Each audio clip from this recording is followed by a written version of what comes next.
I'm Councillor Friesen. I'm going to call to order the Community Services meeting, and we start with Director Miller's update.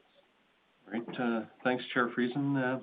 So I'll start with the Community Knowledge Campus. So just a little bit about fitness and wellness. So we're currently preparing the RFQ for the audio-video portion of the new cycle room project. It's a new projector and screen which will allow for virtual cycle classes utilizing ICG Connect technology. So I know our staff there are very excited about that. And then tomorrow and the next day, GP Grows. It's phase 2. They'll be picking up root vegetables and dirt as well at the CKC campus. And then I just wanted to give kudos to some of our staff members. So Lisa Tang and her team, that's our guest experience personnel at CKC. The MD at Greenview reached out to them, and they're very impressed with the training program that we use for our staff. So they're duplicating the process there. So we're a best practice in the region. And then in regards to Gov Deals, very soon there's going to be 3 treadmills, 8 TRXs, 2 bicep machines, a squat press, and steps and risers. So we keep hearing there's a real demand in the community right now for fitness equipment. So we're trying to do our part to recycle. And then events and entertainment. We have a new date for the Grande Prairie Pride Society's annual Party in White. It's November 14th, 2020. And then information about the MCC reopening. So the art gallery is slated to reopen on June 2nd. Jeffrey's Cafe will open on June 1st. That's the current plan. And the library is phase 2 of the provincial relaunch plan, so we don't have a firm date for that yet. And then soon you'll see a new digital sign at Rev Place as soon as the company that received the contract, as soon as they're able to fly up, then they can do the install. And in regards to facilities, the department's currently reviewing the implementation of the Alberta Boilers Safety Association new ammonia refrigeration management system.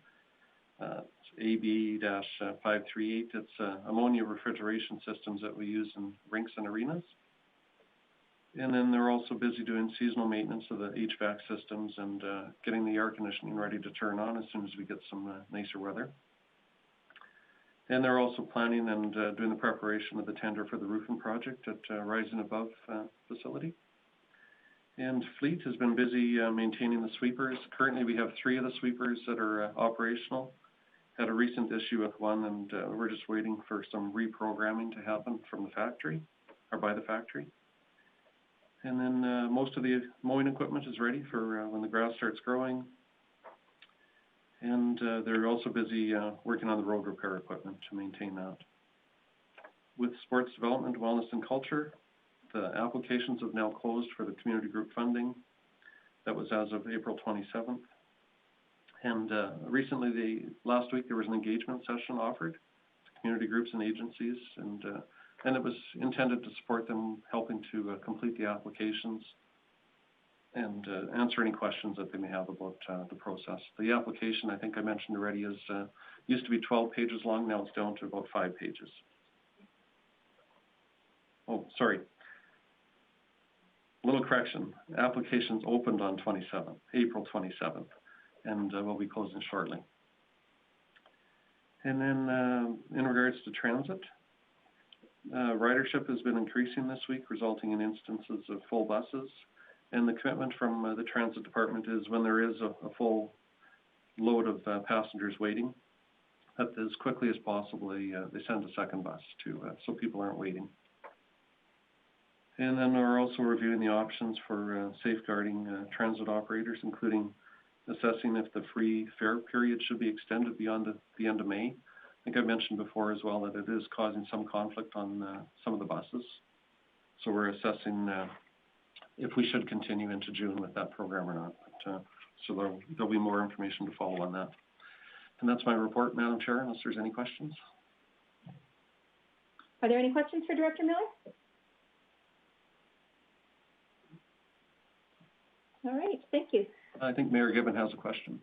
Oh, sorry, I didn't. Oh, gosh, you're going to have to. Thanks. Yeah, I don't have everyone here. Do you just want us to sort of say verbally when we want them, Councillor Friesen? Is that easy? I think so. I've got you all up now.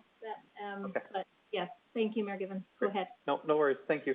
Director Miller, it's interesting to hear that more people are coming back to transit. I'm not sure whether that's a positive sign or not, but it's interesting to hear that. I know the AB Trace Together app, they really highlight that as something people should be using when they're on mass transit or public transportation.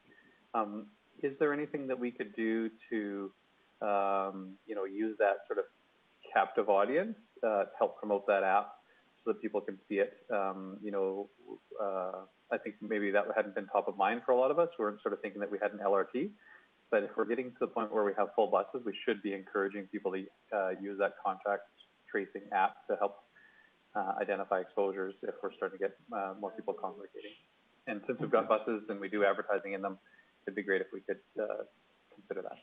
Okay, good. Thanks for those comments. I'll pass it on to Mr. Harvard as well. Thank you. Anyone else? Questions for Director Miller?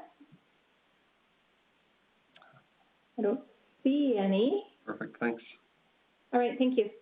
All right, next we have Stephanie Pajole with the Southeast Regional Archive Land request. Stephanie, are you on? There you are. Hi, good morning. Good morning. Thank you, Madam Chair. In February of this year, members of the Archives Future Planning Committee attended a Community Services Committee meeting and brought forward their building feasibility analysis that they had commissioned for a proposed building site located within Muskosipi Park.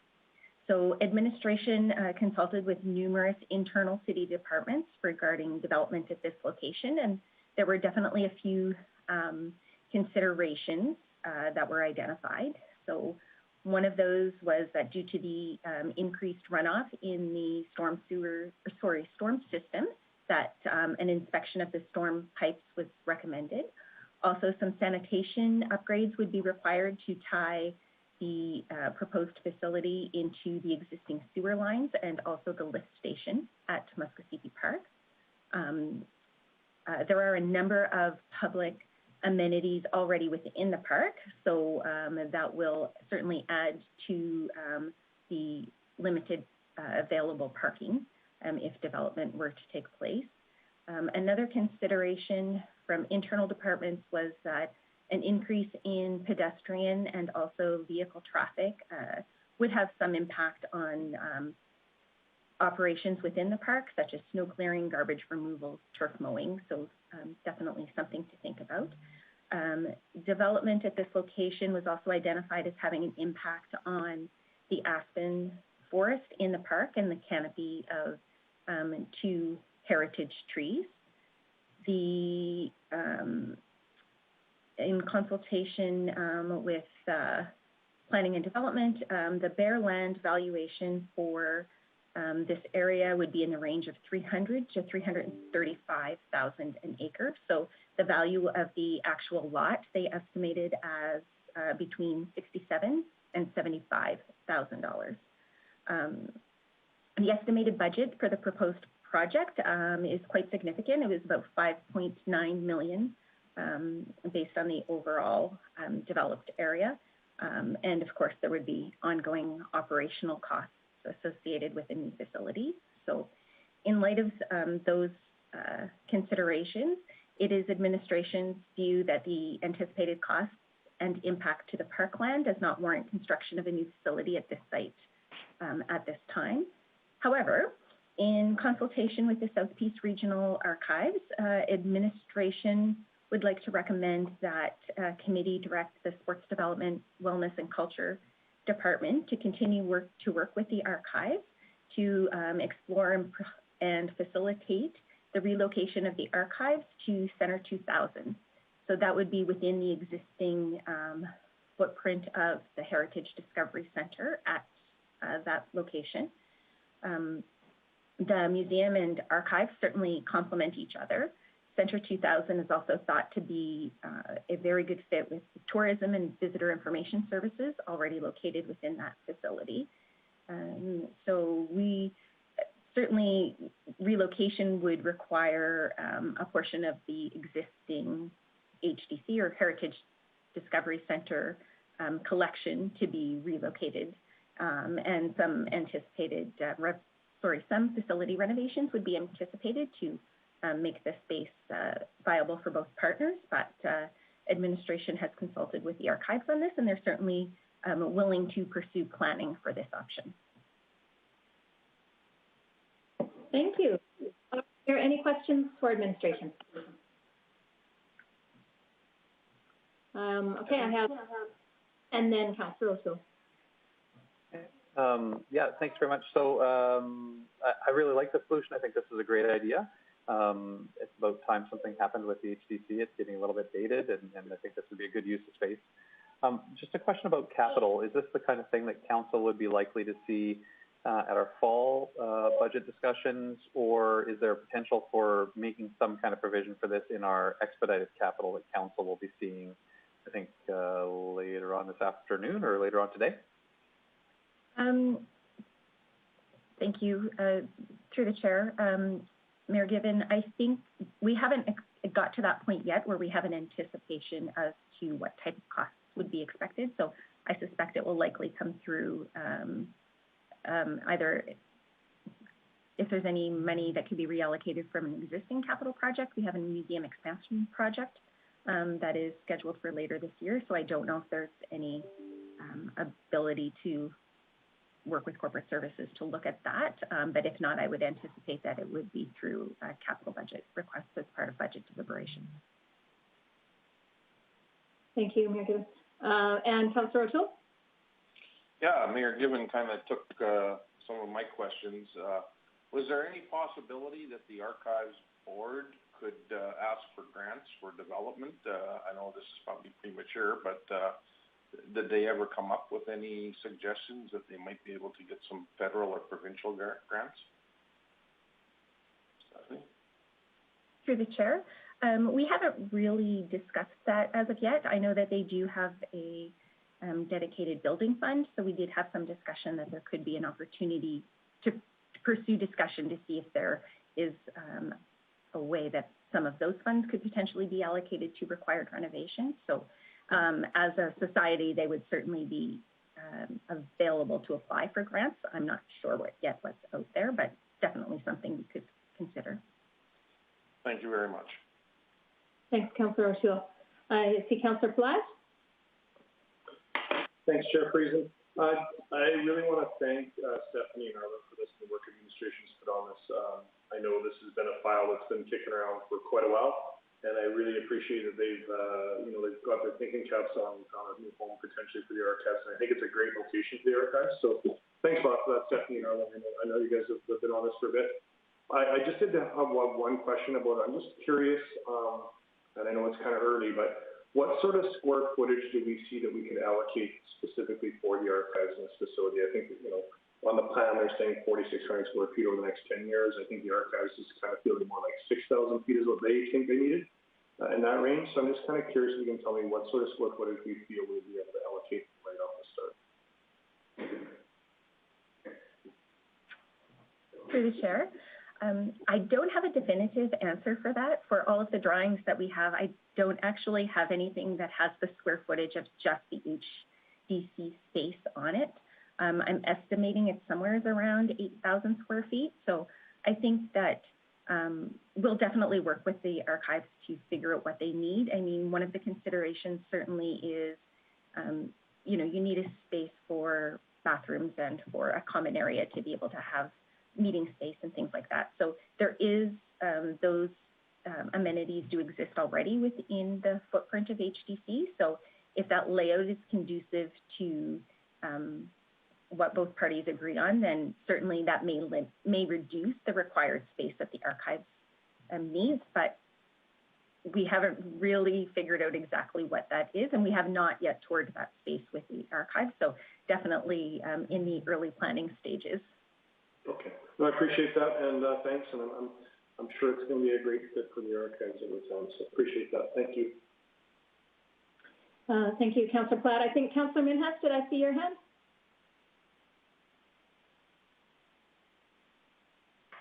Yeah, I was not actually my question is like when you said, right now the estimate cost is 5.2 million.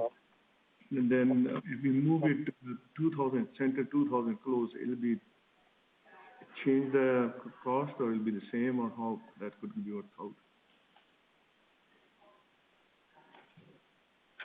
Through the chair. So that 5.9 million would be based on building a brand new facility in Muskosipi Park. So the cost anticipated if the archive is able to relocate within HDC is not yet known, but it would be significantly less. Thank you. All right, any other questions, or speak up if I've missed your hand up? Councillor Friesen, it's Councillor Clayton. I just had one question, if I could. Yes, please, go ahead. Ms. Cajolet, sorry, you mentioned that the archives, you had some discussion with them, and I'm wondering, I don't see them on the call, but I'm wondering if you can elaborate a little bit. The conversation is, they're interested in this opportunity, or they're still looking at other opportunities, or do you know sort of where they sit on this opportunity with being in the HDC? Through the chair. Yes, so the archives is watching this presentation on our YouTube channel instead of being logged into the live committee meeting. So I have spoken with the executive director, and they're certainly supportive of relocating to another site that meets their needs.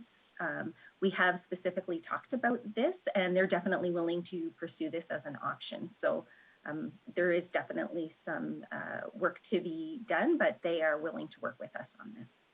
Great, thank you. Thank you. All right, if that's everyone, I want to, is there any motion arising out of this then, please? Sure, I'll make the motion, and I'm just going to add a little bit as well. So I'll move that committee direct administration continue working with South Peace Regional Archives to explore and facilitate the relocation of the archives to Center 2000, and further direct administration bring back a relocation plan and budget to a future committee meeting, period. So there's sort of two parts. Please go and work with the archives, see how that works, and then some clear direction that, okay, we're interested enough that we would like you to work up the budget for this so that we can have an opportunity to refer that on to capital discussions in the fall. Thank you. All right, so any discussion regarding that motion? Then we'll call to vote. All in favor? Aye. Thank you, Jackie. So that motion passes. Thank you. Thank you, Ms. Cajolet. All right, now we have, do we have Mr. Mahadeo and Mr. Phillips on the line? Yes, we're here. Okay, excellent. Good morning. So now we're going to hear from you regarding facility condition assessment, and we do have a report that you've provided with us. So please go ahead. Yes, good morning. Thank you, Chair Friesen, for the opportunity to present this report this morning. So our recommendation this morning is that Community Services Committee would receive this report for information. The corporate facility management project is being led by our asset manager, Pravin Mahadeo. So through the RFP process last year, we engaged the services of Stephenson Engineering, and Lawrence McSorley is present as well. He'll be giving a presentation and PowerPoint presentation. It'll be two components. The major component is the facility condition assessment, and then a minor component which is still in process, which is the retro commissioning component. So last year there were field inspections, assessments carried out during the summer of 2019. So one of the main functions of the facility condition report, it's to create value, maintain a financial plan that ensures our facility assets are properly maintained, and then also that those assets can meet the needs of the community. Timely renewal, capital investments, obviously have the potential to save money, and it was a bit of a surprise to us, and a very pleasant surprise, that as we went through this process, that's where the bit of a good news story came out for us, in that we chose 25 of our major facilities to select for this report, which is approximately 94% of the current asset value of all of our assets. And so we chose obviously the most relevant structures and facilities that we have. And so our annual historical facility renewal and capital funding is around the $3 million a year mark. That averages, the numbers that we had pulled together was about 1.7 for renewal, 1.375 for capital. So that 25-year forecast of our current funding models is about 76, almost $77 million in a 25-year forecast. And the facility condition assessment recommendation that's going to be presented by Lawrence was recommending $82 million. So I have to say that as an organization, we're doing quite well, and it's just a matter of keeping on with that plan that we've started to put together. And this model now of information that has been brought forward by the Stephenson Group is going to give us a better picture and a better direction to follow in maintaining those assets. A lot of times when we would bring things forward, it would be brought forward as to what we thought was the most current need. And sometimes, what we thought and what CLT thought and what council thought, they could differ. And so this report is going to basically help all of us make fact-based decisions as we move forward. So I don't want to take too much time. I know that Lawrence has got a very comprehensive report. I will say that this report summary that you guys have had a chance to view is a compiled summary of about 2,500 pages of information that was done, very thoroughly. And so I'll turn it over to Pravin now to say a few words about the asset management portion of this before Lawrence presents his report. Thank you, Mr. Phillips. And Mr. Mahadeo? Good morning, and thank you, Chair Friesen, and thank you, Mick, for the introduction. As Mick already mentioned, we chose 25 of our 53 facilities to be assessed as part of this facility condition assessment study, while the East Lake Center, Montrose Cultural Center, City Hall, and the RCMP have undergone the retro commissioning study. What the facility condition assessment has allowed us and will allow us to get a grasp on will basically help us assess the correct condition of our facilities and the assets therein, will help us identify, prioritize, and schedule deferred maintenance reduction projects that best take advantage of available funding and improve the functional aspects of the facilities. It will also help us identify and prioritize immediate short and long-term capital renewal requirements for each of those facilities, including provision of probable costs for each item to lower the overall cost of ownership of a facility and ultimately the facility's portfolio. So similarly, the retro commissioning will seek to improve how building equipment and systems function together and resolve problems that occur during design or construction, or address problems that have developed through the building's life. And this is very dependent on the age of the building. Well, it is worth noting that during the last few years, there has been an increased nationwide focus on sustainable infrastructure funding, which has created a drive for better alignment between funding programs and asset management planning at both the provincial and federal levels. And this facility condition assessment and retro commissioning project are in line with sound asset management planning and processes. On another note, it is worth to point out that the spatial allocation and utilization are components of this facility assessment report and this study as well. The proposed 2021 Corporate Facility Strategic Master Plan will deal directly with the current and future utilization of city facilities and their respective departments, in conjunction with the development of corporate spatial utilization standards. These standards are currently being worked on by the Corporate Facility Management, and the report will be shared shortly as soon as we put the final touches to it. And that's it as an introduction to this facility condition assessment and retro commissioning, their objectives, their main objectives. I will now turn it over to Lawrence from Stephenson Engineering to present the details and findings of the facility condition assessment. Thank you. Thank you. Lawrence, I'm not sure that I see you on there. Are you on the phone or on video? Anyway, go ahead, please. Okay. Hi, everybody. Good morning. We do this work with municipalities all across Canada. So I want to commend Grande Prairie on getting involved here in Alberta because you're ahead of the curve, really, compared to a lot of other municipalities that are here. This type of reporting is going to be required for getting provincial and federal funding, and it's already required in Ontario. So by having this type of reporting in place, you're really going to be in a good place for things that are going to be required down the road.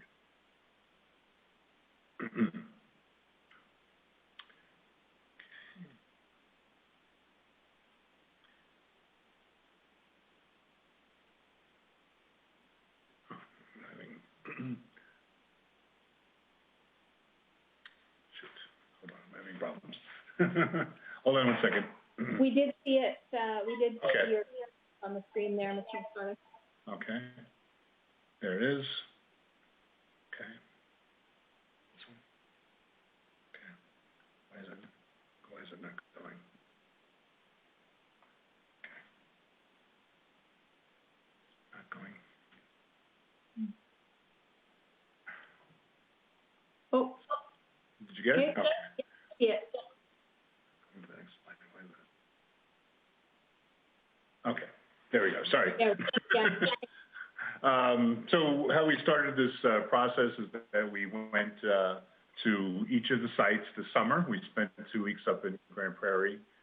We looked at all the existing buildings, drawings, and previous reports that we had available. We went to each site and interviewed staff and maintenance people that were at each site to gain more information about the buildings and any issues that may be existing.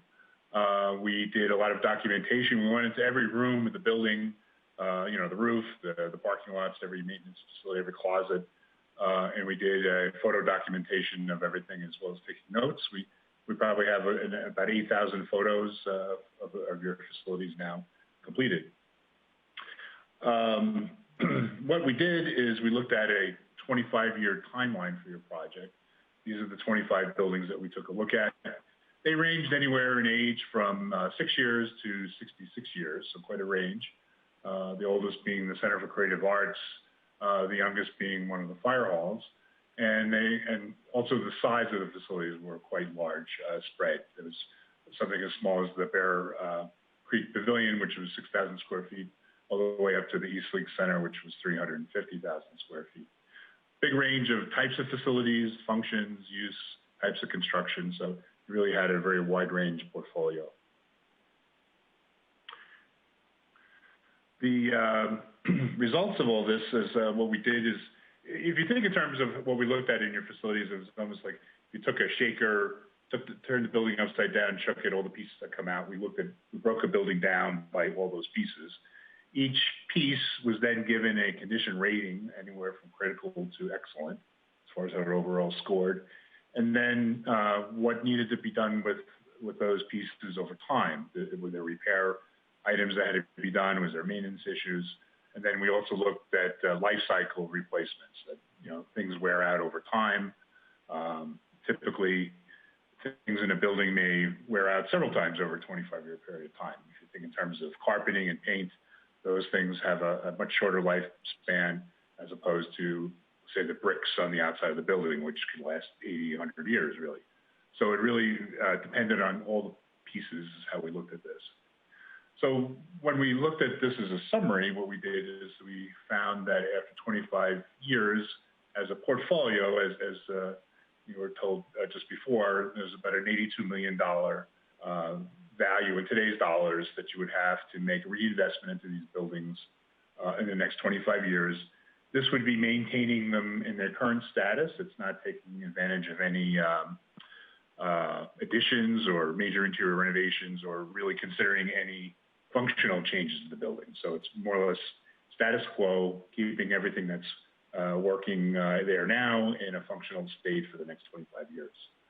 We then broke it down into periods of review, a short term, which was the next 5 years, a midterm, which was the next 5 years after that, and then the long-term planning. So there you can kind of see our spread of values of the investment, where those are going over that 25-year period of time.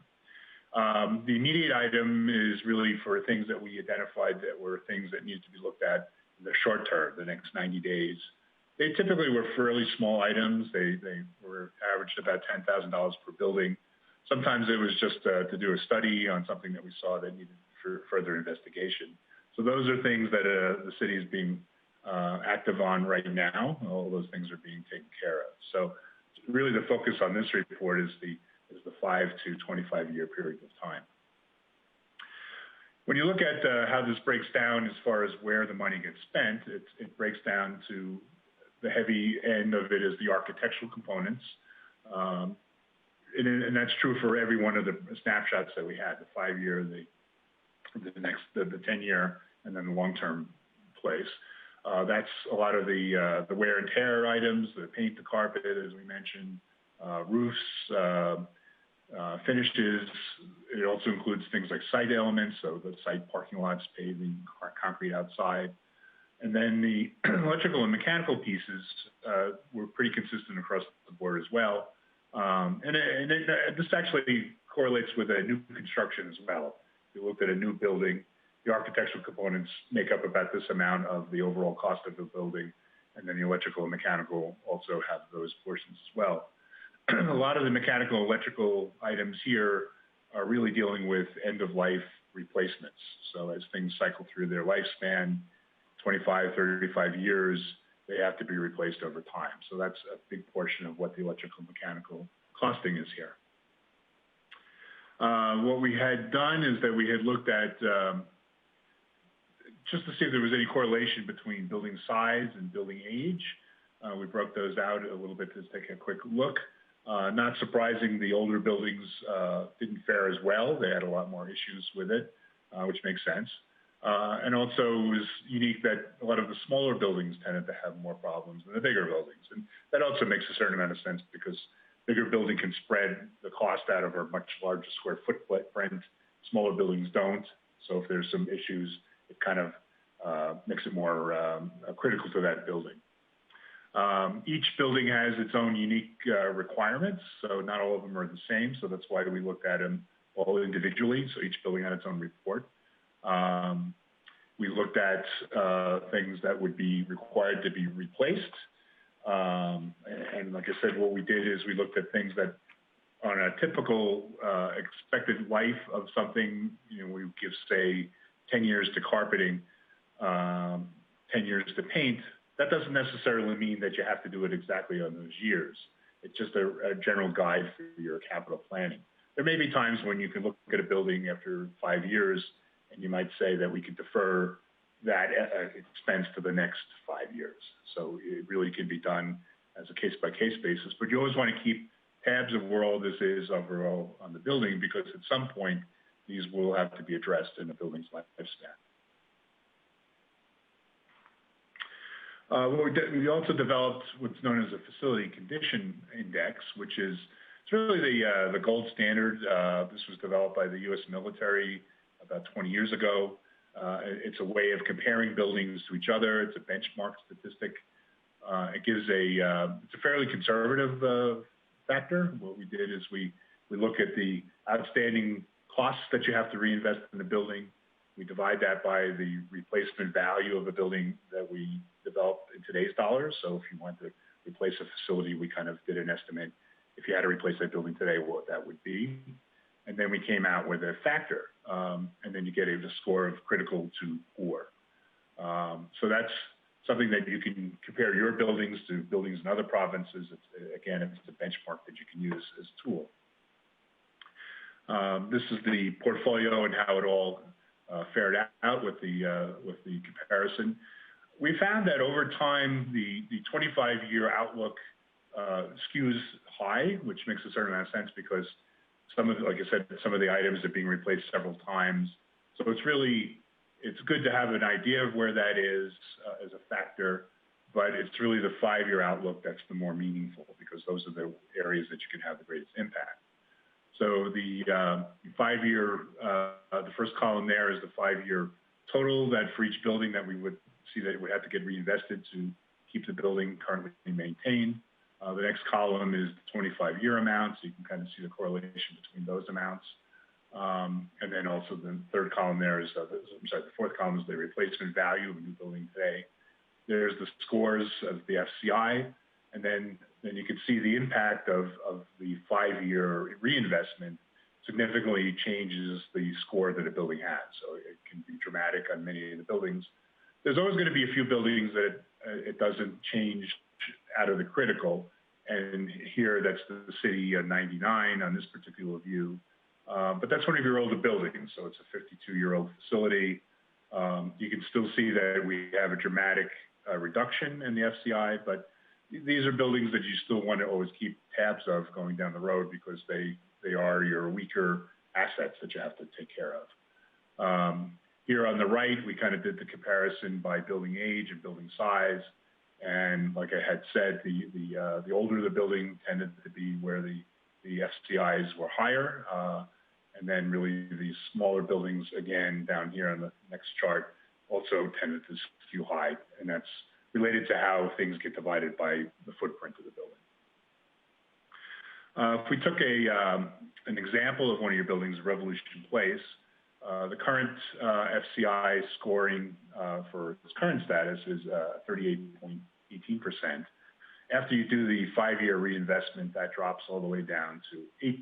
So it really takes it into the fair category. To be fair, you have to understand this. It's very hard to have buildings in good category unless they're brand new. So your facilities are, the newest one is 6 years old. The analogy is really to like buying a car. The minute you drive the car around the block, it's already a used car. A year from now, you have to do some investments into the building. You have to buy tires, you have to do the oil changes, schedule maintenance. So there's always cost to things, even if they're relatively new. But there's always a positive impact to these facilities. So again, we found that the 25-year outlook is good to keep tabs of, but again, it's really, gives you the big picture of where things have to happen over time. The 5-year outlook is the more realistic one that you can kind of act on. Every one of your buildings really should be looked at over every 5 years as a cycle, because things do change. So while a building may be in fairly good shape now, you could have a bad winter, you could have a flood, all kinds of things that might have adverse effects on a building may occur. And if you don't re-look at your buildings at a methodical way, you can be caught with some things that you don't know about. So it's important to keep up with this. And again, we use a 5-year cycle as our biggest viewpoint. Not everything is the same risk value. So when you consider when things have to be replaced, we always consider that as well. So there's things like chillers or boilers and things like that. If those fail in a building, they'll likely shut the building down. So that's a high risk thing. If you just have vinyl flooring that looks a little old and worn, it's not really risky, it just doesn't look so good. So, you can make that decision what's important for now. It also lets you do stuff preemptively. So you don't want to ever put yourself in a position where, the boiler is so old that it's going to fail and everything shuts down in that building. You want to be ahead of the curve and be able to replace some of those before they fail. So it's a good tool to see where you are on lifespans of buildings, because that helps you make those decisions. Looking at the funding scenarios, again, with Revolution Place, we looked at the next 5-year outlook, and we looked at how it would factor as far as how well things are funded. So we looked at the capital expenditures for the next 5 years, if they were 100% funded, what's required, and then we looked at 75, 50, and 25%. The reason that we started with at 8% in these buildings is because that's what we see is required for the next 5 years. And since there was no previous data, we had to pick a start point. So that's why it already is at 8%.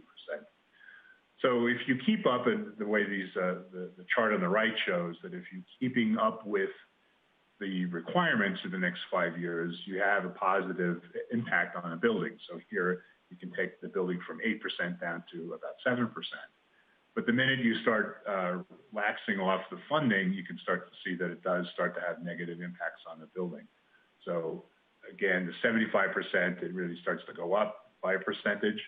And what that happens there is if you defer things in the first 5 years, that requirement transfers to the next 5 years. So the values of the requirements increase over time. So if you're not keeping up with the values every 5 years, you're pushing into the next category. So it can start to have the snowball effect. And you can see that if you don't fund things very well, it really can greatly impact your building in a very negative way. You're going from 8 to 12% if you only have 25% funding. This is a very simple chart that kind of shows that being able to keep up incrementally over time keeps you from having these big peaks and valleys with projects. So you don't get to the point where there's major projects that occur in the building. You have maybe small manageable projects that you have over time. And it's easier to deal with that, it's easier to plan for, and it's better for the city's budgets overall. And then on the portfolio, across the board, all 25 buildings, we kind of did these charts to show the 25-year aggregate review of your buildings. And again, it has a positive impact with the 100% 5-year outlook. And again, it's kind of a flat but rising case if you have 75%. And the next two really show how it really can go up pretty dramatically if you have less than that, 50 and 25%. Other considerations at Grande Prairie were that those are the hard facts of the building in the current status, but that's not part of the total equation. You're a young city, you have a median age of 31, almost 32 years old. There's more people that are under 5 than over 65. Fairly active population. You have pretty steady increase in population. We see your population likely continue to increase. People still in Alberta move from small towns to medium-sized cities, so you should still see positive growth for the next years. What that means is that you're going to have increased demand for city services, certainly recreation, cultural events. So the demand on your facilities will change over time, and your usage will go up as well. And that's also going to have impacts on your building. So if the building starts to be heavily used, it's like anything else, it might wear out sooner. So the finishes, building elements, the front doors, things like that that are going to have heavier use are not going to last as long if they have minor use. So that's an important consideration to have. It also helps you decide when you have to maybe make changes to your buildings. So what are the next steps that you would do for planning considerations? You have to decide, what buildings you have an outlook now with these FCI scores. You have to look at how old they are, and then is that building meeting its current program requirements still? Can it be repurposed? Can it be renovated? Or is it best to replace it? So those are kind of exercises that you'll have to go to. Does the current site even have capacity to expand or build another building on that same site, or are you going to have to acquire more land elsewhere in the city? And also, how long should you wait? If the building is performing fairly well, you can maybe, keep it going for another 10 years, but you may know that you have to do some major renovations or replacement of the facility at some point.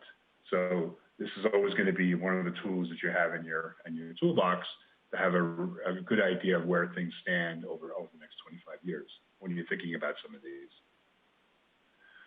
I'm an architect, by the way, also, so I've gone through many of these different types of scenarios for different cities.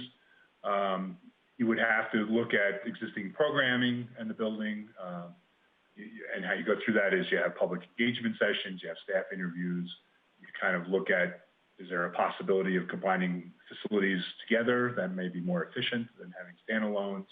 What are the goals and objectives of the buildings now? Have they changed from when they were originally built? Is a library and recreation center built 30 years ago still valid today?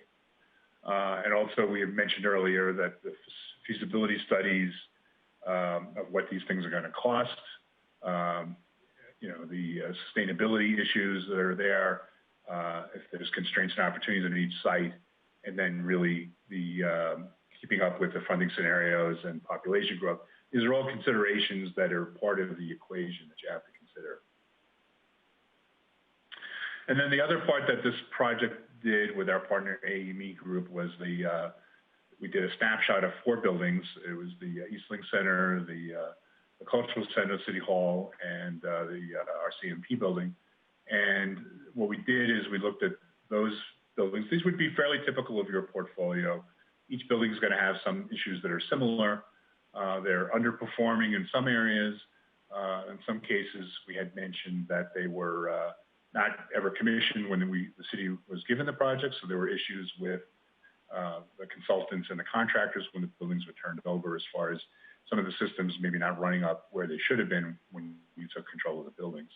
But as overall, your buildings were very well maintained. There's a lot of pride and ownership, and you know, we've seen your facilities are in much better condition than many other municipalities we have seen. So even though there are operational issues, these are all things that can be managed, and the idea of this retro commissioning report is kind of giving you know, elements of change that could happen with the building, energy management, operational changes, improvements to the building that are going to make them more comfortable, more energy efficient, and cheaper to operate over time.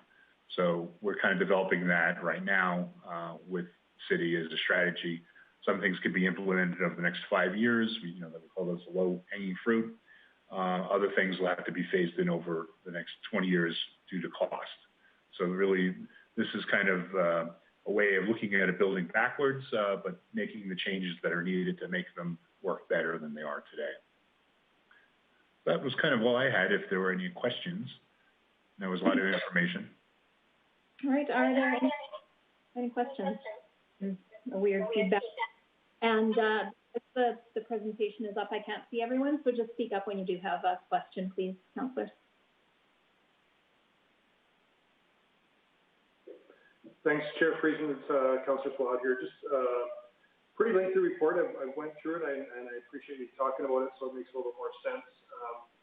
I guess this isn't what I was expecting it to be, and I do have some questions for administration later, but not necessarily for the presenters at this time. So just put me in queue for that, if you don't mind, Councillor Friesen, please. I will, thank you. Yeah, Councillor Friesen? Go ahead, Mayor Gibbons.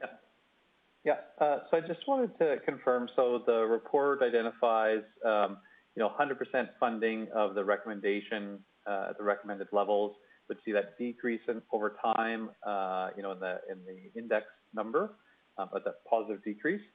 And I guess this is for Mick. In our report, it's recommending, it looks like it's recommending an additional $217,000 a year. And so is our current funding roughly equivalent to the 75% level? Like if we didn't increase the funding, would we start to see the condition of the facilities decrease over time? Is that basically is that a correct interpretation? Through the chair, yes, Mayor Gibbons. And so, as Lawrence mentioned during the presentation, the recommendations can be applied to many different facets of the facility, and so that annual recommendation would meet exactly the recommendation that the report is putting forward, but not necessarily is it going to be, that required amount. And there are many areas that, as you mentioned, mechanically we'll take priority over aesthetics such as carpeting, things like that. So I would say that current funding models would actually put us over the 75% model. Sure, but not to 100% of the recommendation.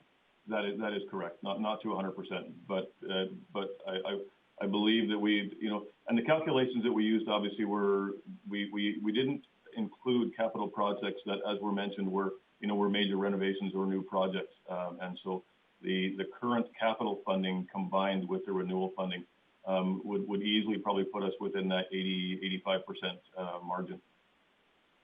Okay, thank you. Thanks, Mayor Gibbons. Any other questions? I'll actually maybe jump in with one here. Mr. McSorley, that indexing, that FCI, as it progresses over time, as we put money into maintaining the buildings, it won't decrease as much. But when it comes time for us to make a decision point about do we continue to own this building or do we sell the building, in your experience or in your estimation, will that indexing at some point become popular enough that it actually factors into the resale value of the building?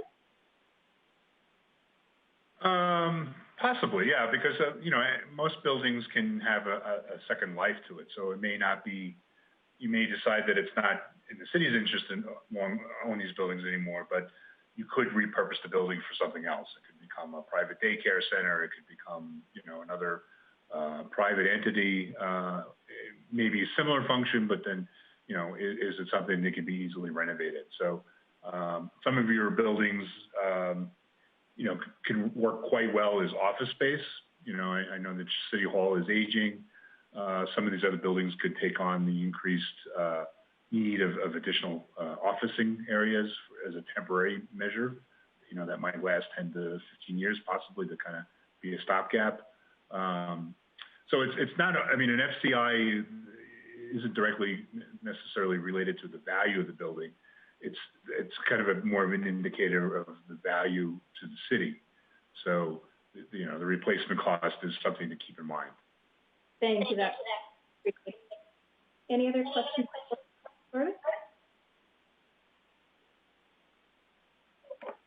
Yeah, Councillor Friesen, I had one. Yep, go ahead, Meredith. Appreciate it was a pretty comprehensive sample of the city's facilities, but was there a reason why the current community social development building wasn't included in that, or if it had been, do you have a sense of where it would sit on this? I guess that might be for Mick, but is there a reason why that facility wasn't chosen to be included in the list? And do we have any sort of sense about that one? Mick? Yes, through the chair. Yes, Margaret, I can speak to that.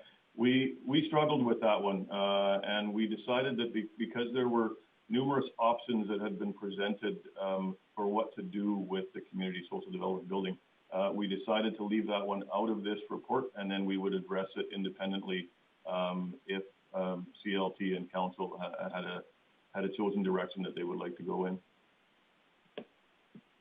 Sure. So, but do we have a sense of where it, you know, I think one thing that would, you know, influence, yeah, I'm just trying to get a sense of if council's sort of previous instinct, and we're already sort of on a path with that, but, you know, would it be near the top of this list in terms of condition, or would it be closer to something like City on 99, or, yeah, what sort of category would we end up seeing it in? Yes, specifically to that, Mayor Gibbon, it would be exactly that. It would be closer right now to the City on 99 building. Because we know that we have things that we have not addressed yet, we know that there are items within the capital plan, specifically HVAC. We've done minor renovations, but as everybody's aware, those major renovations were held off, and for good reason, because there wasn't a specific direction chosen. And so, yeah, we would be sitting closer to a City on 99 scenario than most others.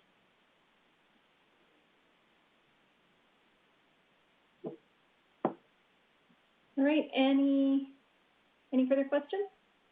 Any questions for admin? I know, yeah, Councillor Palat, go ahead then. Thanks, Chair Friesen. I guess, I mean, today it's saying to receive this from information. I think there's a lot of great information in here. I'm just more wondering when we're going to get to the page, you know, the 1415 on this where it says next steps, because I think that plays a big role. I'm just wondering what administration's hoping for. If we receive this information, where is this going to pop back up so we can have conversations around this and specific facilities that maybe it is time to maybe look at repurposing or selling or something else. But I'm just wondering what administration's thoughts are, what happens to this report once we receive more information. Yes, through the chair. So the plan for us for corporate facilities is, as we are fleshing out and becoming more adept at our asset management program within the organization, we'll take that information in the in-depth reports for each facility that information will be used to cross-reference what we've already identified in our facility renewal reports, kind of what we had on the horizon for capital projects, and then we'll reevaluate those. And so as we bring items forward for projects, it'll be reflected in what we have pulled out of those reports. Okay, and just a follow-up question on that. I guess where I was confused and a little bit maybe misunderstanding what this report was giving, because I thought it was giving something very different. I don't know if we have enough square footage or too much square footage in this report. That's one thing I'm struggling with. I feel like the city has a lot of buildings, a lot of square footage that could be repurposed and reutilized. I didn't feel this report really touched on that, so I'm not sure how we have that conversation still, or this report drives that somehow. Mick, I'm really confused on that, because I really thought this report was going to let us know square footages of our buildings, but also what we're currently using and what we have the opportunity to maybe repurpose. Through the chair, absolutely, Councillor. So the driver for us was that we would get the facility condition reports done first, give us a better understanding and give council a better understanding of the actual condition of our facilities. And then as I mentioned in the capital plan, we do have the strategic facilities master plan. So that strategic facilities master plan addresses that exact component.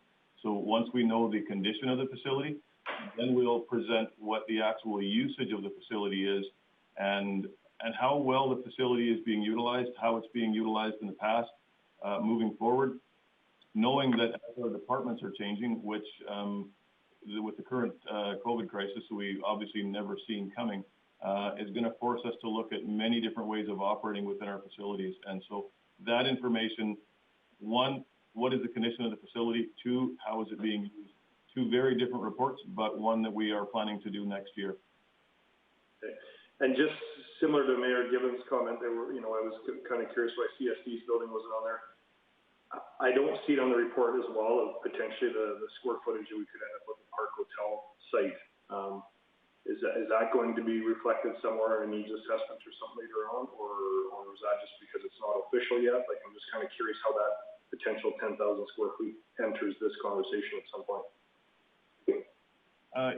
Yes, Councillor. So the question for us was that because at the time that we had drafted the RFP for the report, there was still some question as to the actual longevity or the maintaining that facility within our organization, as it had been proposed at some point that there was going to be a potential sale of the facility. We weren't sure at that time if we were going to make that investment moving forward, and now knowing that it needs to be a part of that process, we will be looking at getting an assessment done on that facility. Yes. Okay. Thank you. Councillor Friesen, it's Jackie. Councillor Clayton, can I get in the queue when you get a minute? Thanks. I don't see anyone else. You go ahead, Councillor Clayton. Thanks. A couple of things I noticed in the report under the analysis that sort of addresses exactly as Councillor Plott said, that that this report doesn't address utilization or future utilization or spatial standards. I guess I'm a little bit disappointed that it doesn't, because I know that this is something that Council has talked about since the beginning of this term in regards to what the utilization needs are and what the current utilization is of the facilities we have. If we were to take all of our facilities and start over with knowing currently where they are, where would they fit best and what would be the best use? Taking COVID aside, there's definitely a needs assessment required, and to wait to 2021 is a long time, in my opinion, considering we've asked for this since the beginning of this term.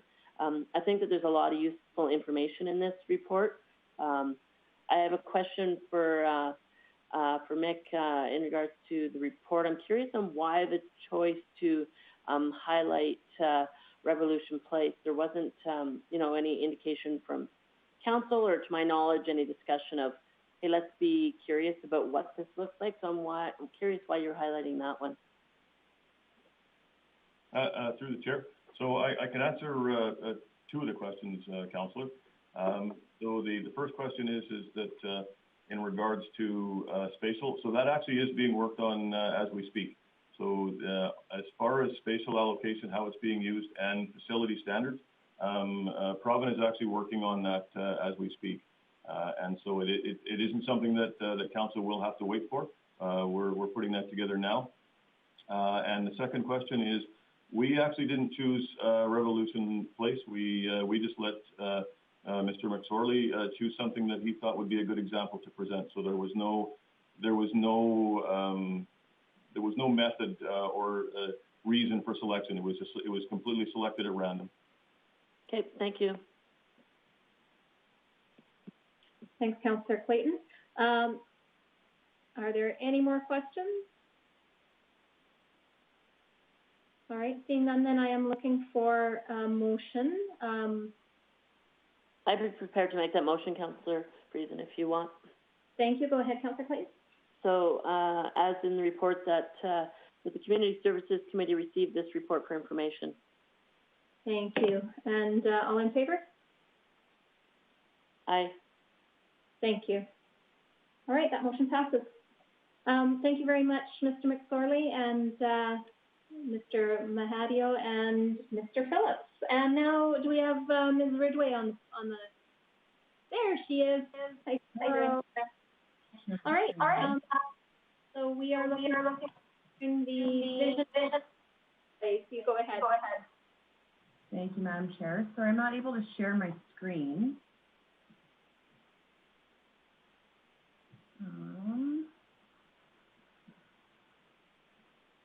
Shoot. So sorry, it's saying, oh, there we go. Thank you. Yeah, I think we're getting it. Okay? Okay, great. Yeah. Thank you, Madam Chair. Appreciate your time today. At budget deliberations, Council expressed an interest to get information on the direction and vision for the Revolution Place. So administration is recommending that the Community Services Committee accept the Revolution Place Vision Report as presented. There we go. So brief history on the Revolution Place, built in 1995 as an expansion to the already existing Bose Family Garden, now known as the Bose Event Center.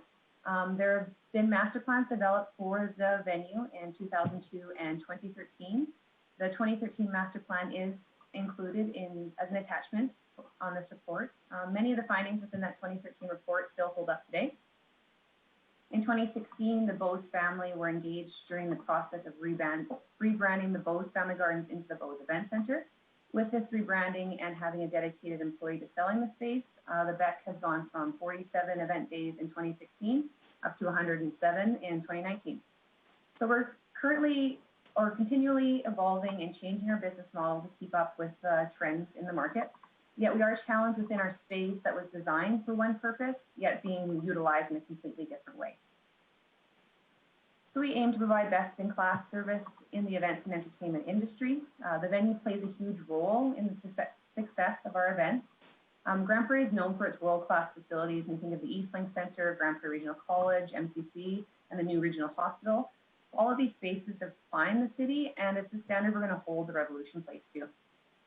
We have moved to a guest-centered business model where everything we do needs to be seen through the lens of our guests, tenants, and residents of Grande Prairie. What are their needs? We are committed to increasing the livability of Grande Prairie for our residents. It is our #1 goal. The winters here are difficult, and we will provide much-needed human connection through events and sport. So COVID-19 obviously has hit the event and entertainment industry hard. Venues across the world are working on reimagining our spaces post-COVID. We're looking at crowd management. How do we move people throughout the venue? How do we mitigate lineups and touch points? And looking to implement more touchless options for ticketing, wristbanding, concession deliveries. So in many ways, the pandemic is going to push us to be better. We're going to be more efficient, and we have a unique opportunity to implement some changes while the venues are closed. Our vision is, so the team has developed some new vision, mission, and value statements. They're all attached on the report if you're so inclined to read through them. Our vision is to be the experience destination of the North. We will create such impressionable experiences that become lifelong memories, bring together our community on a mass scale through our venues and our social media platforms, and bolster local economy through tourism. So we see Grande Prairie as the economic hub of the Peace Country, and we'd like to see an entertainment venue that with a pulse to match. So let's reimagine the venue for a moment. COVID has given us a unique opportunity to accomplish some renovations without disruption. So administration recommends the top priorities for reopening be the lobby, box office, and concessions. So the lobby renovation would have an immediate impact on the guest experience. They will feel that change as soon as they walk in the building. We're just looking to refresh the lobby, get rid of the old advertisements, the cluster.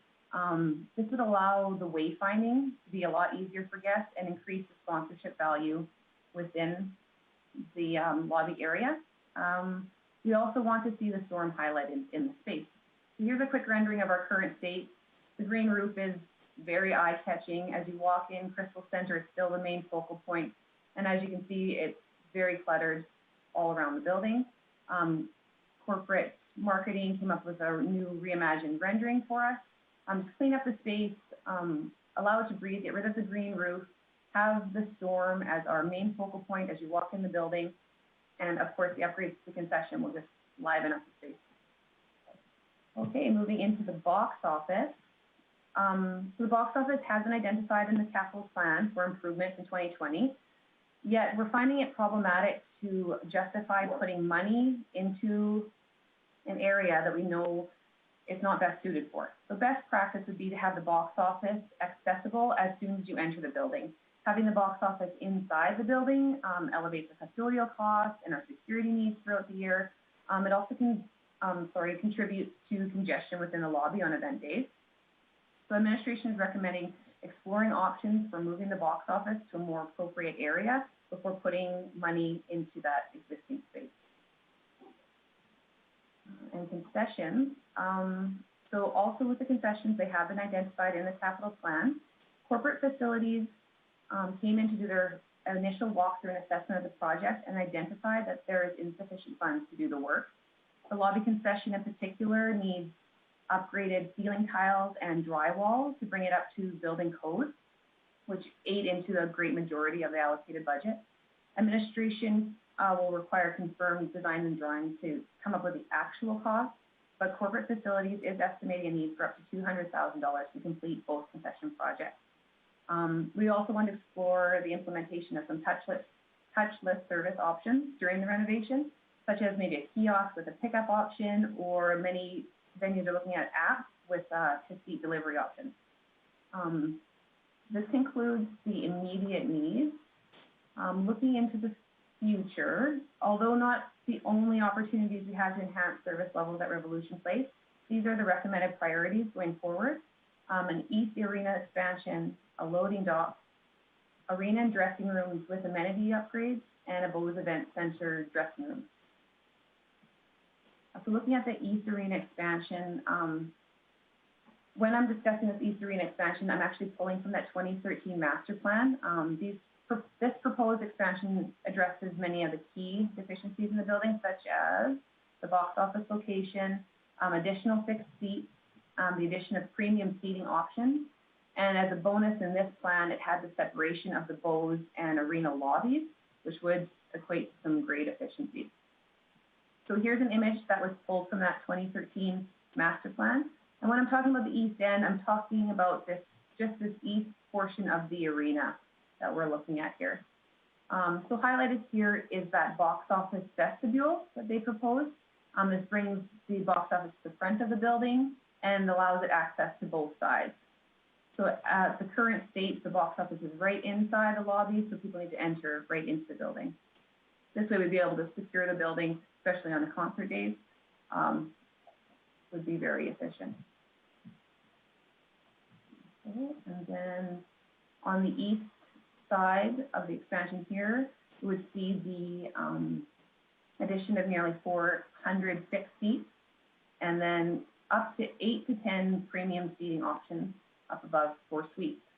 So additional seats, fixed seats, allow us to be competitive, more competitive when bidding for shows. It also will lower the ticket price for our guests. More seats, the more we can amortize off that price. Premium seats, on the other hand, is direct revenue to the building. We do not need to share this revenue with tours and acts.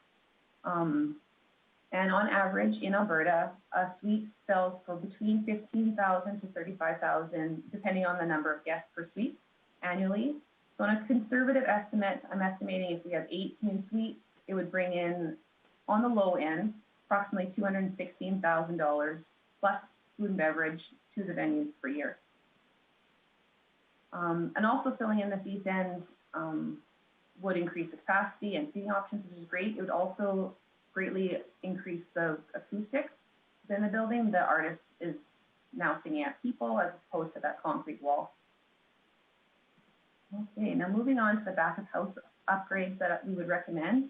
A covered loading dock would change the game for us. Currently, the overhead door is left open for several hours, exposing tour staff, contractors, and our city staff to the elements throughout the day, along with an exorbitant amount of energy wasted trying to keep the building. A covered space for load in and load out, along with a space for tour buses and trade show trailers to be stored inside, would bring us up to the industry standard. And it's kind of a must in our winter climate. We've had many event days at -40, and it causes undue stress and is a real concern for the safety of our staff. Dressing room amenities. In conversation with the Storm, there is a desire to upgrade the dressing rooms and the player coaches amenities in the back of house. Namely, they'd like to switch the location of their home dressing room and home bench to the west side of the building, along with the addition of a workout space. Amenities like a private gym go a long way in recruiting and retaining top players, which in turn helps us sell tickets. So the more tickets we're going to sell. Further, private workout space is a common request from tourists that we're not able to accommodate at the moment. So it would have a dual purpose, would help both the venue and the Storm Hockey Club. Again, this design is pulled from that 2013 master plan. As you can see, this is designed for the loading dock off the southwest side of the building into the parking lot. And then the reconfiguration of the change rooms. This would be the new storeroom on the west end and a small private gym for the team's use. Okay. Oh, sorry about that. Bose Event Center. So this is a place we've seen a tremendous growth over the last couple of years. The menu is hitting on that medium-sized show that there's such a demand for in our region. Shows that are too small for the arena, yet too small for our local clubs to produce. Major deficiency over on the Bose Event Center side is the lack of proper dressing rooms for tours with shower facilities.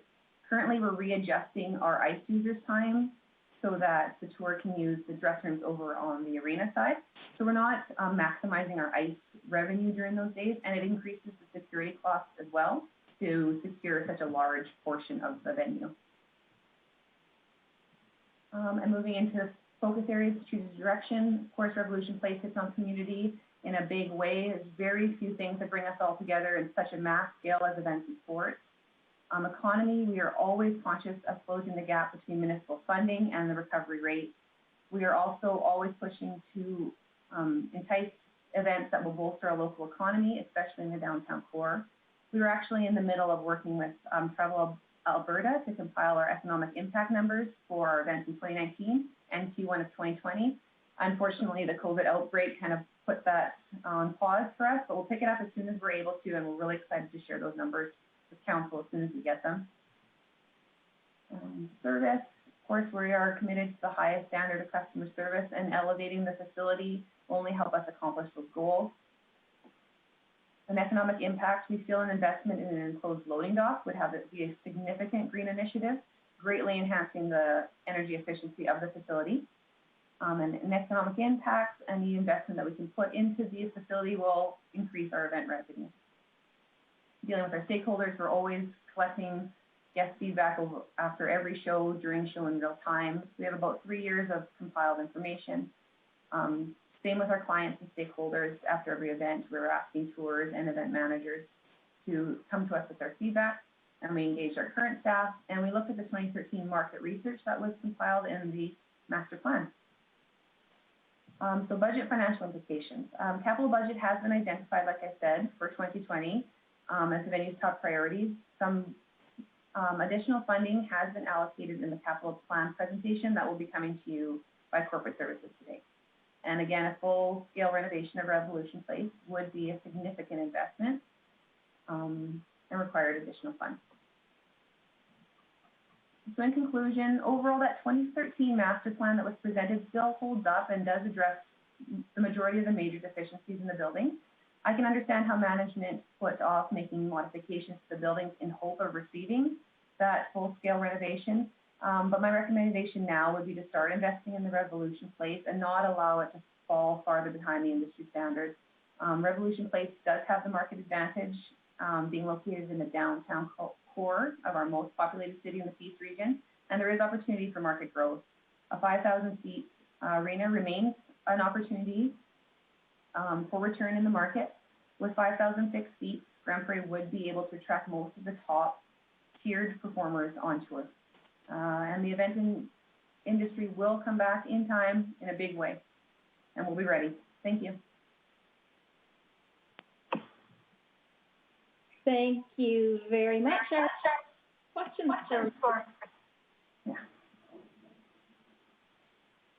Councillor Friesen, Councillor Clayton, I have a couple things when if there's no one else in the queue. You can go ahead. And I have my... Thanks, Councillor Friesen. Ms. Ridgway, I really appreciate the thorough approach to going through the needs based on what was approved in the capital budget and recognizing that the money that was allocated wasn't necessarily, excuse me, going to be sufficient enough to bring the facility to a level that best utilized your needs. So I appreciate, there's nothing, and I've said it 100 times, there's nothing more that drives me nuts than when departments find money and do things, and I think that it's great and that departments should be rewarded when they give money back to the city and say, yeah, this isn't really going to work for us. Down the road, we want to look at, what really will work, but this amount of money won't work, so we're not going to spend it. And I think that's something to be, commended on, so I appreciate that. Some of the things in the overall assessment that personally were discussed, last term, so many years ago, and all council may not, current council may not even have seen the 2013 report. In my personal opinion, some of it's relevant, some of it's not. And I think that this is something that, last council discussed quite thoroughly. I feel that there's a lot of sort of assumptions here, and it's, in my opinion, there are some of these things that I think could be done sooner. It's not really, it's not, we're not going to make a committee decision to say, oh yeah, take your money that we did for this and combine it and go build this. Like it's not really that approach. In my opinion, this report could be received for information. To accept it for information kind of alludes to the fact that we're approving and supporting some of the recommendations. So personally today, I'm once a motion is made, I'm happy to receive the report for information. And I really appreciate the thorough approach, as council did want to know more vision from internally of the people that, such as yourself and the administration that use the facility and run the facility on a day-to-day basis. So thank you for the report, and I look forward to further discussion on this. Okay. Mayor Given, go ahead. Yeah, thanks very much. So just to be clear, Catherine, the report does only have that one recommendation to receive it, accept it sort of as presented. Is administration's intention to move ahead with what over the course of the next year in terms of capital improvements? Can you just sort of be really specific? Like, if council accepts this report, then we will do A, B, C, and D. Can you just give a sense of what's in that container? Thank you, through the chair. Thank you, Mayor Given.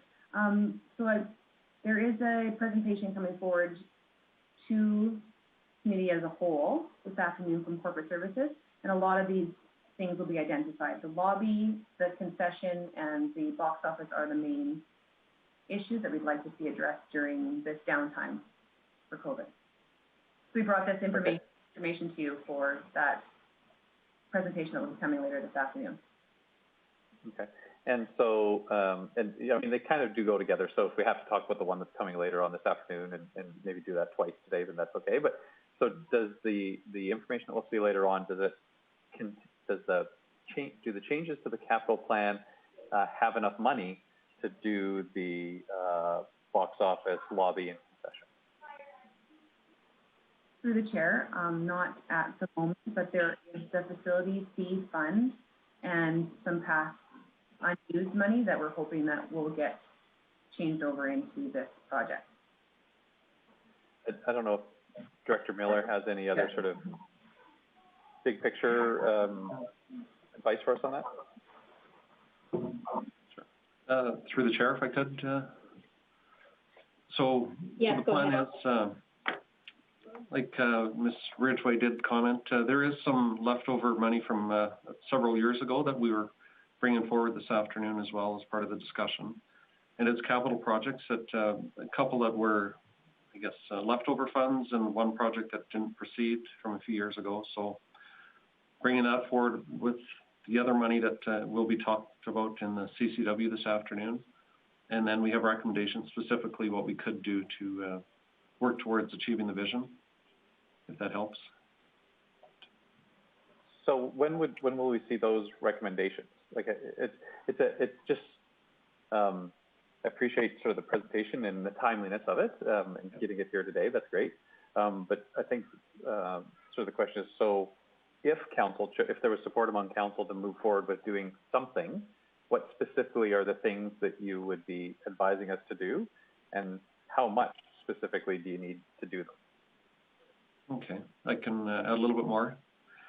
So specifically, what we would like to do is the concession. It's about $200,000 is our best guess for the center gate and the lobby concession, and then $150,000 for the lobby renovation, and then just under $200,000 to relocate the box office and into a different configuration, like was presented by Ms. Ridgway, which would make us more efficient and less security costs and less janitorial as well. And then on top of that, I know there is, Councillor Palat was going to speak this afternoon about another proposal, which was presented in Ms.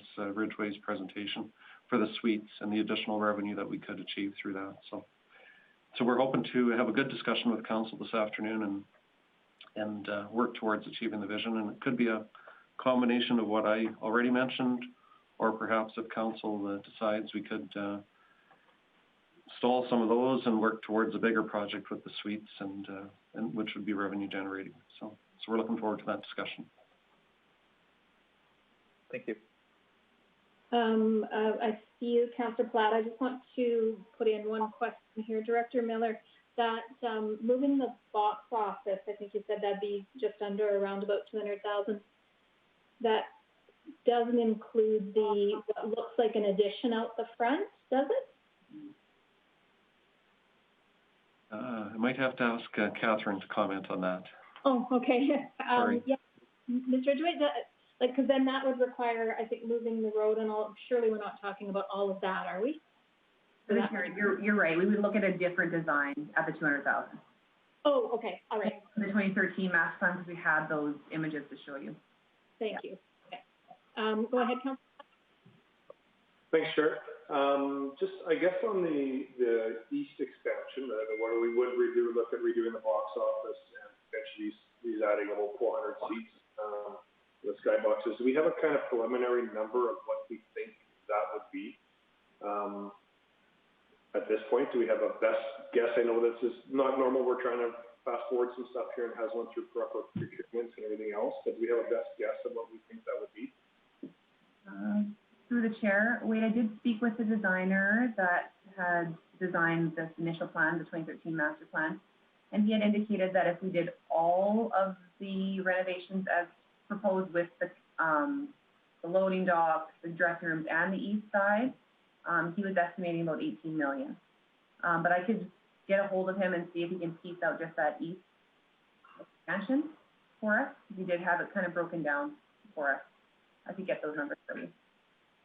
That would be helpful. I mean, I'm just kind of going back and referencing the report we had earlier. I mean, in their revolution plan over 25 years, they had about $9 million being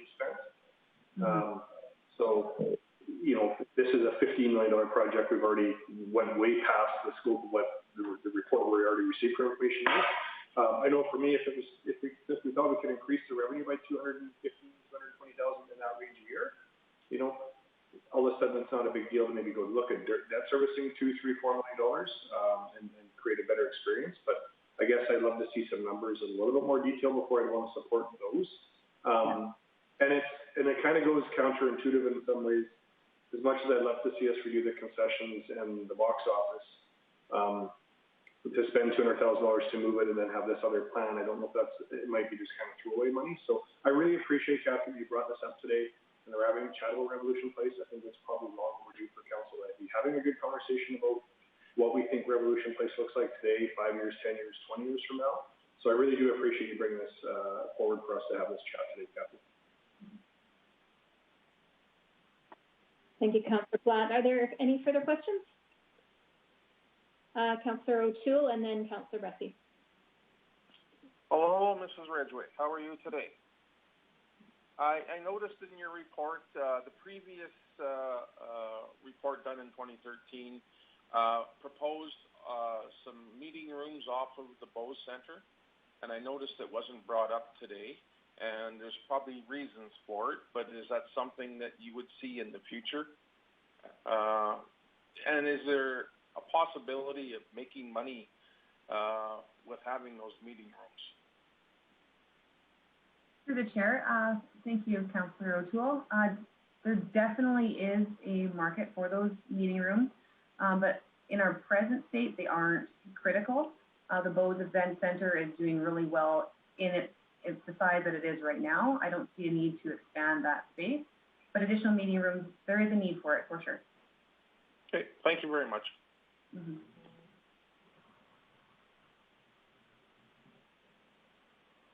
And I think, go ahead, Councillor Bessie, I think you were next. Yeah, I think for me, what I'm struggling with is this stuff all very much makes sense, kind of what Councillor Platt was talking about. It all very much makes sense if we're living in Revolution Place the next 10 plus years for sure, probably within the next 5 years. I think the challenge for me is the other thing that layers in for me is there is that talk about the Montrose site and the Performing Arts Center that was going to put there. And my issue with Revolution Place is it's a hockey barn that we're cramming entertainment into, and we can sure cram entertainment into it better, but it's always going to be a hockey barn that's going to always have the struggles of that. And so I'm really struggling if I want to invest money in making Revolution Place better, if I want to invest money in Revolution Place, or if I just want to accept it is what it is and start moving towards building somewhere that we can actually have great shows in and give them the full show experience. So that's where I'm struggling with this.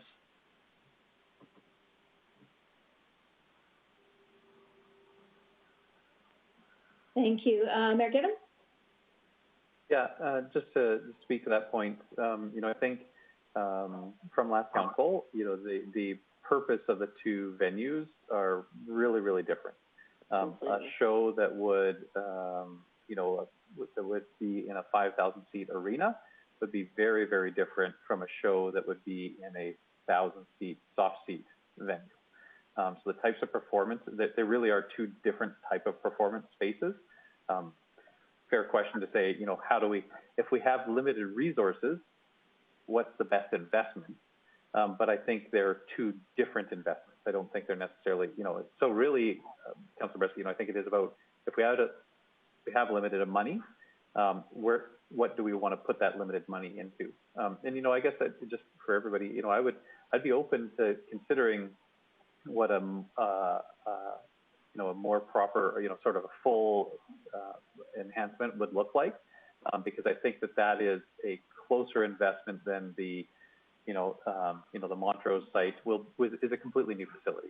And so in terms of scale, you know, it would, I won't use the $100 million number that was there in that report, which, you know, sort of freaked everybody out, but absolutely it would be easily double the cost of making, you know, great enhancements to Revolution Place.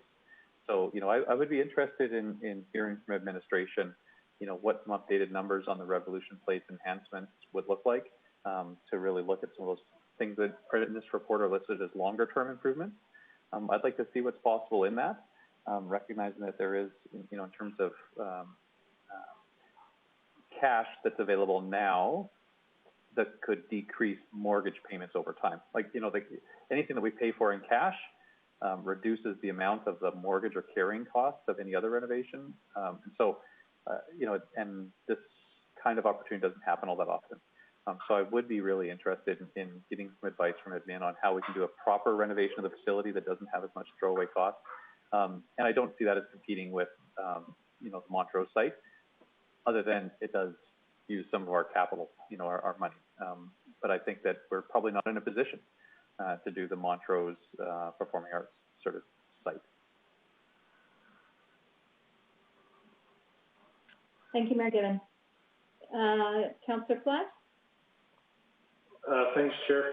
I guess for me, and then kind of to go on what Mayor Given's saying there, if the administration is looking at doing a report, I think something that would be important for me to see is a business case on why we would spend the money. I'm not saying that I'm not supporting yes or no on what way we'd go, but I'd like to see a business case. If we're going to spend $15 or $20 million, whether it's capital and no debt or not, it's $15 million that we can allocate wherever we choose in the community. I'd like to make sure that also we're not creating as a bigger overhead for Revolution Place to run, and the revenue doesn't change enough to create anything new for revenue, but actually just creates more overhead. So now we've spent $15 million. We've got 15 more concerts here that we didn't get, but we had to hire another level of staff and do other things. That suddenly that Revolution Place is losing the city more money. Plus, we put $15 million to attract 15 concerts or whatever that looks like. So for me, I kind of would want to see a business case of, I would like to be able to prove to the community that's a great investment for us to make. At this point, I don't think I could prove that. I'd like to see us being able to say, hey, I'm not going to say that we're going to make a bunch of money in Revolution Place. That was never the full intention of building these things and these thing centers. I would like to know, though, if we're going to spend a significant amount of money there, that it's not just to have the facility run similar to how it's running now. And so I don't know how we safeguard our community in that way of making sure that we have a business case that goes why we're spending this kind of money on the facility and what that looks like moving forward. So that'd be something, if we're going to continue having a conversation, it's something I would hope the administration could maybe work with us on and help my mind with that, I guess. And I think our community, because I think that the more of that information we can have, the more support we're going to have from the community. Thank you, Councillor Platt. And I thought I had maybe seen another hand waving, but maybe not. That was mine. It was my like sort of cartoon hand. Yeah. Okay, thank you. Go ahead. Did it work? Can you actually see my hand up? I telepathically got it. No, I don't see your hand up. Okay, good. Perfect. Thank you. So just a few things. As a few other councillors have mentioned, a little bit of confusion. So the intent of this report is to share administration's sort of what is possible. Great. Now we're down the path of talking about whether or not a performing arts center replaces a hockey arena, and to Councillor Bressy's comment, some of the best concerts I've ever seen in my lifetime have been in hockey rinks, so that doesn't mean hockey rinks can't have good concerts. And as Mayor Given mentioned, they're two completely different facilities with two completely different needs that they fill and two buckets that they sort of address. But my concern here is that this is, I don't think what this conversation was set out to be, to pick, okay, are we talking box office? Are we talking, skybox? I think, unless Director Miller can correct me, I think the intent of this part of the meeting was to allow Ms. Ridgway to present what's possible. So unless I've missed that, I'd be prepared to make a motion to receive this report for information. I think that is good timing for that motion. And any discussion? All in favor? Aye. Thank you. That's passed unanimously. Thank you very much, Ms. Ridgway. We appreciate you coming today and letting us know what the vision may be. Thank you, Chair Friesen. Thank you, everybody. Okay. We are done with our delegations, and let's go on to just the outstanding items list. Director Miller. Thanks, Madam Chair. So Really no changes to it other than the 1069, the South Peace Regional Archives. With the presentation today, we can remove that, and I guess we'll be adding the new motion to it. But other than that, in 2 weeks' time, we'll have the special lighting report, and then in June, we'll have the community group funding presentations. Excellent. Thank you, Director Miller. Any questions? And motion? No, do we move on the outstanding items? Yes, so yeah, a motion to accept the list. Councillor Platt, go ahead. I would make a motion that we accept the outstanding items list as amended and updated. Thank you. All in favor? Aye. Thank you, Councillor Clayton. All right, that passes, and that brings to an end our meeting today. Thank you very much, everyone.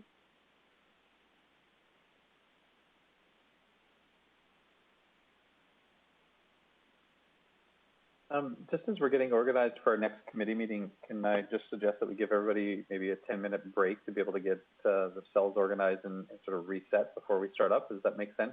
Just I see Councillor Minhas is going to be chairing. I think our next one is corporate services.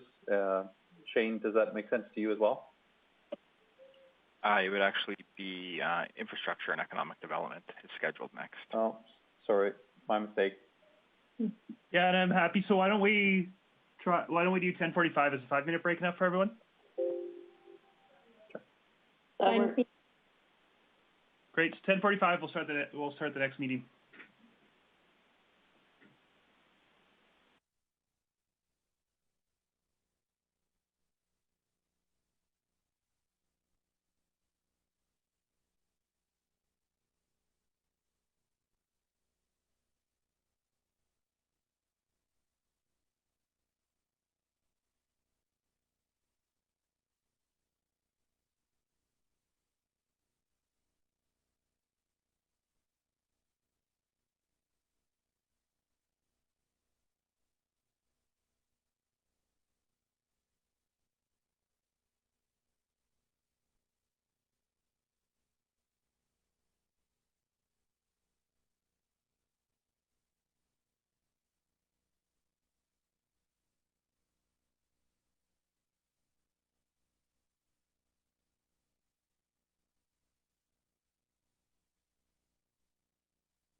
here, so why don't we start the Infrastructure and Economic Development Committee for May 12th, and with committee's consent, I'd love to add an item 3.1 under other business, home-based business signs.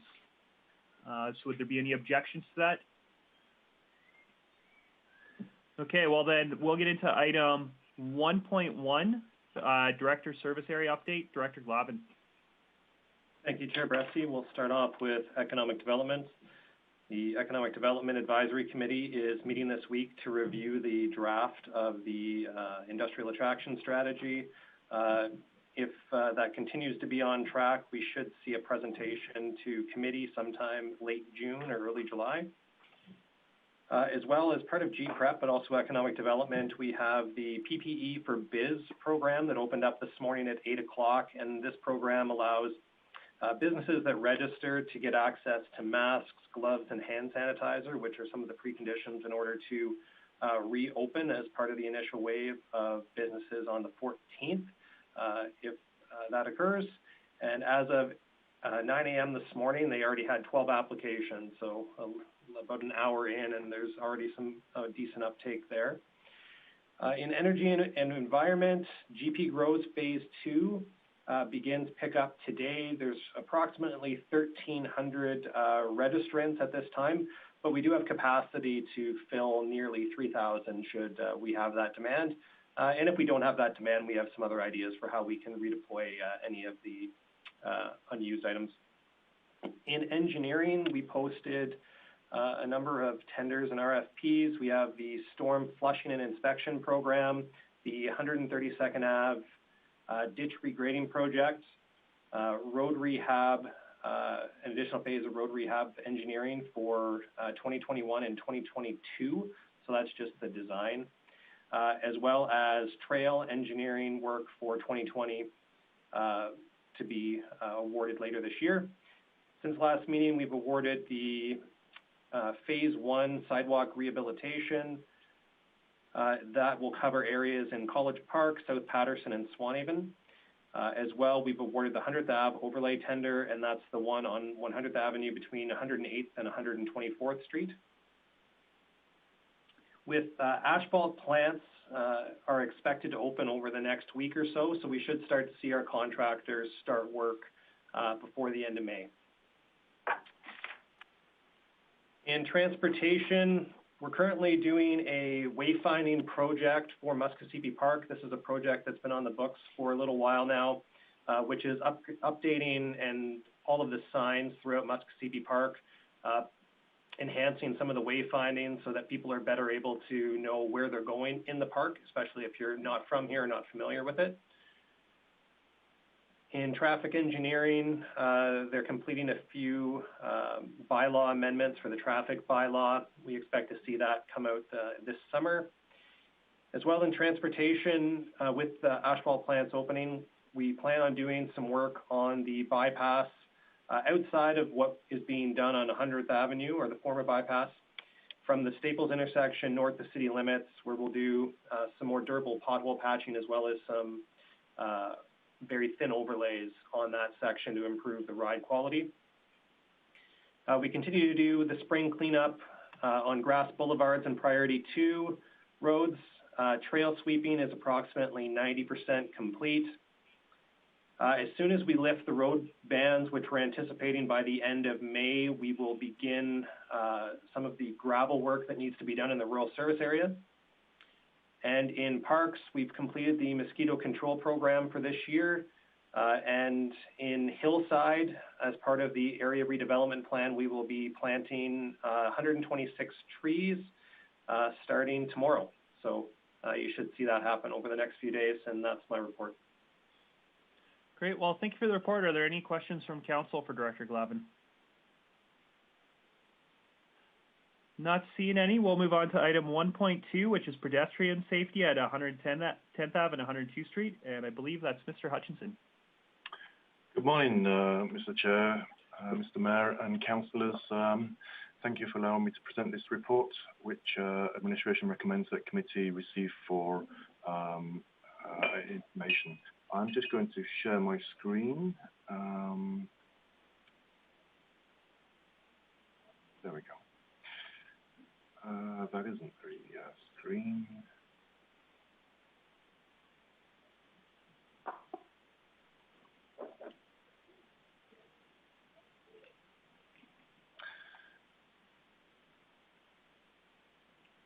Okay, screen share, where are we?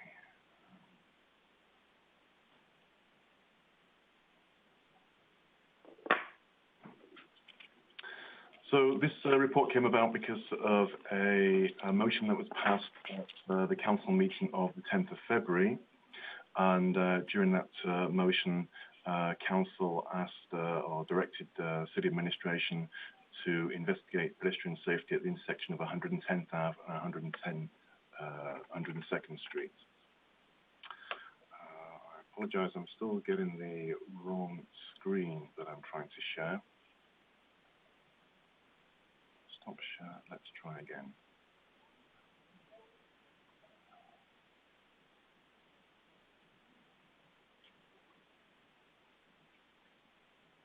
I think I have it there. So the 110th Ave and 102nd Street, it was originally constructed as 4 travel lanes, 2 northbound, 2 southbound. But about 10 years ago, to address concerns about excessive speeds on 102nd Street, traffic calming measures were introduced. We can see in figure 1 of the report, we've got some curb build-outs here, and we've also got some planters. The nearest planter to the pedestrian crossing that we've been looking at is approximately 35 meters south of the pedestrian crossing, and then there is also another one in the median about 150 meters north. Now, 102nd Street is posted as a 50-kilometer road, and it carries about 6,000 vehicles per day.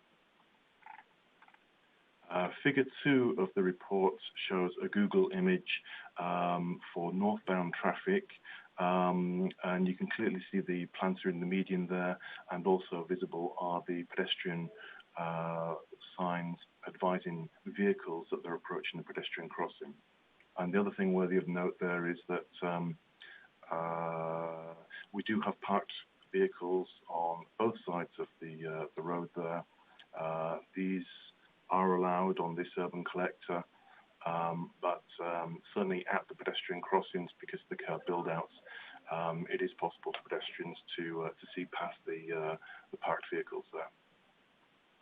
The other thing that I wish to mention is, because this came in the original complaints, is that about windrows and snow being stored on 102nd Street.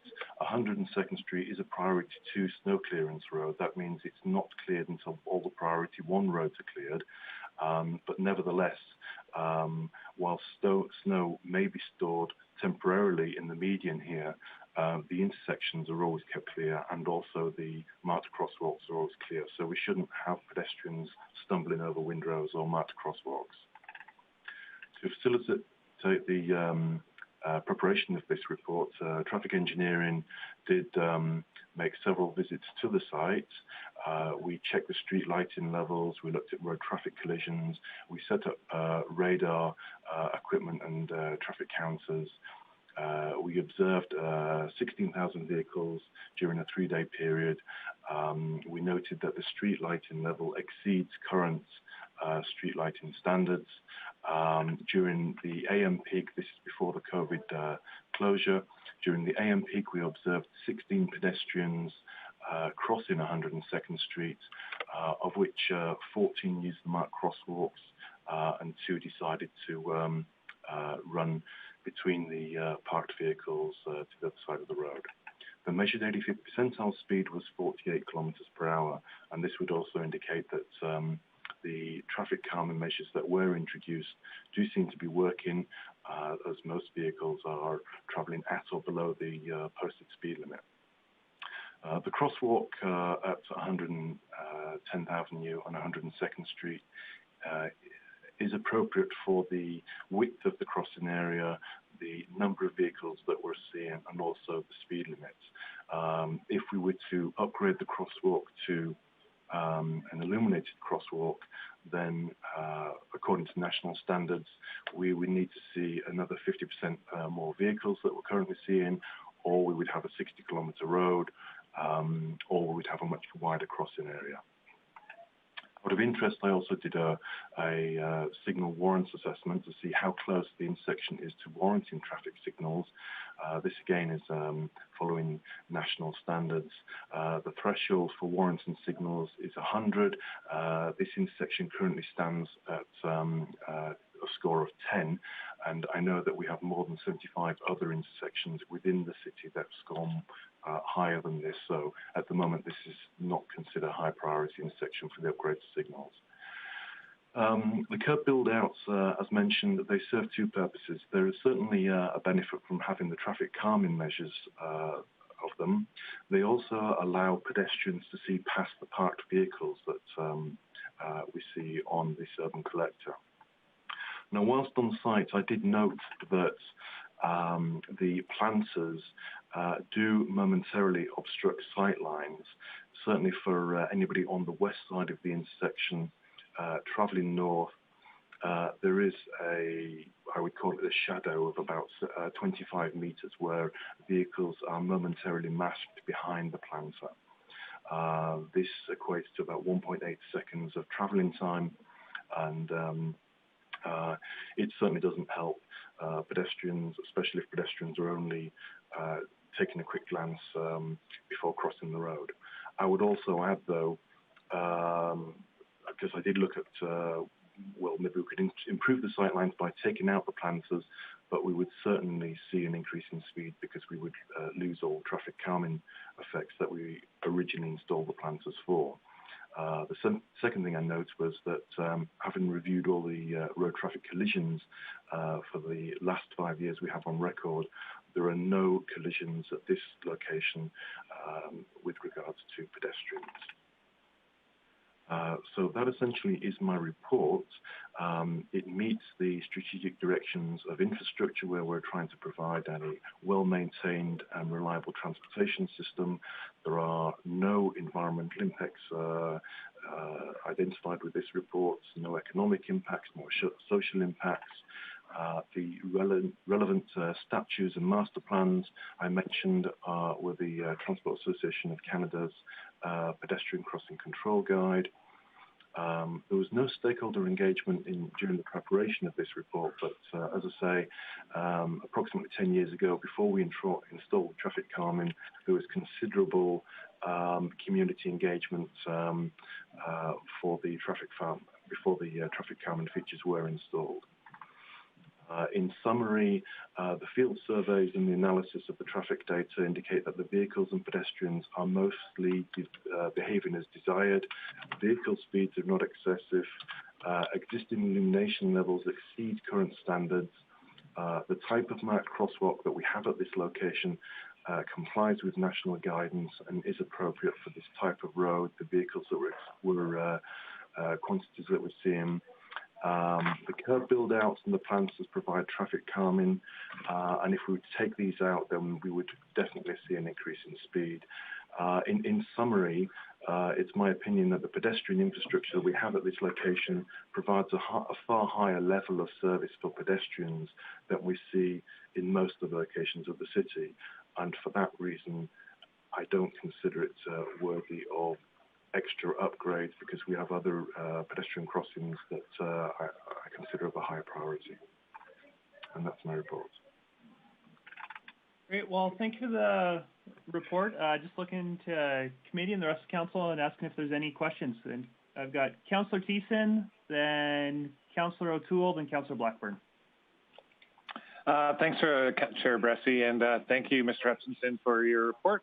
I just wanted to ask you in regards to, I guess, maybe your methodology. I don't want to question that at all, but this concern was brought to us by parent groups and Avondale Schools Administration, and their main concern was children crossing at the pedestrian crosswalks, as well as the potential for those windrows that I guess are not a problem, as we've seen, but also the planters. Now, I guess the only reason why I bring that up is because in your report you said that the obscuration of approaching vehicles is a concern if pedestrians only make a quick glance before deciding to cross at the crosswalk.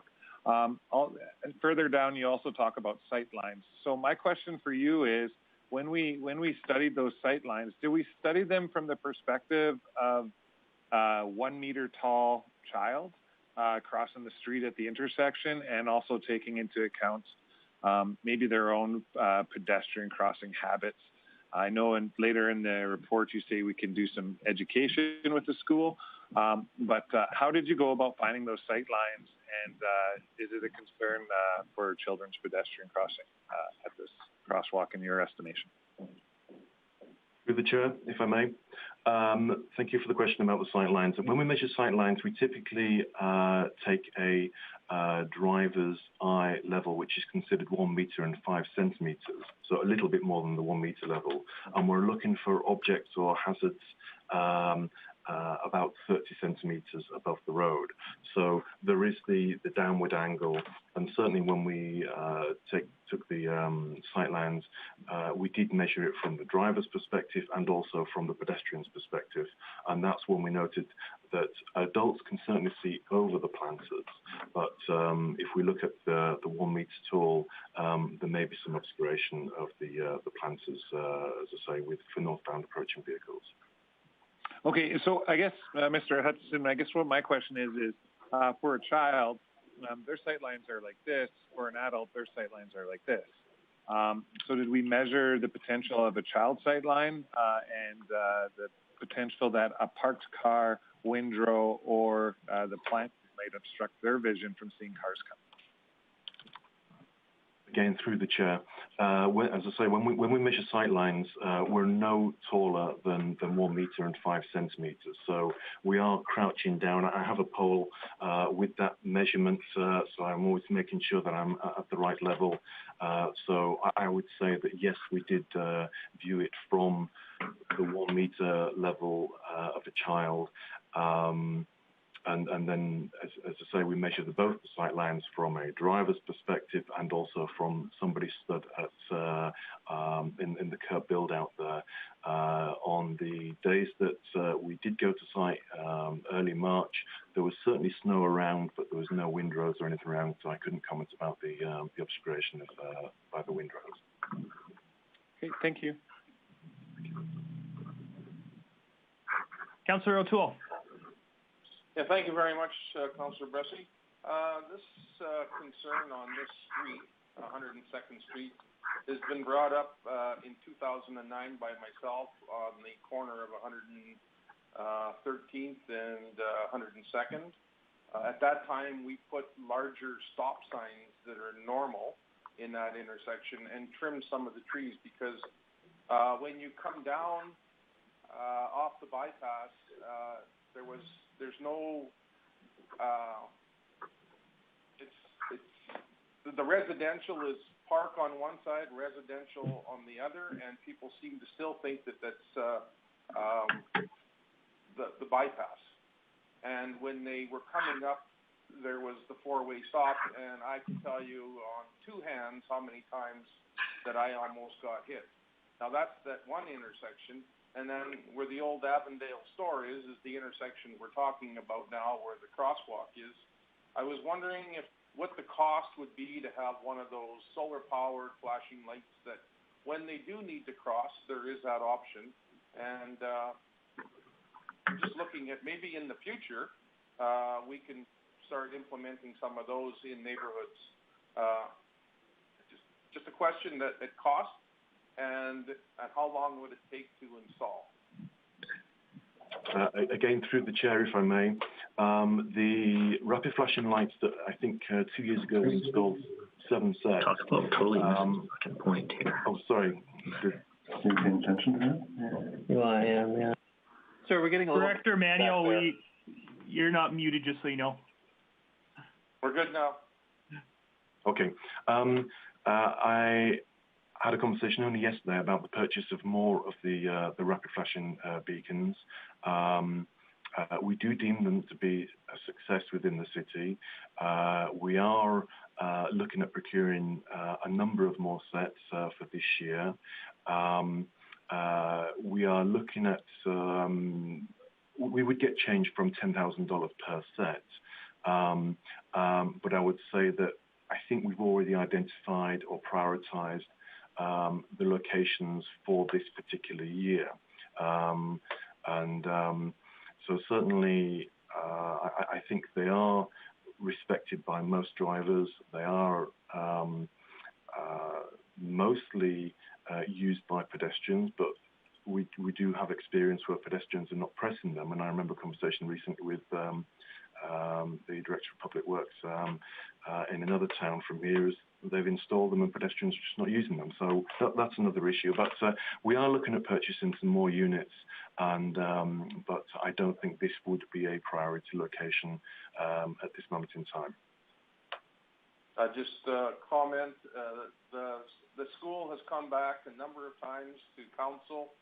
There's a mid-crossing block in between separating Avondale and Harry Falford School.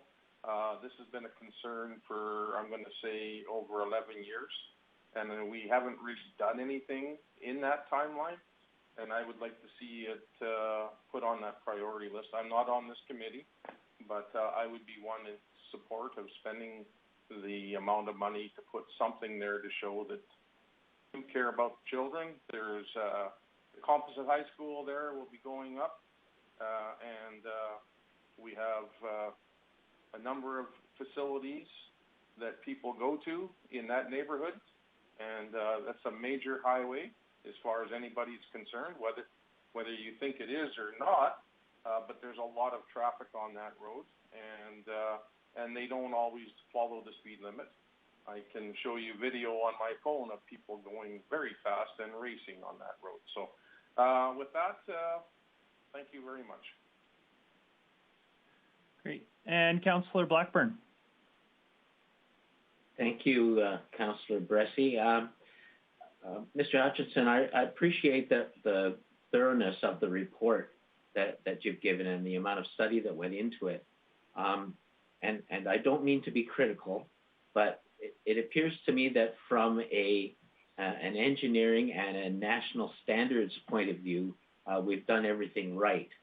And so if the answer is according to the standards, this intersection looks the way it should, I wonder why it is that the folks at Avondale School have raised it as an issue. And sometimes I think we need to be a little bit more practical than just going by what it looks like on paper. I note in your report that there was no consultation done during the preparation of this report. I would have thought it would be prudent to find out exactly what it is that their concerns are, and some discussion about whether or not the engineering or national standards don't fit because of something that they've seen themselves. I'm very glad to note that there have been no incidents at that intersection, and I'd hate to think that we were only going to look at this because there had been an incident. That's not the way we would want to see things happen. So I guess my question is, once the committee accepts this report for information, what kind of consultation will go on with the folks at Avondale to make sure that they know that we looked into it as they had asked, and to find out what other concerns they might have that don't appear to be addressed by the report? Thanks. Thank you. Again, through the chair, thank you for the question. I think it's a valid point that, and I don't wish to appear that I'm not hiding behind national standards, but I am trying to maintain consistency, and I'm using that as a rule of thumb in order to try and prioritize and to gauge intersections or pedestrian facilities that do need upgrading. And as I say, at this particular location, it's my personal opinion that the pedestrian facilities at this location are far higher than we have in many other locations within the city. In terms of prioritization, this almost touches on Councillor O'Toole's comment about the rapid flashing beacons. We prioritize by looking at at the actual vehicle speed. We prioritise by looking at the actual crossing distance, and we also prioritise by looking at the actual collisions that we're observing at those locations. And I think for me to not take into consideration the actual collisions and the actual hazards that we're identifying would be wrong for me to do that. In answering your question, how am I going to reach out to the community? I did mention this in the report, but I forgot to mention it in my verbal presentation. I do see a desire here for community engagement, reaching out to the schools. I don't think there's a need for an engineering fix here. I think there's more of a social behaviour problem. I want to know why the children are not choosing to cross the road at the marked crosswalks. Why are they stumbling over the windrows in the middle of the road and choosing to hide behind the planters when only 35 metres away we have a considerably much safer place for them to cross where they can see through past the parked vehicles? I think that's a greater concern.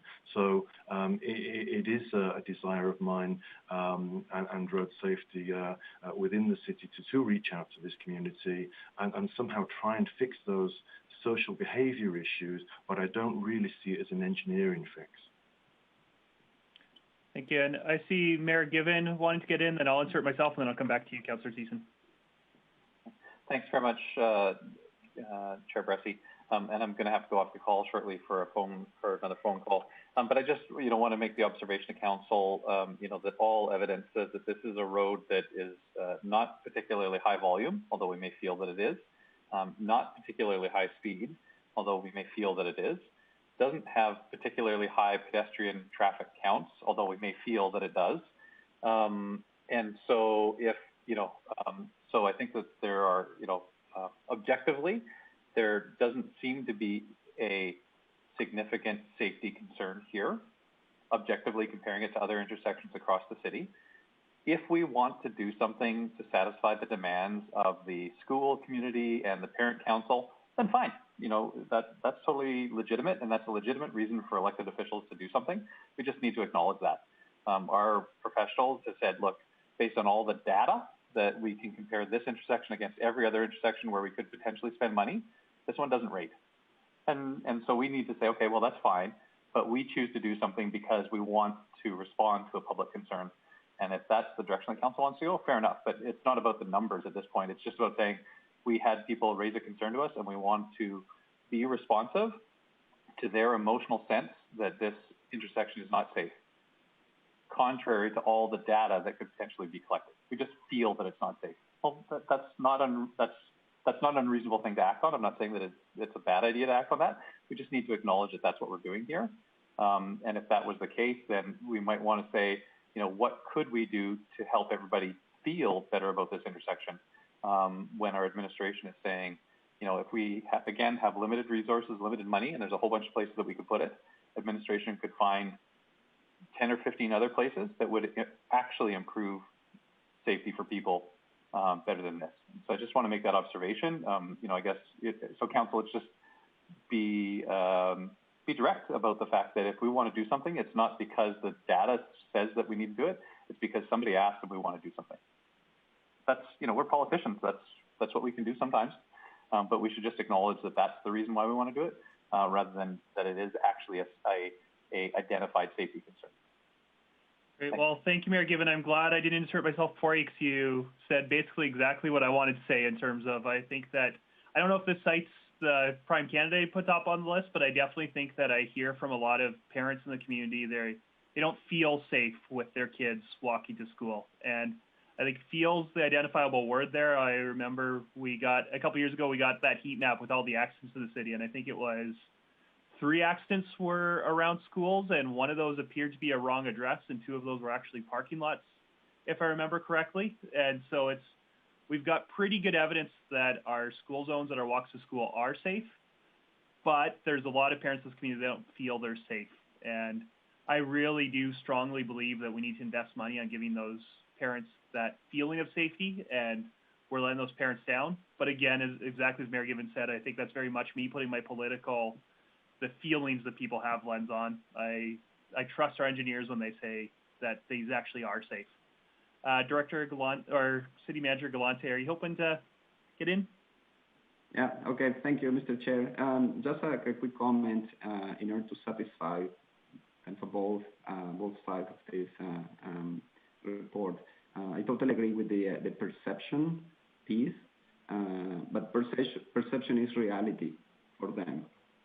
So we need to satisfy that. And I think what I can propose is that Robin or somebody from engineering to connect, always connect in advance for the future with the person or the group expressing the concern as part of the preparation of the report.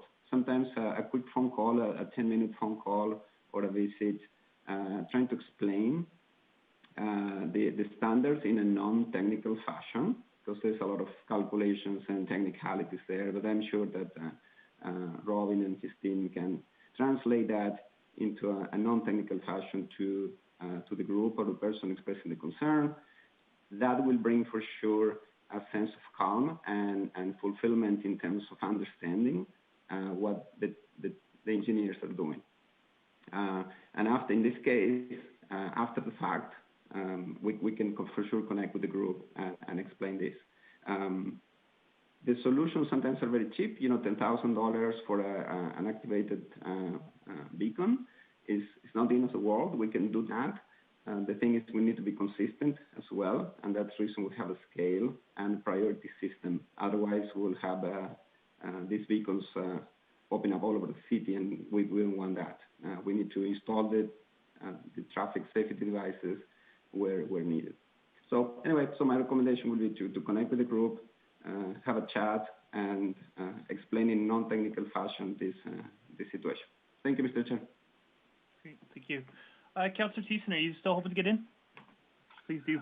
Yeah, thank you very much, Chair Bresty. And thank you for adding everything in, everyone. I'm not necessarily looking at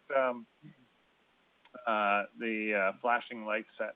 I was happy with the administration going through and seeing, you know, sort of the impacts and the potential for negative impacts, I guess, in using this crosswalk through this exercise.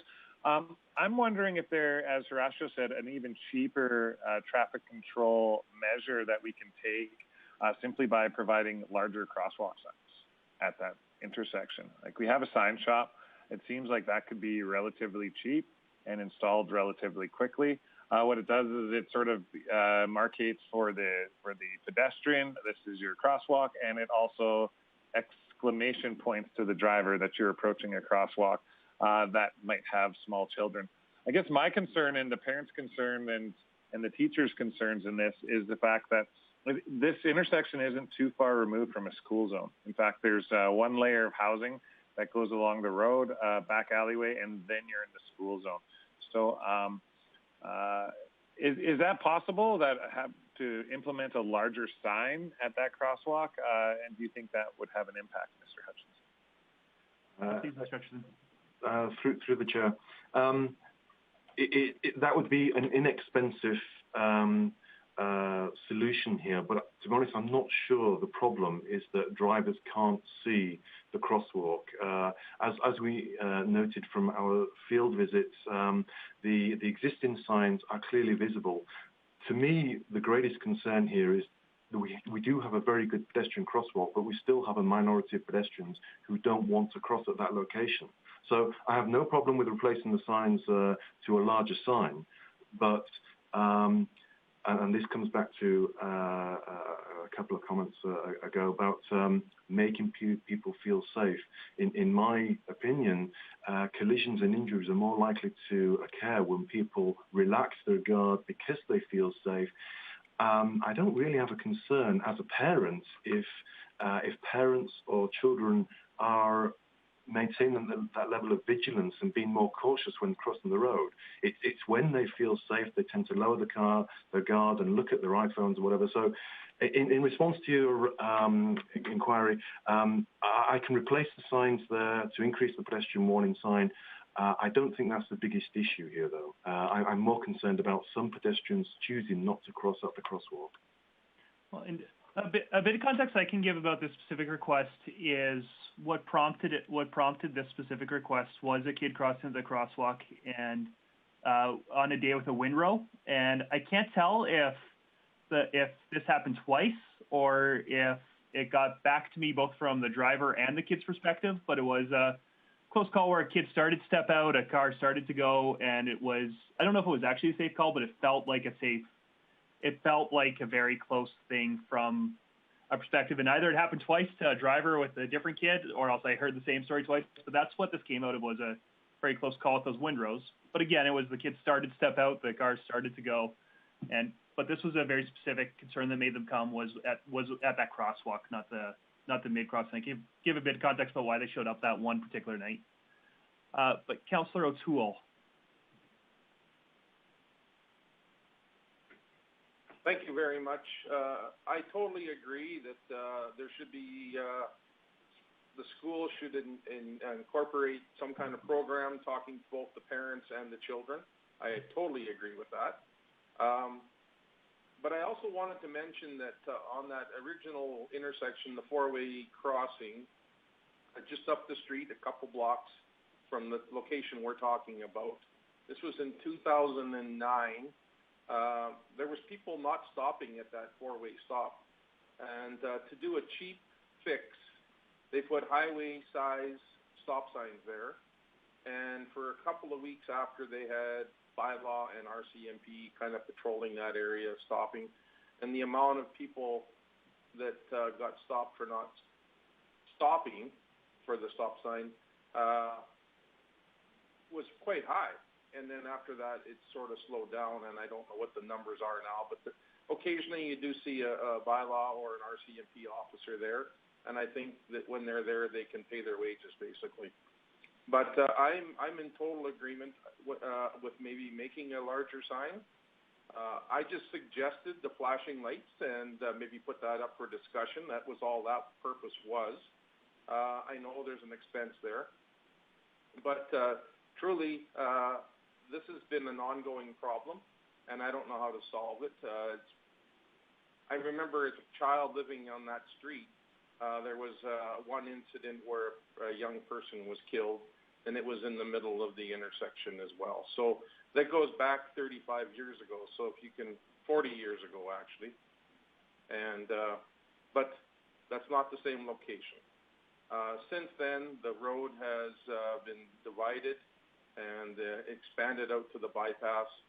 And I just would like to have some kind of a conversation with this parent to see if, as maybe yourself, can come up with some opportunities. And as a parent, you're still a parent, whether the kid's walking to school or not. There should be some education put down by the parent. And I also feel that the school has some responsibility too to make sure that like when I was a younger guy, we had crossing guards, and I don't know if that's a location where a crossing guard should be for like 16 kids. No, I don't think so.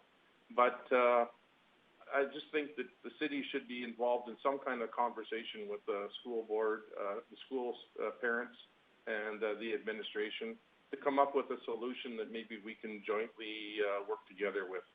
But yeah, the idea of having a flashing light was an idea. It's not that I'm going to push for it, and if it come to a vote, I would probably say yes. But with that, I thank you very much for your work. It's been a long process. Like I said, I know for a fact that I reported the four-way stop, and I was very pleased with the results after they put the highway signs in. So, thank you very much, Mr. Rob Hutchinson. And I know for me, I'm more interested in talking about our approach to school zones overall than this particular stretch of road, where I know that this was the parent group that happened to show up at council because they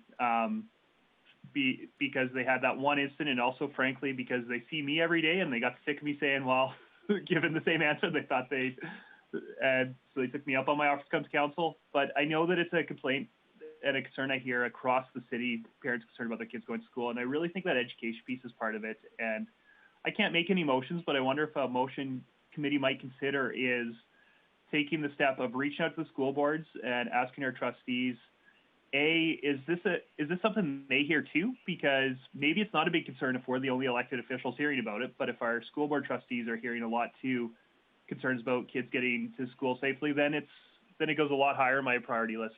And so, reach out just asking, do they have any concerns about parents feeling safe getting their kids to school? And also, are there opportunities for the city to work with them on improving both real safety and perceived safety? And as I think was pointed out in this report, education is a big piece of this. And we can't do that on our own, but we can maybe partner with school boards to do that. So I wonder if there'd be any interest in talking to our other elected colleagues and seeing if this is something that they want to move on. And again, not in this particular intersection, but in a more citywide approach. If I may, I certainly agree, and I mentioned that in the report. I think there's a need here for administration to reach out to the school and also to the community. So that's a commitment that I wish to follow up on. With regards to reaching out to the school boards and on a wider issue, I seem to remember a few years back, maybe 4 years ago, I approached the school boards with regards to trying to put more momentum into the Safe Routes to School initiative. Regrettably, I only had one school who stepped up and was willing to work with me on that. And it really was a lackluster take-up by the schools. I think 3 years ago, we ran a pedestrian crossing safety campaign, and there was a lot of take-up with the lower grade schools, the younger kids. But by the time we start getting into the junior and senior high, I think in a school-wide competition, I think we only received 3 entries, and it really, by the time the kids get to high schools and that, they have other things, other priorities that they wish to focus on. And I personally think that there is a need to engage in social education campaigns and safety campaigns, but it isn't something that we should be one-sided. We do need the parents to get involved. We do need the schools to get involved. And recent experience would tell me that that's quite difficult to muster that interest. Yeah, and that's why I wonder if it might be worth having a conversation at the political level in terms of if it's not a concern to the trustees, well then fair enough. I think it's a lot easier for us as council to say, hey, we talked to the school board trustees and they think it's fine, we're going to trust them. But if it is a concern to the trustees, then maybe that momentum needs to come from the political level and the school board, not at the administrative level. So I wonder if it might be worth us having politician to politician conversation, but we'll leave that to committee to decide if anybody wants to maybe provide some direction to that in that regards. So I don't know if there's more conversation, but we definitely need a motion of some sort. Councillor Thiessen. Thank you very much, Councillor Bresty. I'm not going to make the motion that you want. I'll look to other committee members to maybe take that up.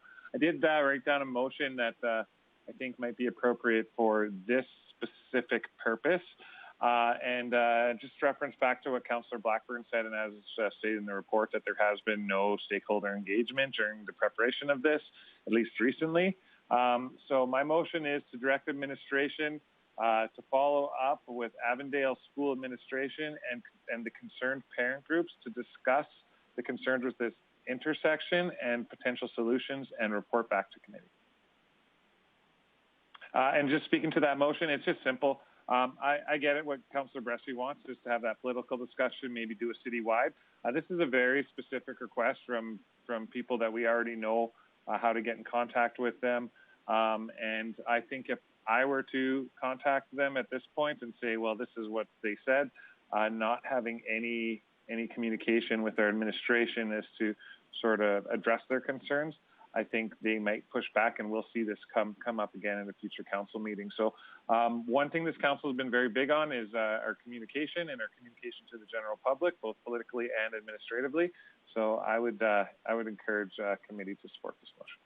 Great. And just some clarity for me, are you hoping to get a written report, or is a verbal report sufficient after that engagement's happened? Well, honestly, I think a written report, because there's lots of things that they can discuss. So at the end of the report here, it may be more appropriate for the schools to collaborate on community engagement programs. Robin said he's very interested in that. Maybe just getting a bit more context and just knowing, as long as it's in writing, then the general public and council and committee know and understand what was discussed and what was sort of settled upon, and then hopefully we can come to a decision there, whether it's not changing anything or doing a small change or a large change. But I think that would be important in writing. Yeah. Okay. Well, it's definitely in order. Honestly, I'm struggling with it in terms of I'm very interested in an overall approach. I get worried about investing a lot of time in one intersection, and maybe saying that, I should be glad that COVID means I'm not walking my kids to school every day, because I know I'd be hearing about this in the playground. But for me, it's I'm struggling with that, with asking for that much work and that much administrative resources go into this one stretch of road. But at the same time, if it might be a test case that we can use to stimulate further conversation, and maybe this is one of our schools that do have a lot of kids that walk more than other schools, so maybe it is something that could be educational for a more broad approach. And if there's potential, it could lead to that broad approach, that I'm interested in this. But yeah, so that's where I'm at. I don't know where I'm going to go on voting for this. Councillor Bressie, I'm having a video there. I'm trying to wave my hand if I can get in the queue. Well, please go ahead, Councillor Clayton. Thank you. I will support this motion. I appreciate your concerns, Councillor Bressie, but I guess thinking of the fact that we do have standards and numbers and parameters that Mr. Hutchinson would use to bring a crosswalk like this to committee or council. I have some concern of, a bigger approach, because we have that system currently based on, established guidelines. When things come to attention of the department, they would act upon them. So this is an assessment based on something that was brought to the attention of committee and council. And so to follow up basically and have a conversation, as Councillor Thiessen is suggesting, I think is probably the next best step. A bigger, more fulsome approach. It's unfortunate Mr. Hutchinson addressed that there hadn't been more take-up upon a community-wide sort of a crosswalk safety assessment, in collaboration with the school district. That's a different path, and I think that if we want to address that, it's a different conversation. But for this particular one, because it was brought to attention of committee and council, I think the proper process now will be to follow up based on the report and the information we've received today. So I will support this motion.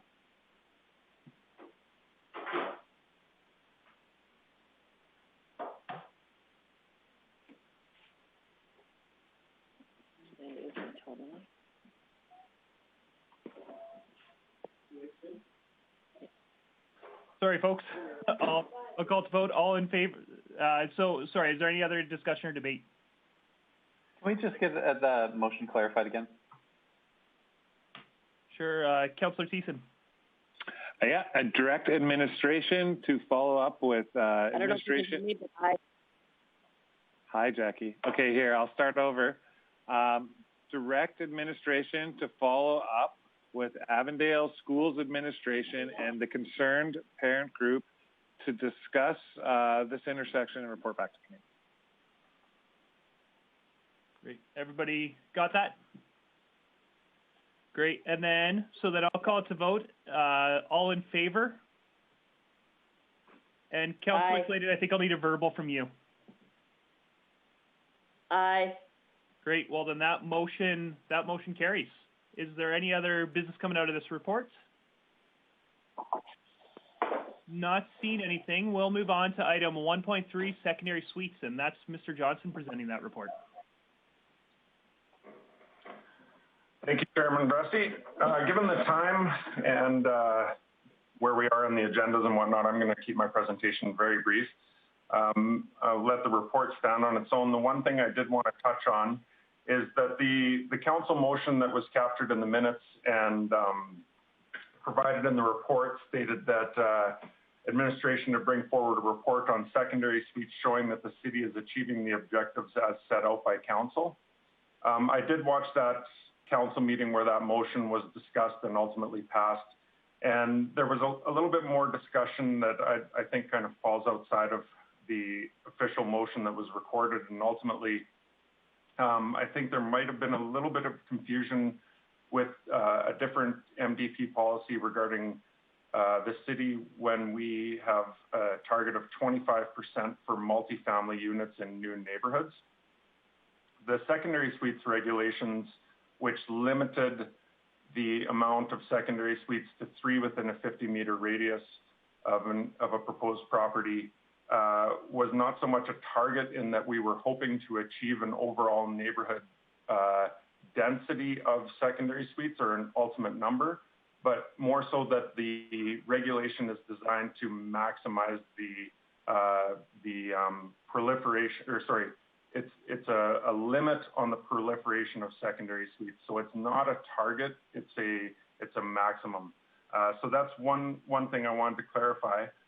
With respect to the objectives, so to answer the motion specifically, the city achieving the objectives as set out by council, I noted a number of objectives in the report.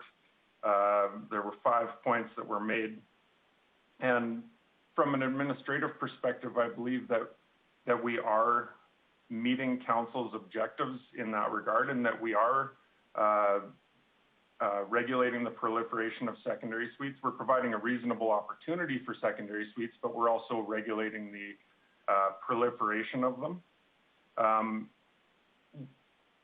From an anecdotal perspective, I guess, we're not receiving the same complaints that we were prior to putting in the regulations. So it appears that a number of our measures have been effective in that regard. And as a positive, when we did those regulations, we also streamlined the approval process in that we moved them from discretionary to permitted. And the overwhelming majority of applications that we're receiving are processed within a day. So all in all, I think that the regulations have been successful in achieving council's objectives. As noted in the report, UDI has submitted a report requesting a review, and in discussions with UDI representatives, I think it's fair to say that ultimately their desire is in hopes of doing more secondary suites, which really gets to that 3 within 50-meter radius regulation.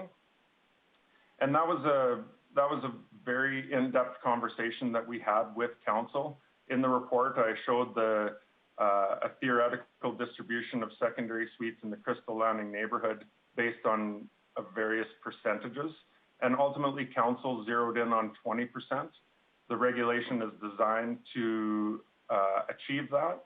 And we're seeing evidence that it's being successfully implemented in a number of areas. So that's all I have for my presentation. I'm open for any questions or comments, and I believe there might be some representatives from UDI here as well. Great. Well, are there any questions or comments from council? Councillor Palat. Thanks, Councillor Bressie. I'm just curious. I mean, we're talking about achieving the goals of council, and I guess for me that was a previous council, so maybe that was the goals of the previous council. I'm not sure if those, this is a 5 to 7-year-old conversation in a lot of ways now. I'm just kind of curious of when we're looking at these areas, is the goal to reduce rentals, or is it specifically to reduce secondary suites?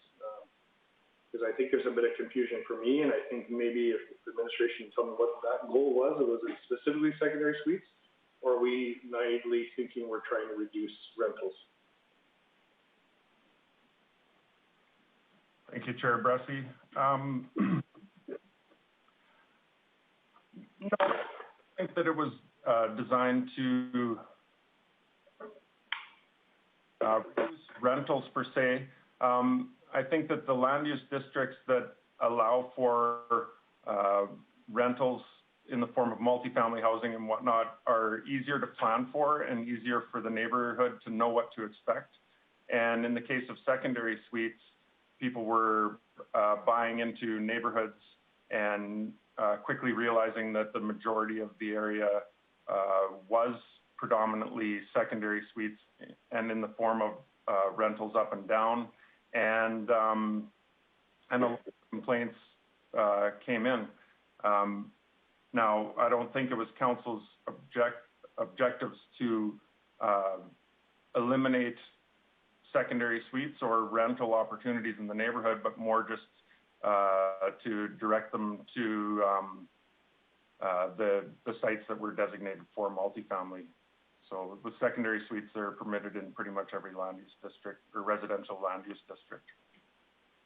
Okay. And I guess just another concern or a comment for me is we've had this conversation with the UDI and council. I think every single year I've been on council when we meet UDI, they talk about secondary suites. And one of the things that was brought up was if we could achieve proper parking on site, if we could achieve proper snow removal, and if we had visual impacts, that those are the concerns that the city was trying to protect when we did this in a way, and the industry is trying to protect in its own way. I guess the biggest concern I have from being involved in this industry is we're just seeing more people just doing the secondary illegal suites. And I mean, I don't know if this has actually achieved the goal that the city wanted. I think it's great that we did it, but I know firsthand from homes we've built where we haven't built them as legal secondary suites, people have later on converted them to illegal suites, and now they don't have enough parking on site. That lot wasn't designed for that. And so I'm very concerned with this policy that, although I think it's trying to achieve a goal, I think the unintended consequences are quite significant. And I think we're a little naive to think that just because we blanket a 50-meter rule and do this, that's all magical. I can drive you to homes firsthand in the last 3 years that we watch people that we've said flat out that is not allowed to have a secondary suite. There's only 2 parking stalls on site, and they go ahead and put a secondary suite in it. And so we've actually probably created a bigger parking congestion, in my opinion, from blanketing and trying to make this rule than just realizing some areas are predominantly rentals. And I'm not saying that you should allow a secondary suite everywhere. I'm going to go back to the earlier comment. The previous council had an ambition to try to say we need to talk about secondary suites. I guess I'd love to see this council at some point have a conversation about what their view of secondary suites is. And maybe that form and pull committee that we originally had might be a good venue for that, where we have some council members, some administration, and industry speaking specifically about that. Because this is a 5 to 7 year old conversation now that keeps repeating itself. And I sure would like to see us have a good discussion about this at some point. 7 years ago, the world was a lot different place. Even 5 years ago, the world was a lot different place. With affordability issues being a major concern and challenge in our city, this is one of the most affordable entry-level products that can be built and owned by somebody that they can gain equity and put themselves in the rental market position. So it saddens me that we're actually taking a market that is very important for first-time homebuyers. It was identified in our master plan on our affordability strategy that we should probably have more secondary suites. So I'm just kind of curious because I feel like we've got very mixed signals coming from within administration on some reports, and then other reports say we don't want them and we need to be almost more prescriptive, and then we have reports coming saying, hey, we actually need more secondary suites because we want to promote affordability. So I guess for me, I'm just really confused. I'm not a voting member of this committee. I'm just very confused on what the goals were 7 years ago and how those goals, they're even the same as they are today. Great. Thank you, Councillor Platt. I'm going to recognize Councillor Blackburn before I do, just so you guys know my internet's stuttering. So if I have to go reset my router, Councillor Thiessen, I think you're next up to chair this if I disappear for a couple minutes. But Councillor Blackburn. Thank you, Councillor Bressie. I think I'm going to end up repeating a few things that Councillor Platt just said, but although I was not on council at the time that this was discussed, I was paying pretty close attention to it because of my job, and I do recall that one of the issues had to do with the plans for each of these neighborhoods not accounting for the number of additional vehicles and people and the need for clear roads for snow clearing and those kinds of things. That was part of it. And the other part of it was that ATCO Electric had a concern at the time about the electrical capacity. If a large portion of a neighborhood was designed to have 100 amp services, and yet it turned out that many of the buildings on that street would have 2 suites, meaning 2 100 amp services, and whether or not we were creating a robust enough distribution system in order to be able to manage that, when we didn't know at the time that the suites or that the residences were being built, whether or not the tenants in those or the owners in those residences would take advantage of the ability to have a secondary suite. So there was a lot of concern about density as a result of not having some restrictions in place.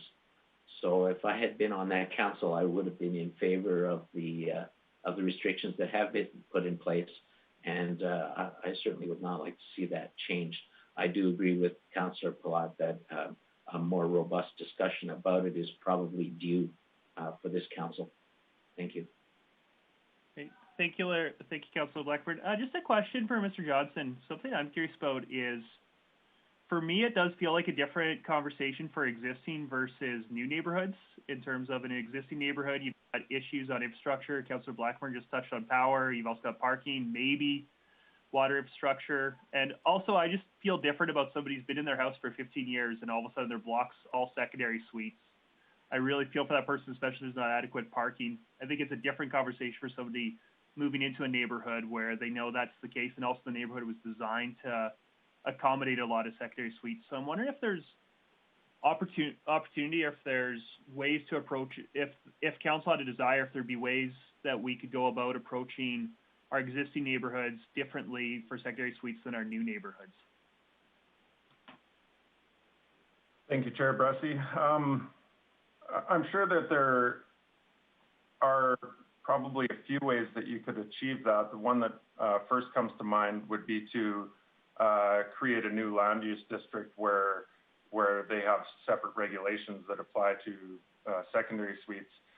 However, the one challenge that's coming to mind is that, as Councillor Blackburn mentioned, one of the very primary considerations of the regulations was the density regulation for utility service providers. And so these neighborhoods are designed and built for, what's turning out to take, in some cases, over 10 years, 15 years for neighborhoods to be fully developed. And given the state of the housing economy right now, that could stretch out for quite some time. All the utility service providers and whatnot have made their plans in terms of servicing those phases and whatnot. So I'm not sure how they would react to changing plans kind of mid-swing, so to speak.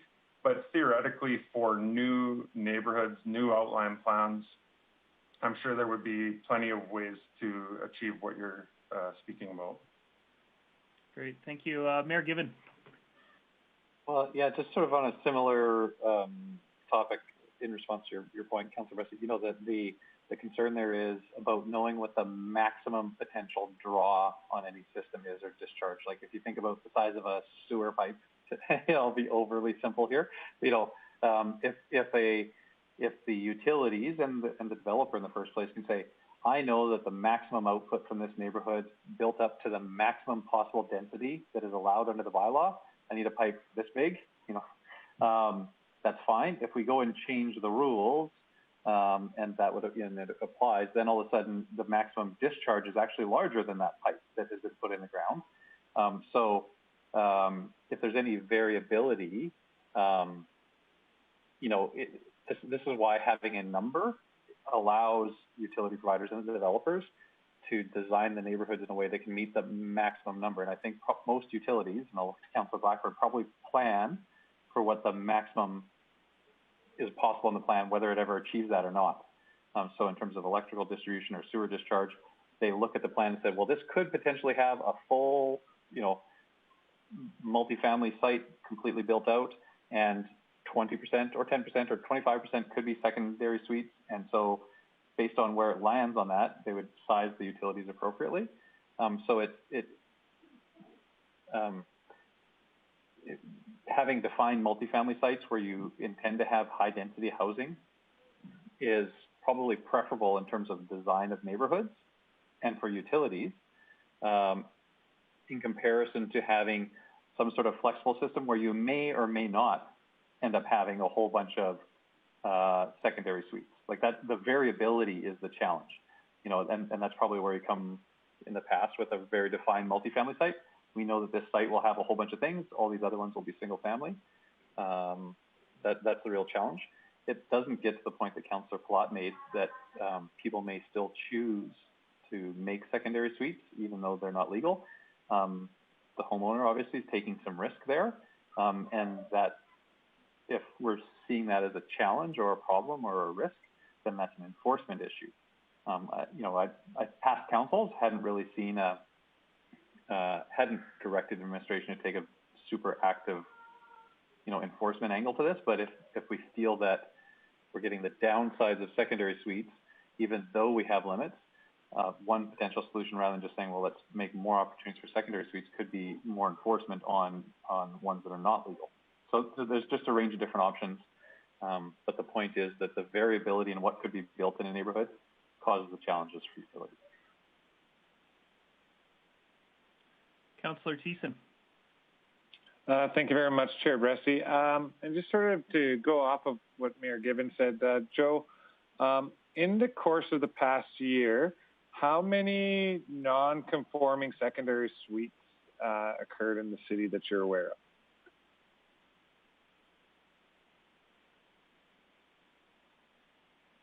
Thank you, Chair Bressie. I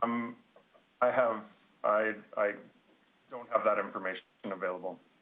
Okay, no, that's fair. And now, according to our secondary suite legislation, let's say I have a house and I move in a couple buddies to occupy the other 2 rooms in my house as a roommate situation. That's not a secondary suite, is it? Through the chair, no, it is not. So I think in that regard, it may address certain affordability issues with the requirement to have secondary suites. It is in the report, so I'll just repeat it here. It was already mentioned, the utility service providers, but the primary considerations in the design of secondary suite regulations include regulating the oversaturation of secondary suites, reduce of on-street parking congestion, density regulation for utility service providers, diversifying the housing stock, and maintaining the character of single-family neighborhoods. And I think that's why administration and council undertook this exercise 5-6 years ago to see how we could slow down this over-proliferation, because in certain areas of the city it was really bad, and we didn't want to see future areas of the cities go to that. And in regards to pipes, we had to shut down certain developments in the past because they wanted to, I think it was a triplex or a fourplex they wanted to convert to in the hillside area, and the sewage pipe couldn't handle the discharge release, or it would be problematic for it to try to conform into that site without any upgrades. So these are lots of things that we have to consider, and unless there's other direction, I'm more than prepared to make a motion as per the recommendation. Thank you. A last question for Mr. Johnson is, if a developer looking at a new site, if a developer was building a new block, was building a number of new houses, and came to council and said, "Hey, I'd like an exemption on secondary suites on this block or in these 2 blocks, and I've talked to the power company, the power will handle it, the parking," and council's confident that their plan would work. Is there any way under current regulations, other than just going direct control, that we could provide an exemption to the current rules? Thank you, Chair Bressie. Okay, so 2 thoughts. One is that I believe that the land use bylaw does talk about an outline plan. If an outline plan specifically identifies an area for, I could check that really quick, but an area for secondary suites, then possibly it could deviate from the requirements. Just 1 second. My apologies for putting you on the spot. I appreciate it.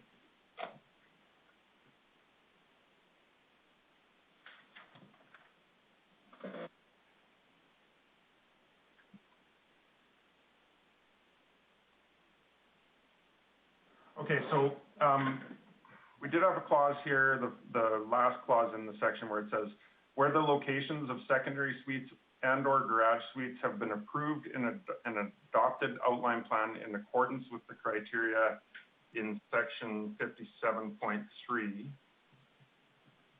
No, that's the 50-meter radius.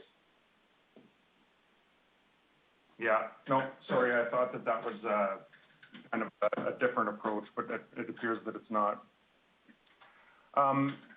So then the other question was, is there any way to make it happen? So yes, you could apply for variances for those areas. So you wouldn't need to do a direct control or anything else like that. You could simply apply for variances.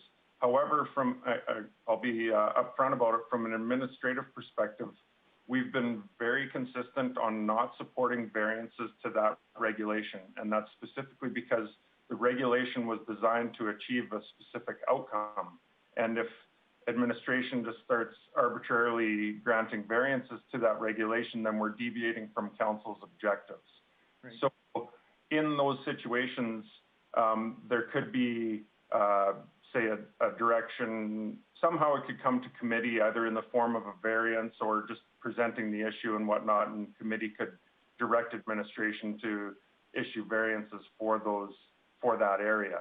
That would be the simplest and easiest, and then, you know, more complicated ones could involve different land use districts or getting into the outline plan or something like that. Right. Great. Councillor Thiessen, I know you said you had a motion you're going to try, but before Councillor Thiessen gets to that, are there any other questions that people have before we start trying a couple motions? Yeah, Councillor Bressy, it's Councillor Clayton here. I do have a couple things. I'm just trying to collect my notes here. Well, maybe I see Councillor Plot waving too, so maybe Councillor Clayton, sorry, with you, I'll let Councillor Plot speak, and then I'll put you in the queue after him. Okay, thanks, Chair Bressy. I guess another concern I just want to bring up that it's always been a bit of a mystery, I think, to me and a lot of builders is why the radius would encompass another block. And so my example of this, if you look on the presentation, a home is built that's facing the street, and yet the 50-meter calculation actually would take in the home that's across an alley and behind it. Not even on the same road, not using the same no road network, not using any of the same parking requirements. And to remind council that, you know, this is the perfect scenario of how the development will be laid out. If somebody just chose to randomly stick an up down in the wrong spot, it could actually really limit how many could go in an entire radius now because of the 50-meter rule. And it's always been something that's been really confusing to me, is why if I have a house that's facing south, an easement behind me, and I have a house on the easement that's facing north, why that has any impact at all on me being able to do one on one side and the other side. Always been confusing, and it really does, as much as we're saying, hey, this scenario would allow this many secondary suites. It only takes one going in the wrong spot with that 50-meter radius to change an entire block's ability to actually put legal suites in. So it's very confusing and convoluted when you're looking at purchasing lots, and it is something that's a concern. And I've never understood why the 50-meter needed to impact a street that doesn't even have your house on it. And then I see Director Glavin's face, so I'm wondering if he's hoping to get in. Sure, thank you, Chair Bressy. I can probably have Joe respond directly to Councillor Plot, but my understanding of the 50-meter radius is largely it was a tool that could be used to guide the up to 20%. And I think there are limitations to using a rough tool like that, and you're going to have unintended consequences. I think the situation that Councillor Plot is identifying right now, that if you had a couple secondary suites go into a location, that it impacts other potential sites disproportionately because there are different environmental factors in other areas. I think the underlying discussion we're having, going back to what triggered this discussion, being the letter from Bill that was submitted, that these regulations were put together over 5 years ago.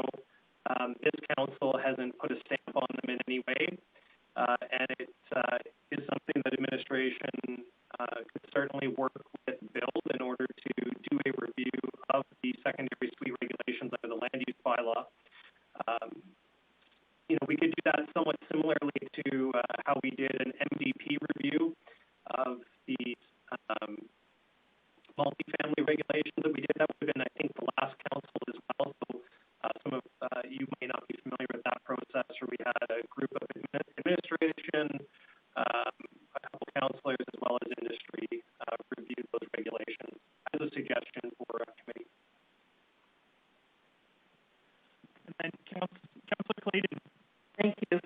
Director Glenn sort of touched on a few of the points that I wanted to address. I guess from the council meeting, there have been some changes, and which in turn brought this motion forward.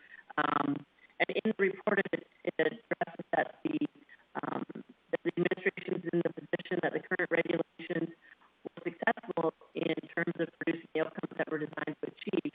However, during council, administration was recommending changes. So if we're happy with it, that was my point to council, that why were we changing it? So regardless of that, I do agree that the 50-meter was a tool, the 50-meter radius was a tool in order to get to the 20% goal, which that decision or that sort of point did include consultation with industry. But Director Gladden's point, I agree. I think the sort of next step to this is to have a conversation, a similar sort of committee structure that, at council to see. And I'm not talking about an 18-month process that means we're going to redo a land use bylaw. This is truly a temporary committee to discuss how effective or efficient the current LUB is. And so, in regards to secondary suites, and the process doesn't need to be an 18-month in-depth review. It can really just be sit down with industry, sit down with administration, sit down with a couple councillors, and see if, the 50-meter radius, for example, is that working? Are we getting to 20%? Are we happy with 20%? And so that's just a sort of a open conversation, and then we get to the point of, if the outcome is administration comes back and says, after discussion, the general consensus is that it's not working with what we're hoping to achieve, then maybe we look at a review, and that's not today. So that would sort of be my hope, that if we have a full group conversation with a couple councillors, some administration, and some industry, and I think that sort of addresses what Bill just sent in their letter. And I think it kind of addresses, in my opinion, what was the intent with this report from a council perspective. So I look forward to seeing what comes next in regards to a motion. Great. Well, Councillor Thiessen, I think it might be time to get some motions. So would you be willing to try one? Councillor Clayton, or I think if you want a motion to address that, you probably have to go beyond my motion, which I could also get behind your motion as well, but I'm just going to move that administration recommend, I move that committee receive this report for information. There you go.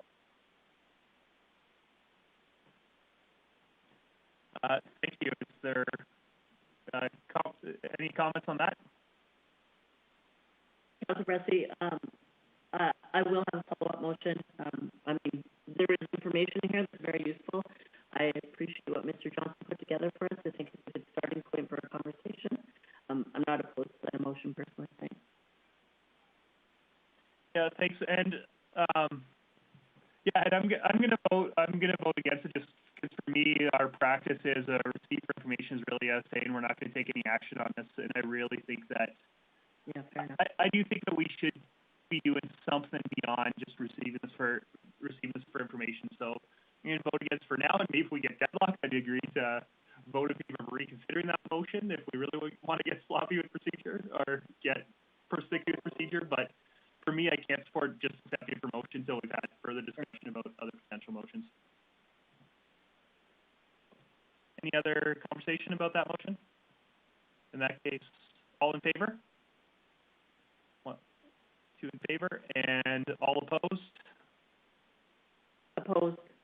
Okay, so that motion does not carry. So are there any other motions? Sure. If there's no one else in the queue, Councillor Bresky, I did have a motion.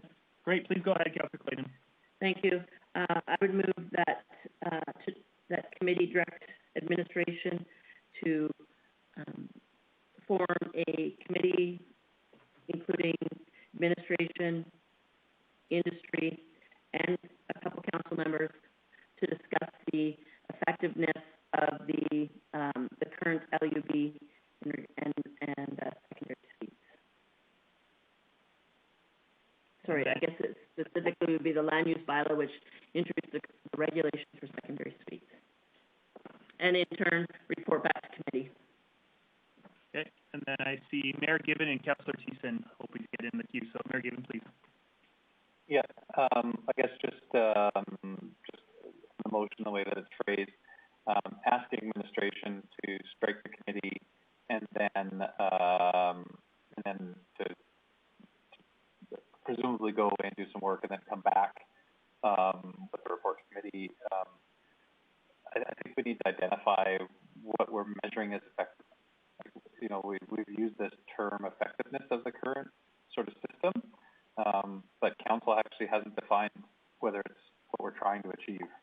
And so it could be completely effective in dealing with one issue. So I think, Councillor Clayton, you may want to be more specific about what it is that you want this group to review. You know, do we want to, effectiveness is in the eye of the beholder. If one party wants, and I'll be super extreme to make the point, if one party wanted to say we want a limit and to reduce the number, one thing would be very effective at doing that. If another party wanted to increase the number, well, that thing would be not effective. So we need to identify what it is that we're hoping to discuss rather than effectiveness, which isn't really quantifiable. Sure, and if I can, Councillor Bresky, to address the mayor's comments, I guess the simple conversation is this working? You know, we use a 50-meter radius to get a 20% in regards to secondary suites, and from administration's perspective, this is working. I think it's important for you know, a few members of council to sit with this and have a informal discussion to hear from industry if this is working. We could turn this around if you want to have a presentation to this committee from industry to share their opinions, but I think it's nice to have a conversation between administration, industry, and some elected officials in turn to, you know, sort of dig a little more informally into, is this working as it's currently set out? So that would be my goal. Great. Councillor Thiessen. Thank you very much, Chair Bresky, and thank you, Councillor Clayton, for the motion. Though I don't know if I can support it, and I'm largely getting hung up on the fact that we're going to establish a new committee and appoint council members. If this is something, maybe it's a workshop, maybe with industry, maybe and also with administration. Largely, I could be okay with it on that regard, but I don't know about setting up a whole new process, because that just seems like it'll. I know you want this to be a short-term thing, but you know, we got to appoint the members to the committee. We have to, you know, make sure that everyone can meet. We got to have those meetings. We got to bring it back to committee. It just seems like it's a long process now. So for those reasons, I don't know if I can support it. I guess I could support maybe having that conversation at a workshop with administration and industry, or if administration goes off and works with industry and comes back with some, you know, compromises to solutions and presents to committee, I could be down with that. But in forming a whole new committee, I can't support it. Thanks. If I can, Councillor Bresky. Yes, please. You know, call it what you want, Councillor Thiessen. We've done it in the past. It's a form and fold type process. We've done it in regards to lot sizes where we sit down, have an informal discussion, call it a workshop, call it whatever you want. It's an informal discussion with industry, elected officials, and administration. It's temporary. It's to have to figure out, to get into the nooks and crannies of what this could look like, and what the opportunities are, what is working, what isn't working. I don't, to be honest, care if you call it a committee, call it a council workshop. I could refer to Director Glavin to see what he thinks is best for what it looks like, but the naming of it isn't important to me. Just Director Glavin, I'm just curious, as we talk about this and what could potentially get passed, would there be a difference in what you'd see as a direction if council asked you to form a committee versus a workshop? And yeah, so would that be different direction to you if you're given one or the other? Yeah, it would be a little bit different, but ultimately the most important thing is that there's clear direction on what the expected outcomes are and what you want us to evaluate. So, you know, the way the current regulations came about were a desire from the council at the time in order how to regulate secondary suites, and that was to limit it to up to 20%. So, you know, if we receive direction of 30%, 40%, name the percentage, we can create regulations that will achieve that. So ultimately it's, you know, what do you want administration to take into account while reviewing the direction or reviewing the regulations? So, you know, one way to do it in a more formal way is to have a terms of reference that you would have for the committee to follow. A more informal way would be the workshop, where we would have council and stakeholders come and discuss the regulations, and then further direction could be given coming out of a future committee meeting after the workshop is held. Thank you. Yeah, and I see Mayor Given hope to get in, just to insert myself. I know that for me, I think a better course would be to have a workshop, and the main reason for that is because when we're talking committee, I think that means, I don't know if committee work always tells me slow work, and for me, I think that I'd love us to move relatively quickly and have an informal conversation with council, industry, administration. I think it'd be worth having, I think it would potentially be worth having more than a handful of councillors involved, but letting whichever councillors are able to and interested to hear what's going on. And then for me, that would dictate what do we need coming out of it. And maybe there is a robust process that's going to take many months, and we should form a committee to guide that robust process. Or maybe there are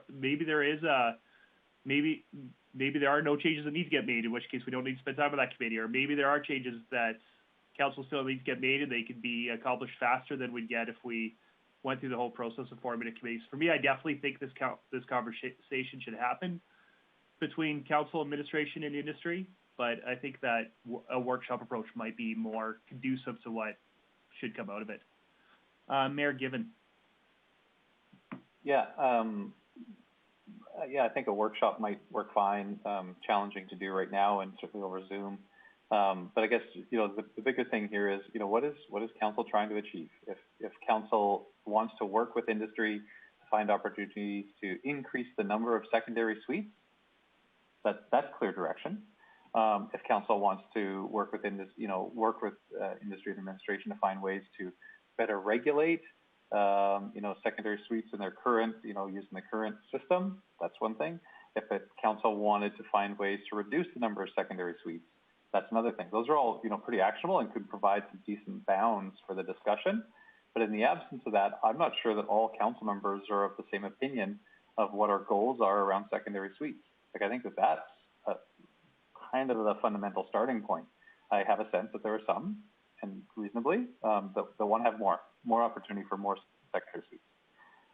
There are some that probably haven't really thought about it too much, or might be in the middle, and there's some that are saying, well, the current system is fine and wouldn't necessarily want to see more. So I think that we might need to solve that, what council's preference is, and then when we, identify that, that's where we'd start to work with industry to figure out the how.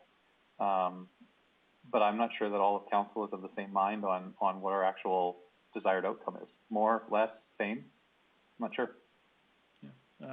Councillor Bressie? Sure, I'm going to let Councillor Plott, and then I'll come to you, Councillor Clayton. Thank you. Thanks, Councillor Bressie. I think Mayor Given raises a good point, and it's exactly why I'm continually going to push back on the 50-meter radius rule. I'll give you an example of things we've talked about in this council and something that our company was involved with back 5-6 years ago. We built 5 or 7 years ago, I guess, before this. We built 5 of these in a row at one point. We built 5 up-downs in a row, legal suites in a row, all professionally landscaped, right across the street from a transit hub on a main street. Now, would I want 5 in a row in another part of a development? Probably not. But if we're talking proper best citizen land use planning, don't we want to have secondary suites that look nice near transits? And so these are those little things where when we're talking about effectiveness, the 50-meter rule has an unintended consequences of if a community can be built where they're aesthetically pleasing, there's lots of parking, we can do snow removal, but we can actually build them in a way that investors want to buy these, and we can enhance the community and put them near transit stops. Wouldn't that be a better process? But those are the kind of conversations, until you have some sort of committee talk, and we're saying what the effectiveness is, maybe we need to have the chat of why are we having them? Why do we want to have them?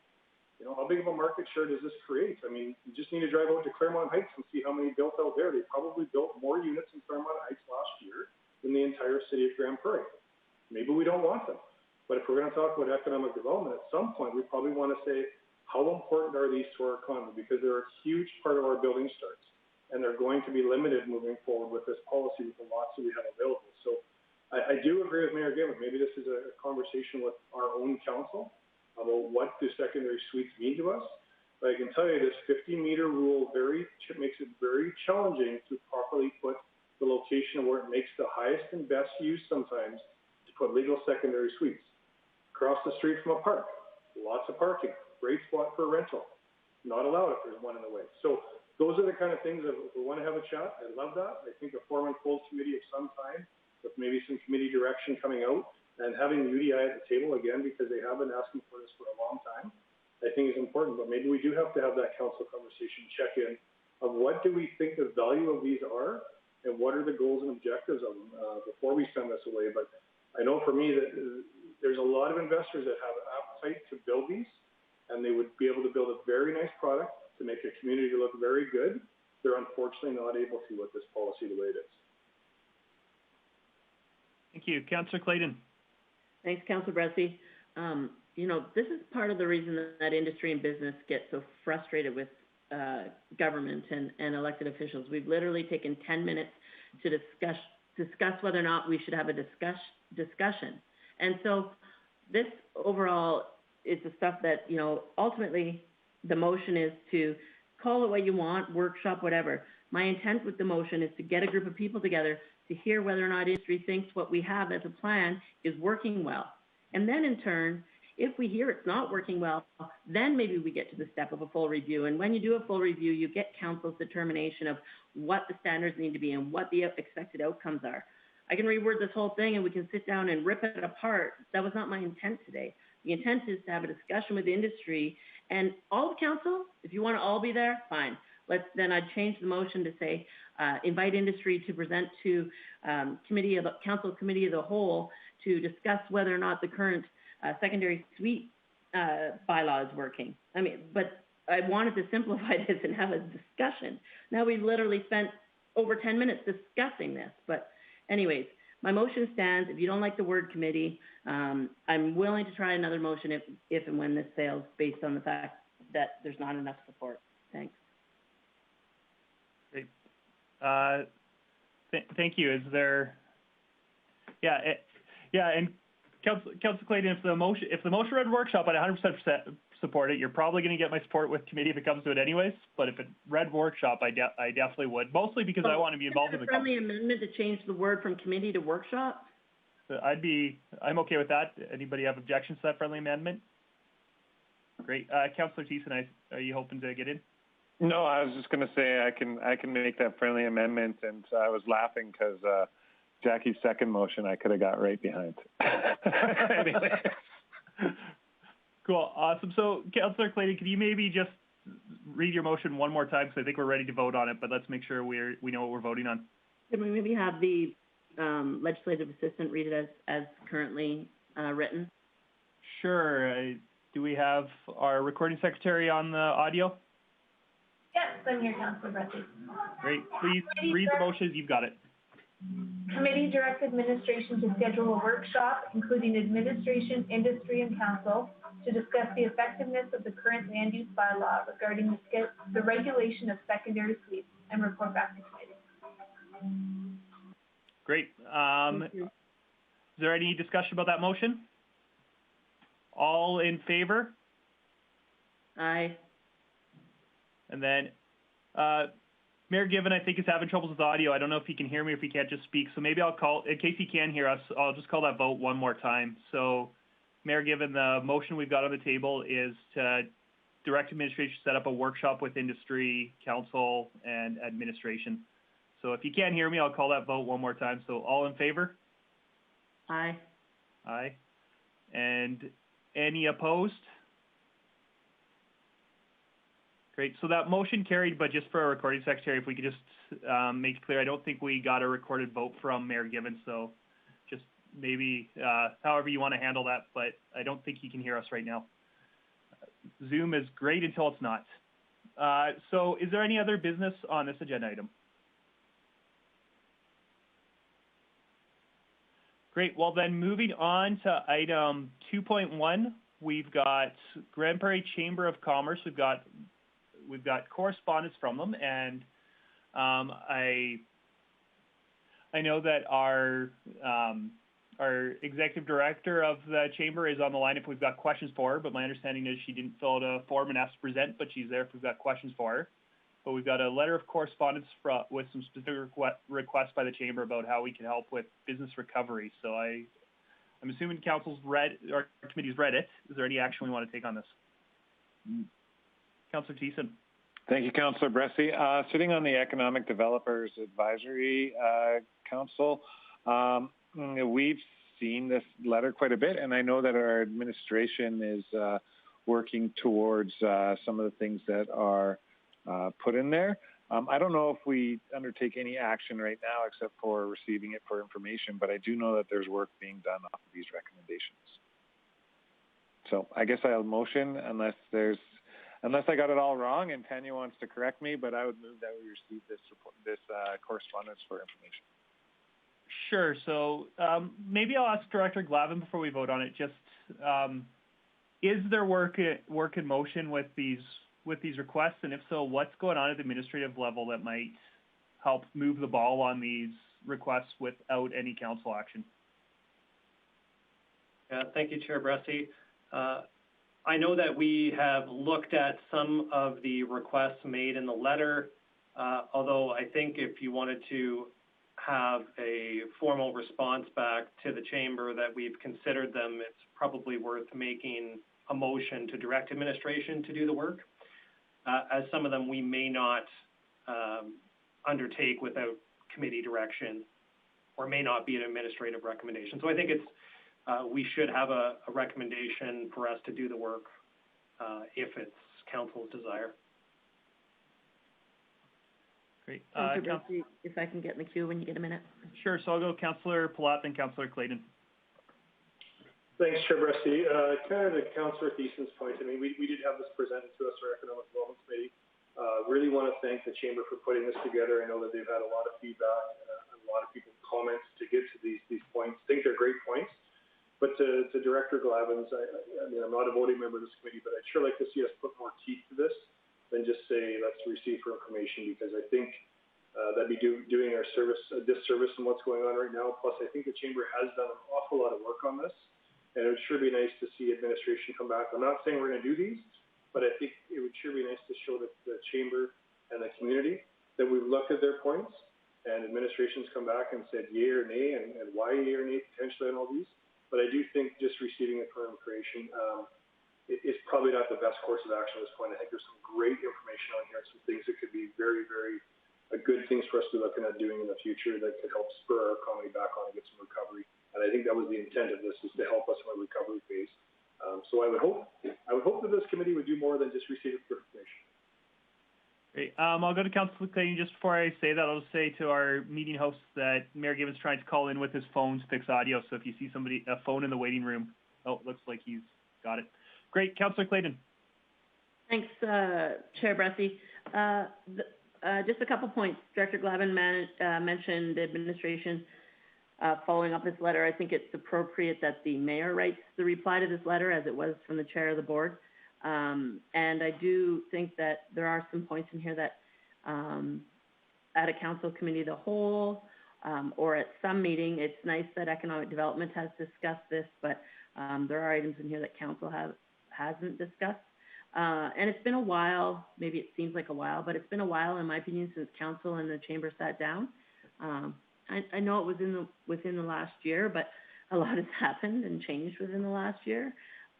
So I do think as we go forward and if council's decision or interest is to discuss some of these items as we sort of get out of COVID and revitalize and rebuild, there are some good points in here. So I'm happy to look for recommendations on not line by line items that are of interest, but next direction. I'm with the mayor, and maybe he has some comments, but at a minimum, a reply from the mayor makes sense to me.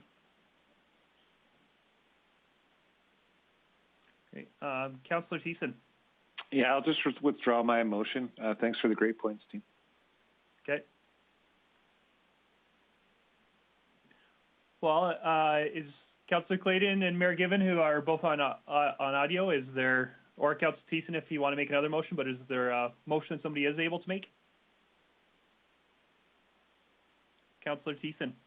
Yeah, I'll try one here, and largely because I know our administration is already working with it. I'm not sure if we need to direct the mayor to write a letter.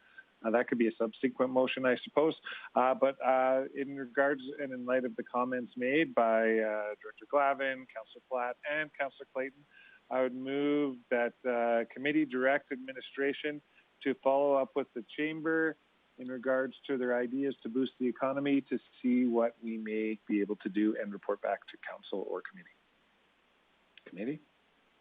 Committee. Okay. Is there any discussion or debate about that motion?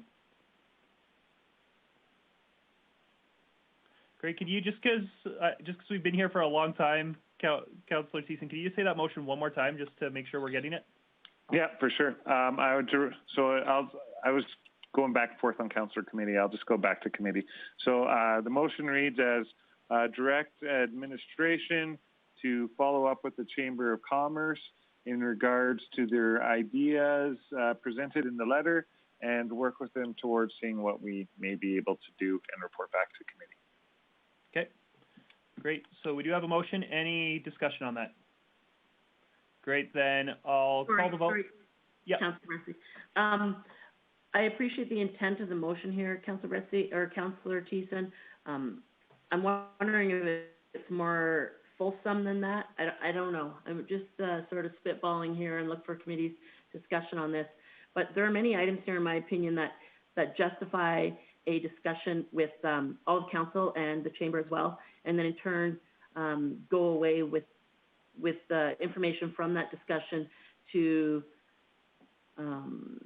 sort of build what we're thinking as a council and administration in regards to a revitalizing, rebuilding plan coming out of COVID.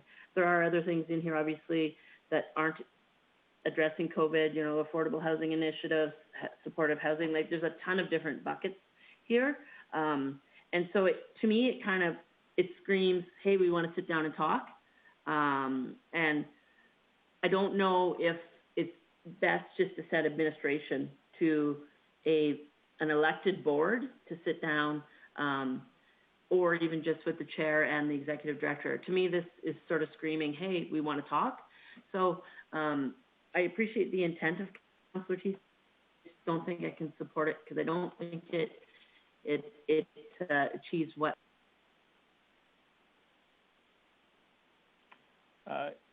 Councillor Clayton, I think we got the gist of what you're saying, but just so you know, you broke up at the end. So if you were sharing another thought, then you might have to reshare it. Sure. I guess my sort of closing comments were I can't support this motion because I don't think it achieves what the chamber is hoping to achieve. Great. Councillor Thiessen. Yeah, no, Councillor Clayton, you make a good point. I am amenable to a friendly amendment if you think that the motion can be salvaged.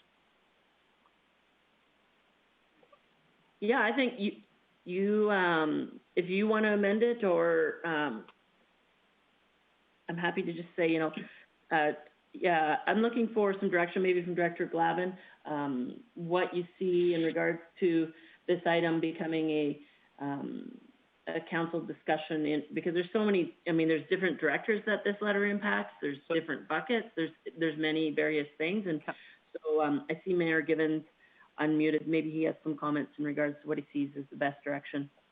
Yeah. So, go ahead, Mayor Givens. Yeah, thanks very much. My apologies for the technology problems. I was actually trying to get in the queue there, but I think I was muted on your end. I think, Councillor Clayton makes a point that the Chamber has a range of different ideas that touch a whole bunch of different areas. I would note that this wasn't sent to City Council, it was sent to the EDA, and so that's fine. We can see this as an opportunity to meet. I think a very simple motion would be direct administration, work with Chamber of Commerce to set up a meeting between the Chamber Board and City Council, period. Super easy. So maybe I'm seeing Councillor Thiessen give a thumbs up. So maybe Councillor Thiessen, would you maybe be willing to withdraw your motion? And if Mayor Givens willing to make that motion, let that motion be the one we vote on. Would that be all right with everyone? Works for me. And then, Mayor Givens, if that works for you, just make sure our recording secretary had a chance to catch it. Could you say that motion one more time? Committee direct administration, coordinate with the Chamber of Commerce to arrange a meeting between the Chamber Board and City Council, period. Great. Any conversation or debate about that motion? In that case, all in favor, so I'll have Councillor Thiessen and I all in favor. And then Mayor Given, how do you vote? Aye. And Councillor Clayton, how do you vote? Aye. Motion carries unanimously. And then something else I had coming out of this is just looking at Director Glavin. I don't think we need a motion for this, but probably, although I'm open to it if we do, but would it be possible for you to circulate council on just that first point, reduce or waive fees on projects that happen on a 12-month business active period? Would you guys be able to look at the budget and get an estimate of what that point would actually be worth? Because it's one I'm personally interested in. I'd like to know more about how feasible it is as I'm approaching these conversations. Yeah, in a normal year, that's in the magnitude of around 1.5 million. Okay. Ballpark. Great. That's all I needed there, so thank you. That's helpful to me. Any other business coming out of this letter? Great. Well then, carrying on to other business, I did have one that I'll be super brief about. And something I wanted to bring to committee's attention is I've had a few home-based businesses approach me talking about limits around the signs we have on home-based businesses, where we only allow a very small sign to advertise they're there. And the businesses that have been approaching me are all the artisan-based types. So they're the kinds where they make something and then they go to a community event, a farmer's market, a trade show, something like that to sell it. And they've lost all their traditional abilities to go out and sell. So now they're selling on the internet, they're selling through social media, and they're run into issues where when customers come to pick them up, they can't find them. Nobody knows they're there because, for good reason, in residential districts, we don't want people putting big business signs up. And what I've had a few people ask me is there any way to temporarily, for 3 or 4 months, while all the events they rely on are canceled, to relax those sign rules? And I'm wondering if committee would be interested in exploring that, and if so, what I was kind of hoping committee would support is just asking administration to come to the next committee meeting with a verbal report on ways, if council wanted, it could temporarily relax sign restrictions on home-based businesses. So I'm not asking committee if you're interested in doing something today, but if you're interested in asking administration to do a bit of work and tell us, is this even possible? So I can't make any motions, but that's what I wanted to raise with you guys.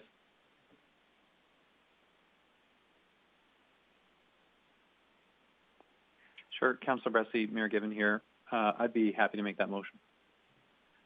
Great. So the motion would be just for administration to report back at the next committee options to relax sign limitations on home-based businesses.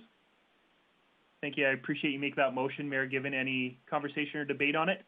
Well, just clarify, I want to be really specific around temporary relaxation. Yes, thank you. That's my intention of bringing it up too. I don't think I would support permanent change, but temporary during COVID, I definitely could. So thank you.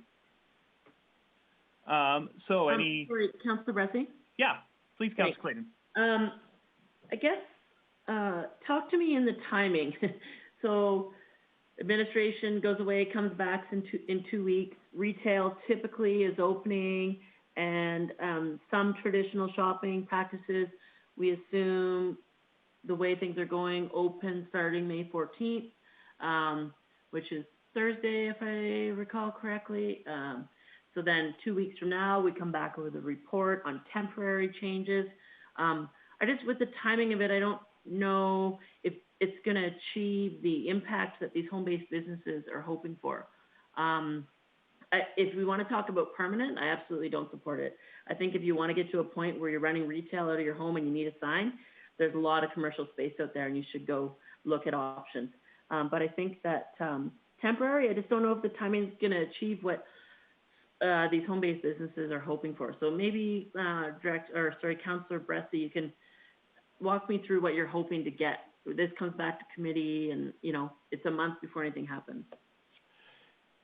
Yeah, and I definitely recognize that we're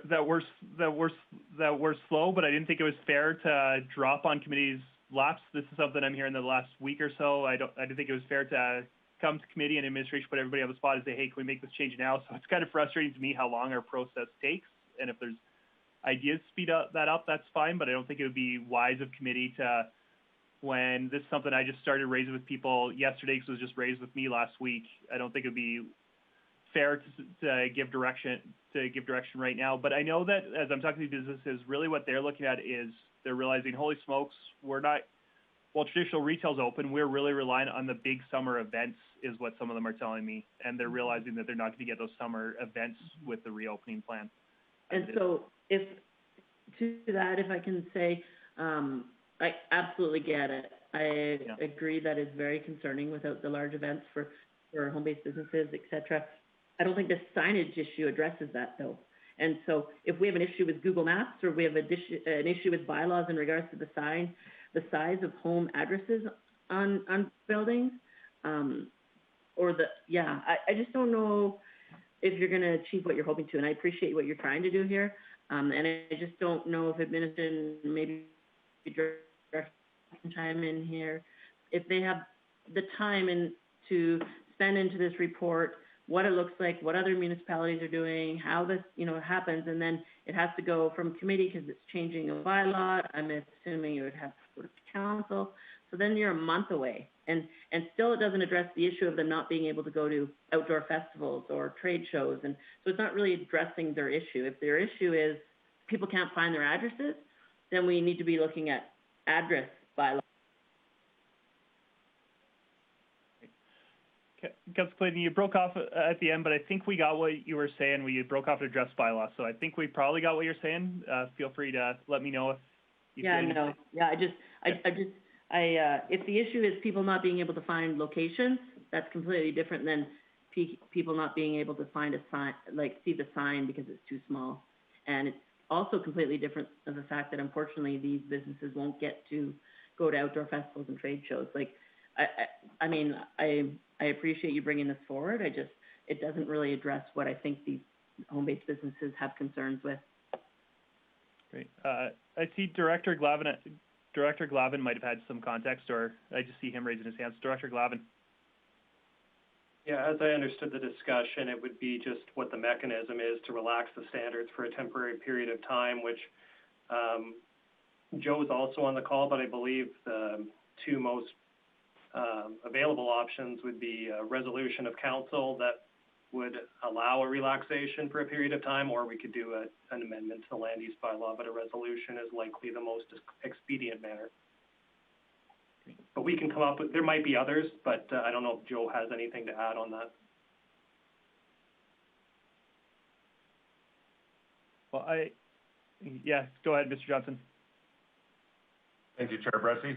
Yes, I believe, and I can certainly check with the, some of our lawyers, but I believe that a municipality is not obligated to follow its bylaws or enforce the bylaws, I should say, enforce the bylaws.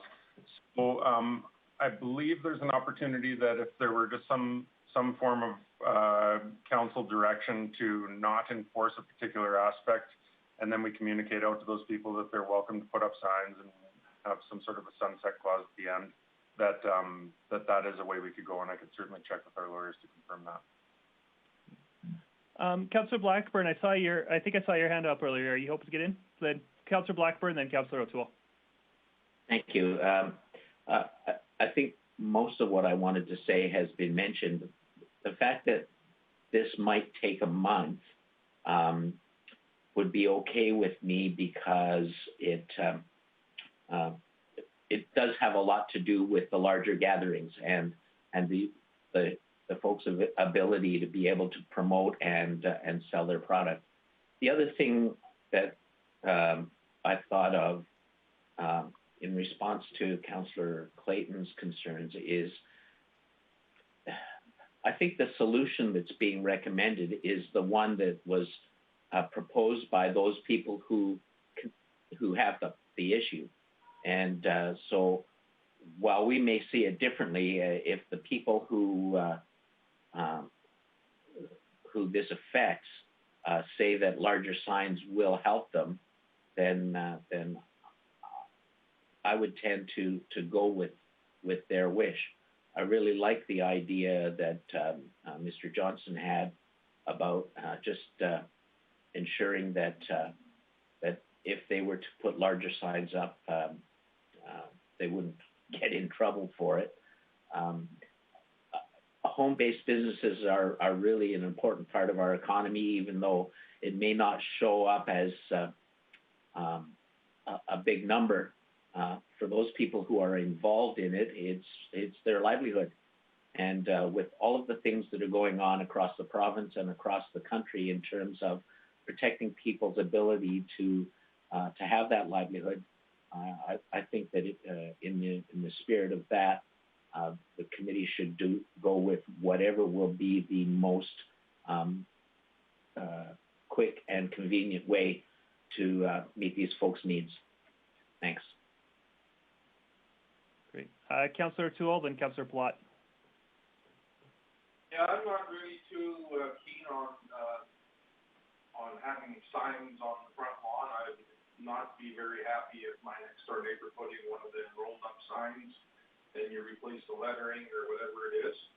What I would strongly suggest, and what I suggested to one of the people that you talked to, was to put in a sunshade on your front window when you go into the house at night, park your car in the driveway so it faces the street, or on the back tailgate. It's small, or even wrap your vehicle. You know what? It's advertising all over the city, and that way it doesn't disturb the neighbors. I have a neighbor in the backyard that's got a delivery van, and it's all signed up, and he parks it in front of his house all the time. I've got other neighbors that have business vehicles, and they're parked in front of their house. So if someone is driving down the street and can't see the address, but they see the sign that they're looking for, they pretty much put two and two together. So with all the things that were said, it would take too long to change, and by the time it was changed, it wouldn't be needed.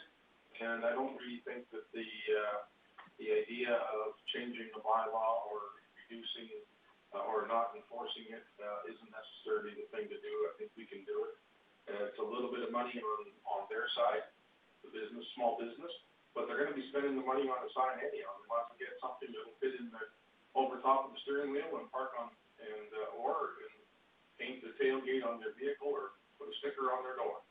And there's nothing wrong with that. So I'm not a member of this committee, but that's my 2 cents as a small business owner. And my business is not advertised in front of my house. There's nothing to say anything about my business anywhere on my location. Thank you. Great. Thank you, Councillor O'Toole. Councillor Plott. Thanks, Councillor Bressie. I appreciate your empathy on wanting to do this. For me, I think this sets a really slippery slope and a perception for me that I don't think we want to encourage businesses to be working from home. That's not something I think is good for the city. We look at potentially the revenue challenges we may have coming in the commercial, office, industrial market. I think the last thing we want to do is try to promote more people from home. And almost to go to the last conversation, we're talking about secondary suites. One of the issues is parking. So we're going to try to start having a whole bunch of people try to work from home, and the parking challenges and the bylaw issues that will come from that. I just think that, it's up to these individuals to be creative. They've already got a significant advantage because they're not paying rent. They're probably now getting the option of amortizing part of their house as an expense. So I think we've given the small businesses that want to work from home a significant advantage already, in my opinion, and I don't think we should be encouraging it. I really don't like the perception it could give if we start asking administration to look into finding ways to make it easier and more attractive to just work from home. Because for me, that's a super scary slope that we do not want to go down, is having more people thinking it's a good idea to work from home. And if that's what we want to encourage as council, we're going to have some fun time ever achieving a budget that our community is going to be happy to see. So I would discourage council from wanting to do anything, or committee from doing this. Really appreciate your work on this, Councilor Bressy. I know it's not fun. You've probably had a few calls from groups of people like this, and it's never fun to say no. But I think it would be a very detrimental thing for our city to start trying to make it easier for people to work from their houses. Thanks. Great, thank you. Councilor Minas, I'm not sure if you're trying to get in or if... I was back and forth for a long period of time because it's too long a discussion. I was saying those signage is fine with me. We don't need to go to the committee, and by the time it'll be too late, this COVID-19 might be over. But people have a Google in the vehicles, and they can find the address if they can't find the address, they even small sign. To me, I don't think we need to put the administration to work to figure out what is going to happen. But I'm okay as it is, but if you guys are going to go ahead, because I'm not part of committee, and I'm okay with that too. It's my opinion. Great. Is there any other discussion? Well, then I'll call the vote, and I think all the committee members are verbal right now, so I guess I'll do a roll call. And I don't know what the etiquette is, if me as chair should go first or last, but I'll go last, and apologies if that's the wrong etiquette. But Councillor Thiessen, how do you vote? Can I just have one question before you call the motion? Yeah, please. Question for Director Glavin, or maybe Mr. Johnson knows. If you put a larger sign than you're allowed on your home right now so that people could find your business, what would the penalty be?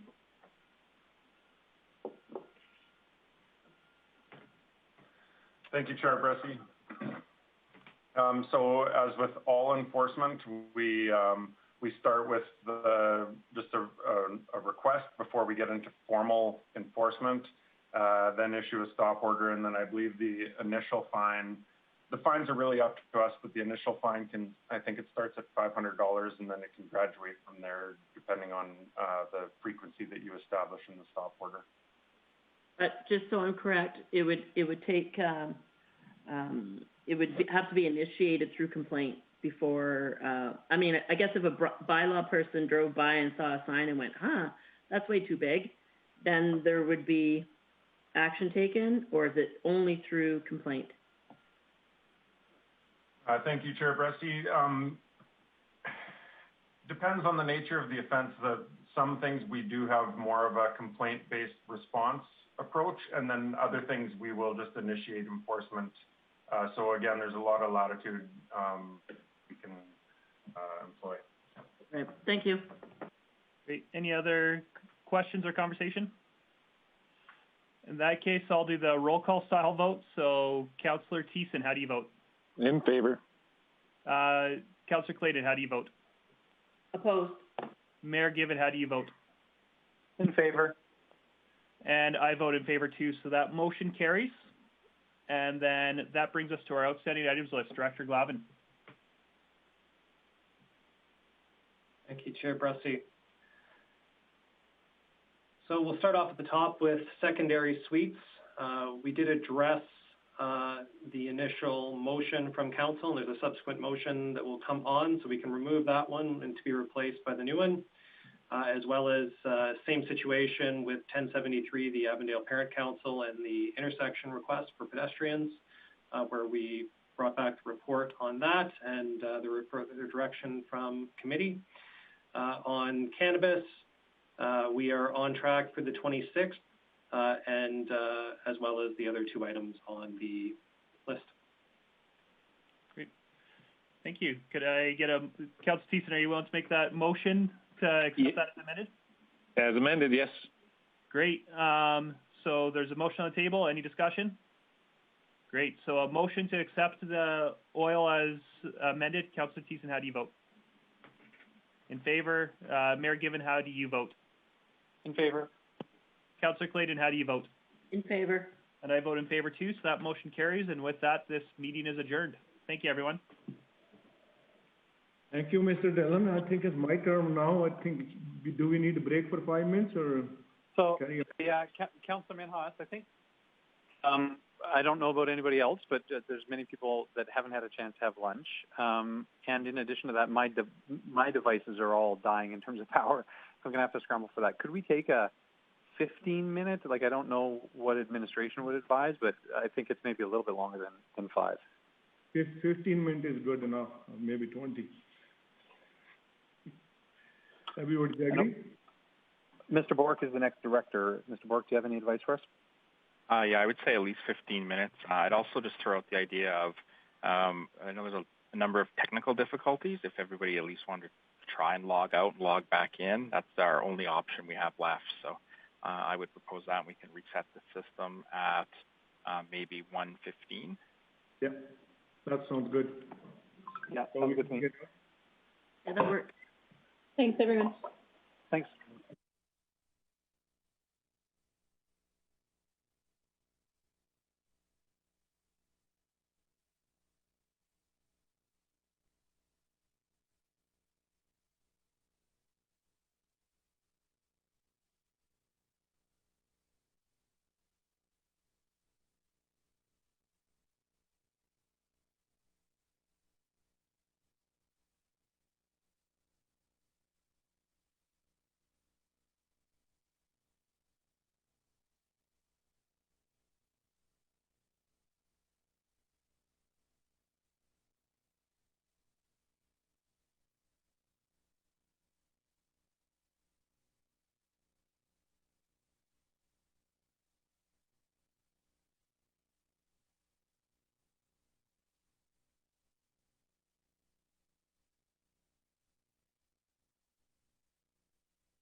Integrated Service Committee meeting.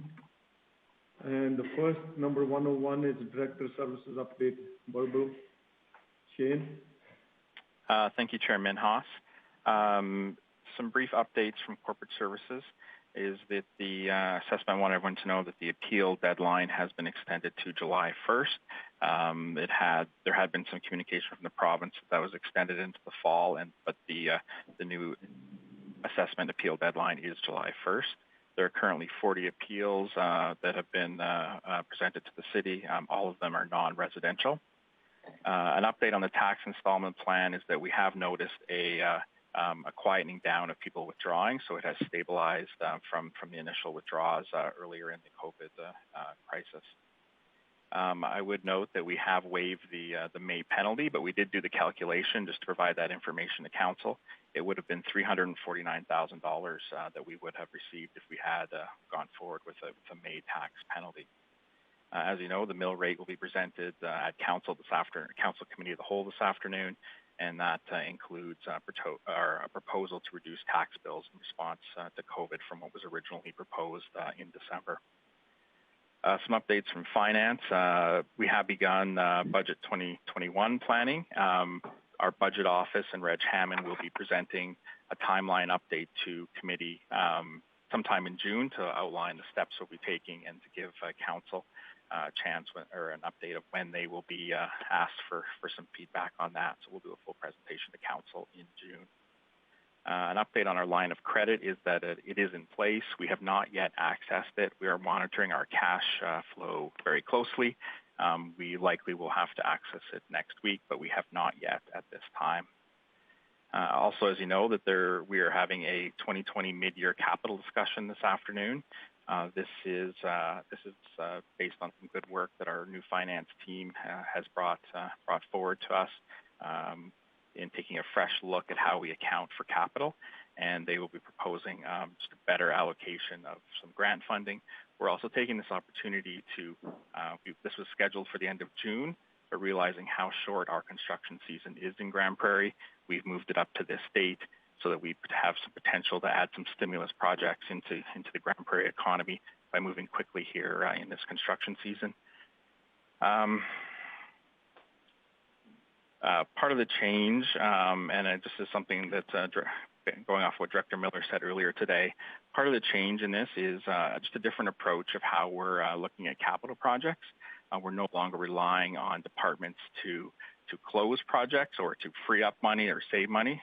There'll be a more aggressive finance lens in ensuring that projects are completed on time, and if there are any extra revenue or any extra sources of, any extra funds available, that we will be taking those back into the corporate account and bringing forward new capital projects for all of council to look at systematically.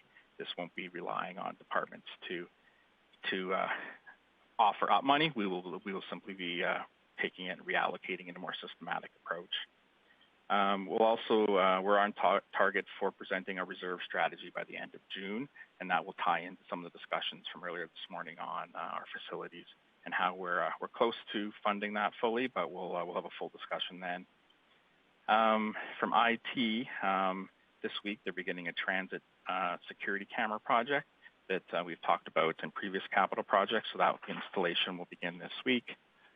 They are also working on a GIS and IT are working on a traffic count dashboard, so we'll just have a little bit easier way to look at traffic counts around the city, and we're excited about that. And as part of our trying to get better tools to our field workers, where they're rolling out a weed inspection app, which allows them to track some of that data and analyze it more systematically from the field.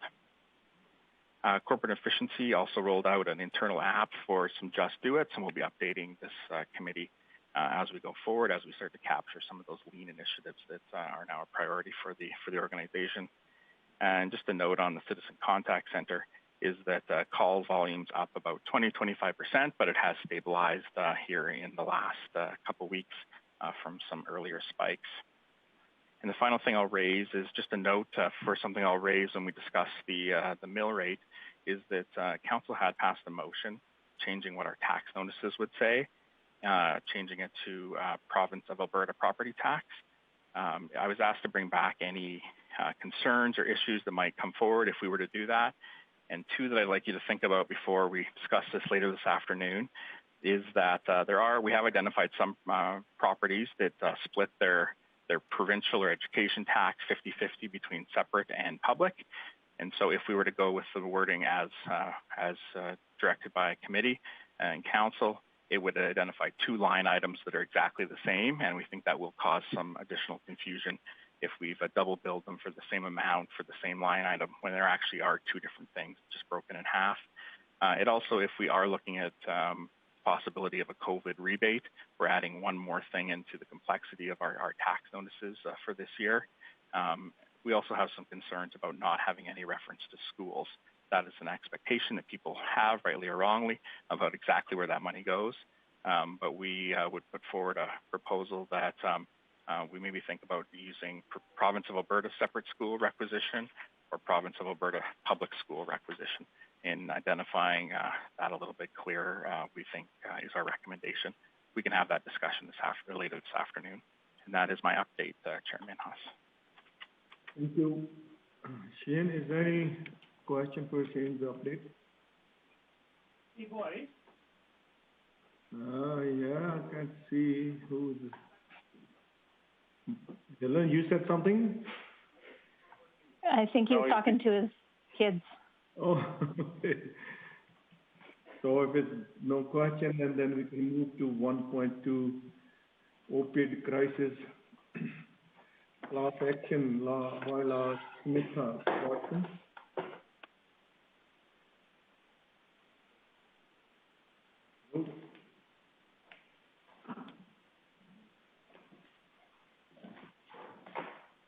And I would turn this over to Samantha. I would turn this over to Samantha. She's coming.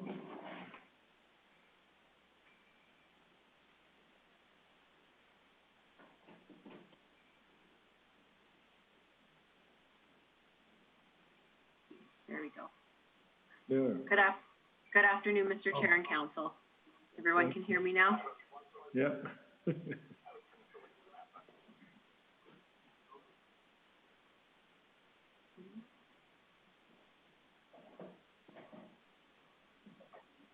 I think we can hear you, Samantha. Go ahead. Okay. Awesome. Thank you. Good afternoon, everyone. I'm certain everyone has read the report regarding the opioid class action lawsuit. Guardian Law Group out of Calgary has requested the City of Grande Prairie participate as the representative plaintiff in the lawsuit. Matthew Farrell from Guardian Law Group has joined us to help answer any questions the committee may have.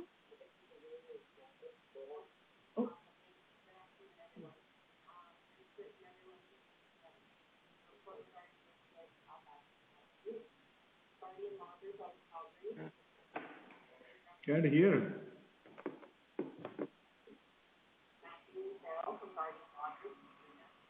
Samantha, it seems like you stopped talking. Are you getting some feedback or something? Yeah, I am. Can you hear me now? Yeah. So, Matthew Farrell from Guardian Law Group has joined us to help answer any questions the committee may have regarding the opioid suit. Administration is recommend council approve the city's participation in the suit.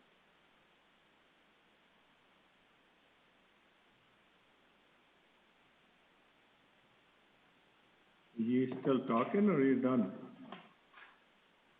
I am done. I'm ready for you to proceed. Matthew, you're on.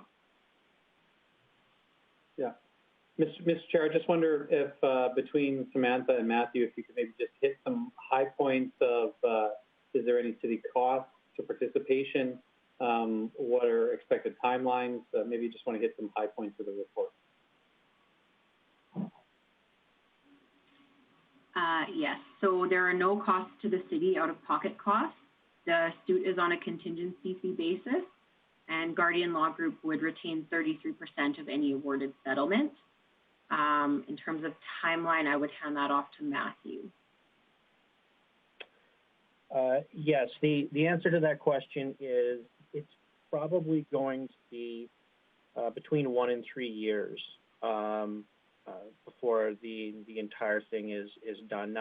what's likely to happen is that because there's going to be a number of defendants, some of those defendants are likely to settle sooner, and some of them are likely to take longer. So it would be a kind of a gradual, I guess, resolution over that period of time. But we reasonably expect that the whole thing will be wrapped up within about 3 years.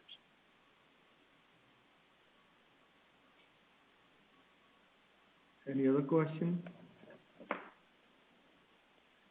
Go ahead, Clive.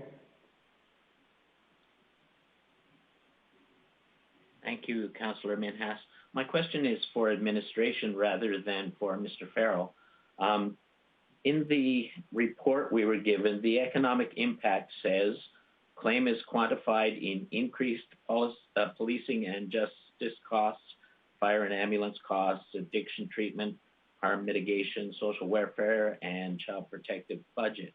I appreciate that there would probably be some value in each of those, but what I wonder is whether as a city we have been tracking in some way the costs that we have incurred as a direct result of intervention with opioid incidents.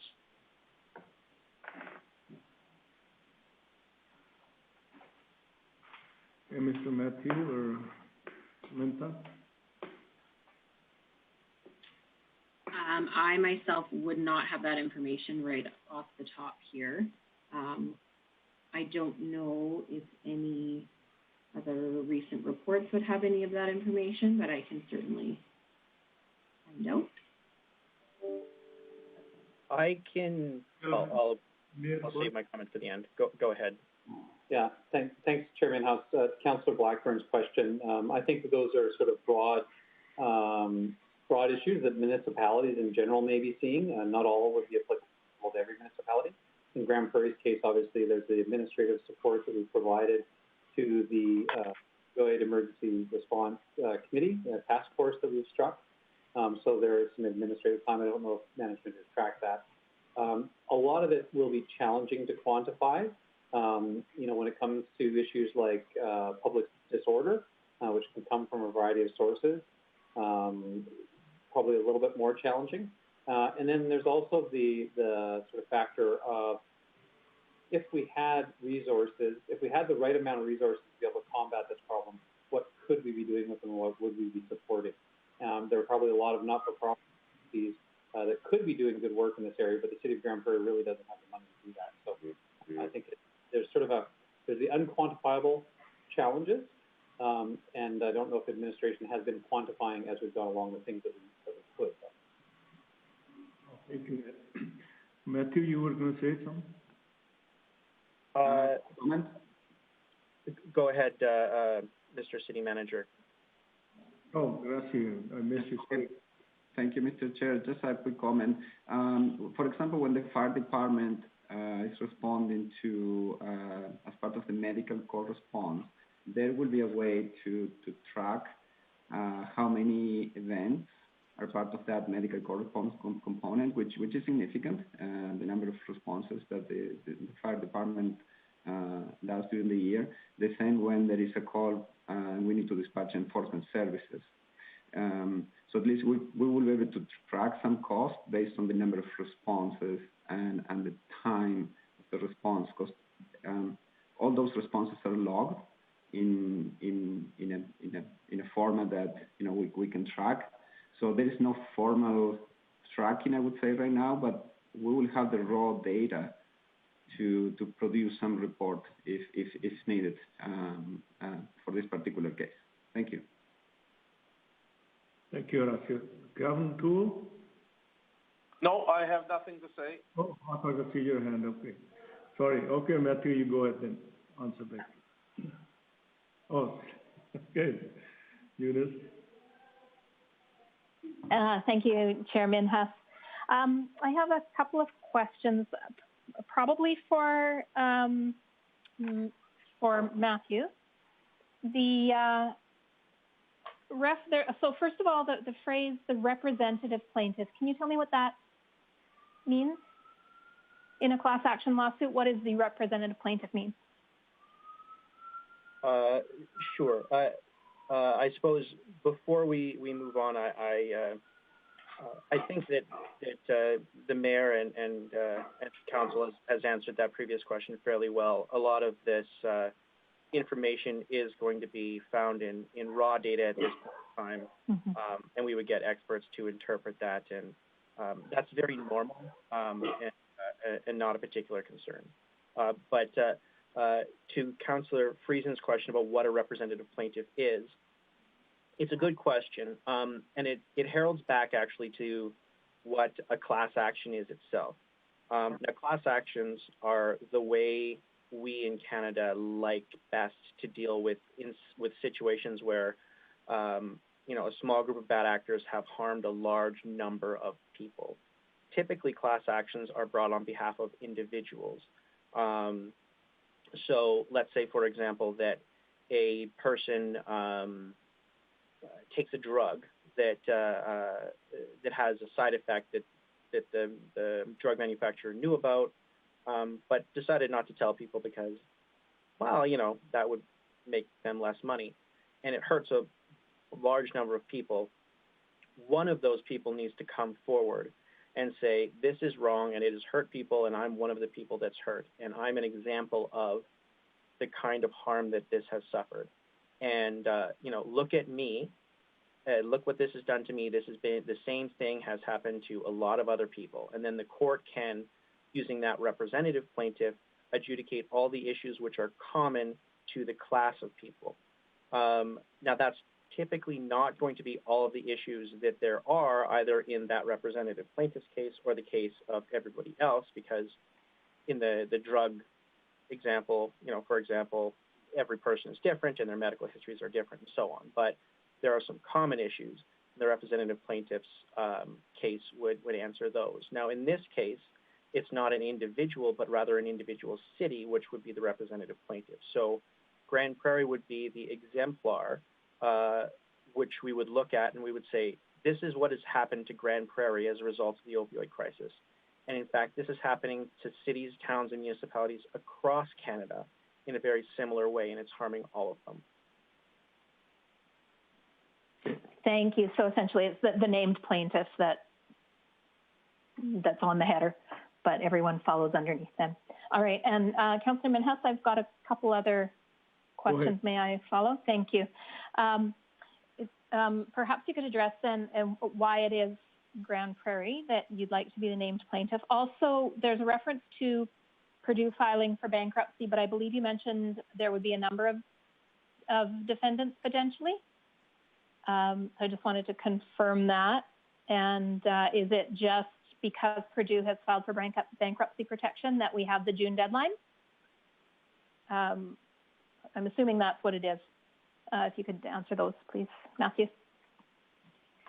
Sure. Well, why don't I take those one at a time? So the first question is, why Grande Prairie? Now, we have spoken with a number of municipalities across the country, and we do have a number of municipalities which are interested, many of which are larger than Grande Prairie, but they're not from Alberta. And Alberta, number one, is where I live, and number two, has some really good and strong class action legislation. Ontario, for example, has just revised their class action legislation to make things more difficult in terms of bringing class actions. So that makes Alberta a much better venue than Ontario, even though some of the interested cities that we're speaking with, are larger, but they're Ontario cities. I want to bring the action in Alberta. The other thing is Samantha has been excellent to work with. I've been getting really good response, and that's really important when you're when you're working with somebody. So I really like that. And the third thing is that Grande Prairie is of a sufficient size that it will be a good representative plaintiff. Now, again, that having been said, as we go forward, I imagine that, as I say, I mean, we've got a number of other cities interested already. When this thing gets started, we'll probably get a whole lot more, and it might be that another larger city wants to join, the header, as you will, and become a co-representative plaintiff. And I kind of expect that to happen, and I think that that's completely okay. But those are the reasons that Grande Prairie is actually is my first choice, quite honestly, in terms of representative plaintiff. Oh, thank you, Matthew. Thank you. And then just very quickly, is it just the reference to Purdue is only to reflect why the tight timeline of June 2020? Yes. So what will actually happen is that we need to file a class action against a whole schwack. I think there's probably close to 40 different companies that have all kind of gotten in on this and done harm. And interestingly enough, Purdue would not be one of them in the class action itself.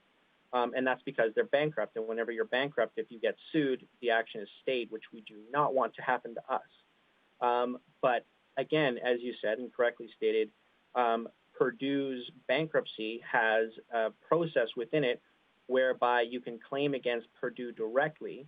And that has a timeline which is set by the courts and which has not been postponed by virtue of the COVID-19 crisis. I checked.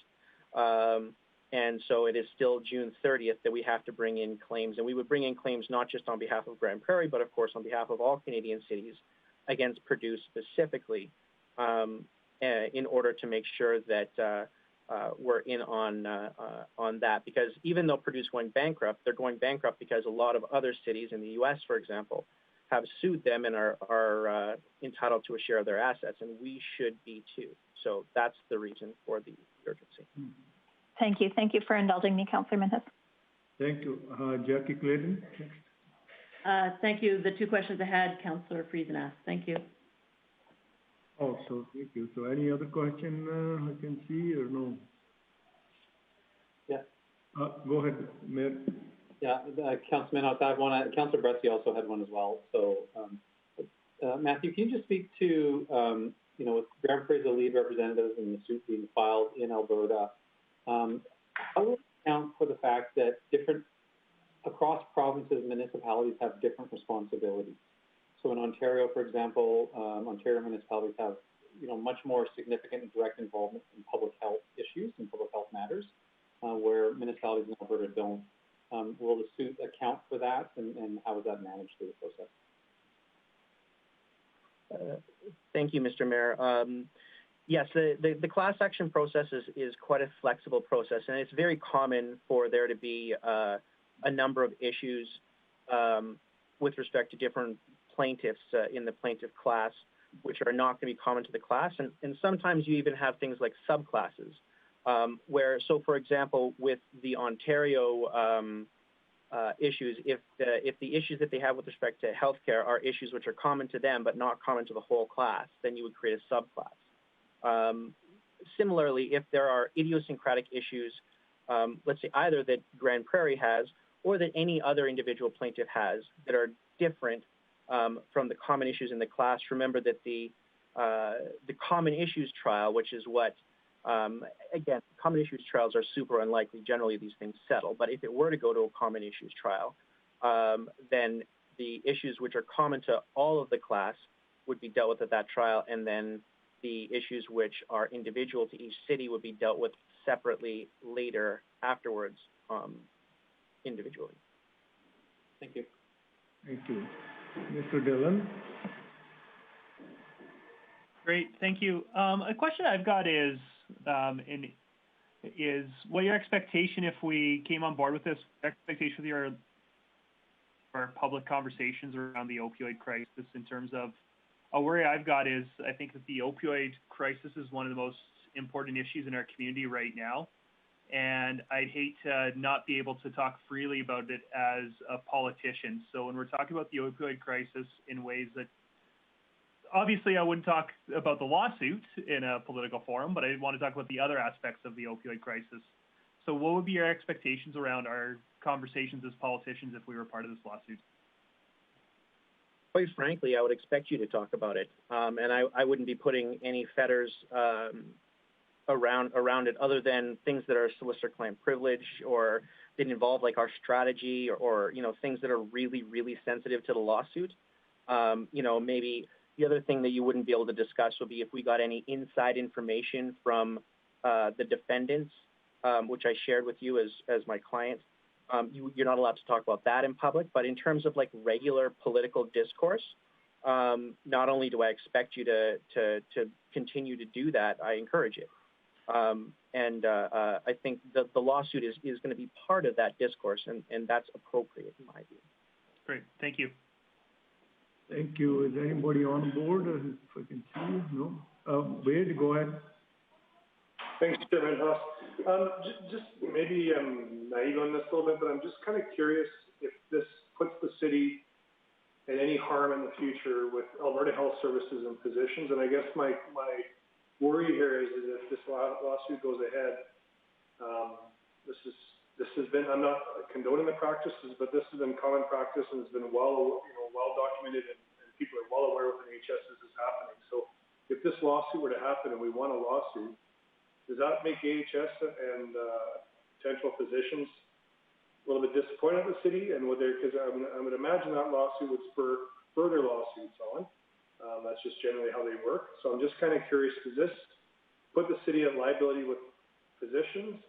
And is AHS going to wonder why we're suing a pharmaceutical company? Because I would have thought this would have been something that would have been bigger than Grande Prairie and something AHS would have been looking at myself. So can you maybe explain that to me? Yeah, of course. And you've actually hit on something interesting, which is that you're right that AHS does have a problem with what the pharmaceutical companies are doing and essentially is suing them over this. So you and the doctors, I don't see there being a heck of a lot of daylight between you. Now, I mean, you know, there were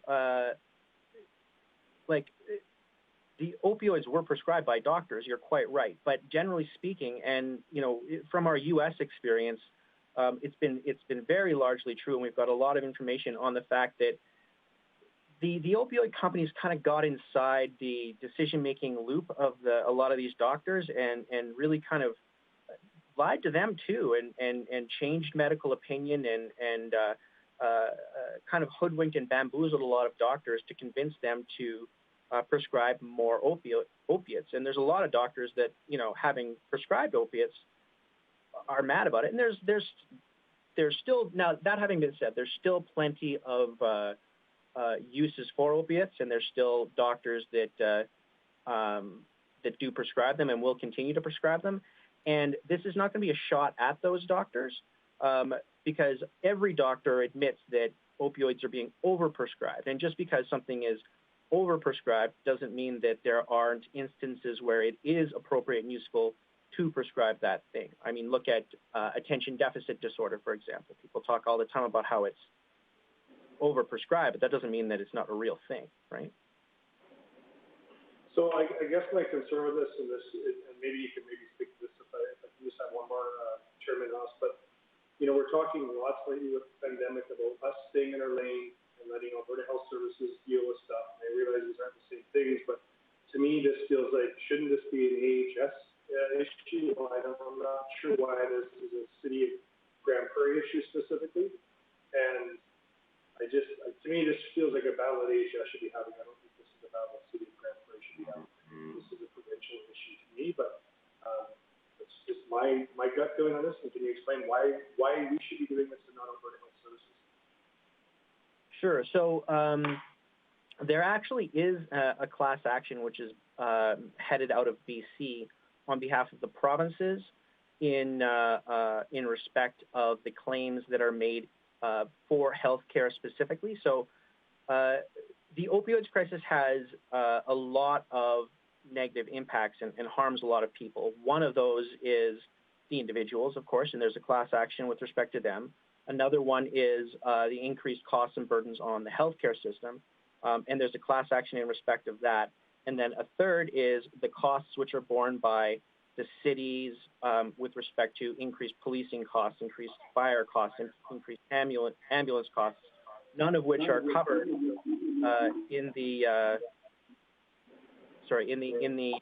claim by the BC action and thereby by AHS. So they're separate claims with respect to separate people who are harmed in different ways. That's the difference. Okay, thank you. Thank you. Mayor Bill Gibbon, your turn. No, I was just going to say something similar. You know, the BC government did launch their claim. BC government did launch their claim in 2018. The Alberta government announced last October that they're going to be joining that action. And as Matthew said, you know, they will be looking to recoup provincial costs and you know, deal with those provincial harms. The point of this is that there's nobody leading anything that would recognize the harms that came to local communities. And so, you know, so I think that that's sort of the lane. This literally is our lane because it has to do specifically with municipalities. And the question here is the city of Grande Prairie interested in, on this contingency basis, starting down that path and essentially lending our name to that claim? I would be happy to make the motion if and when it gets to it. I think that this is something that we should be doing. I think the quantification community to community of the different harms that are associated and have arisen will be different. But I think it would be, as we all know, Grande Prairie has been very directly impacted and has been harmed.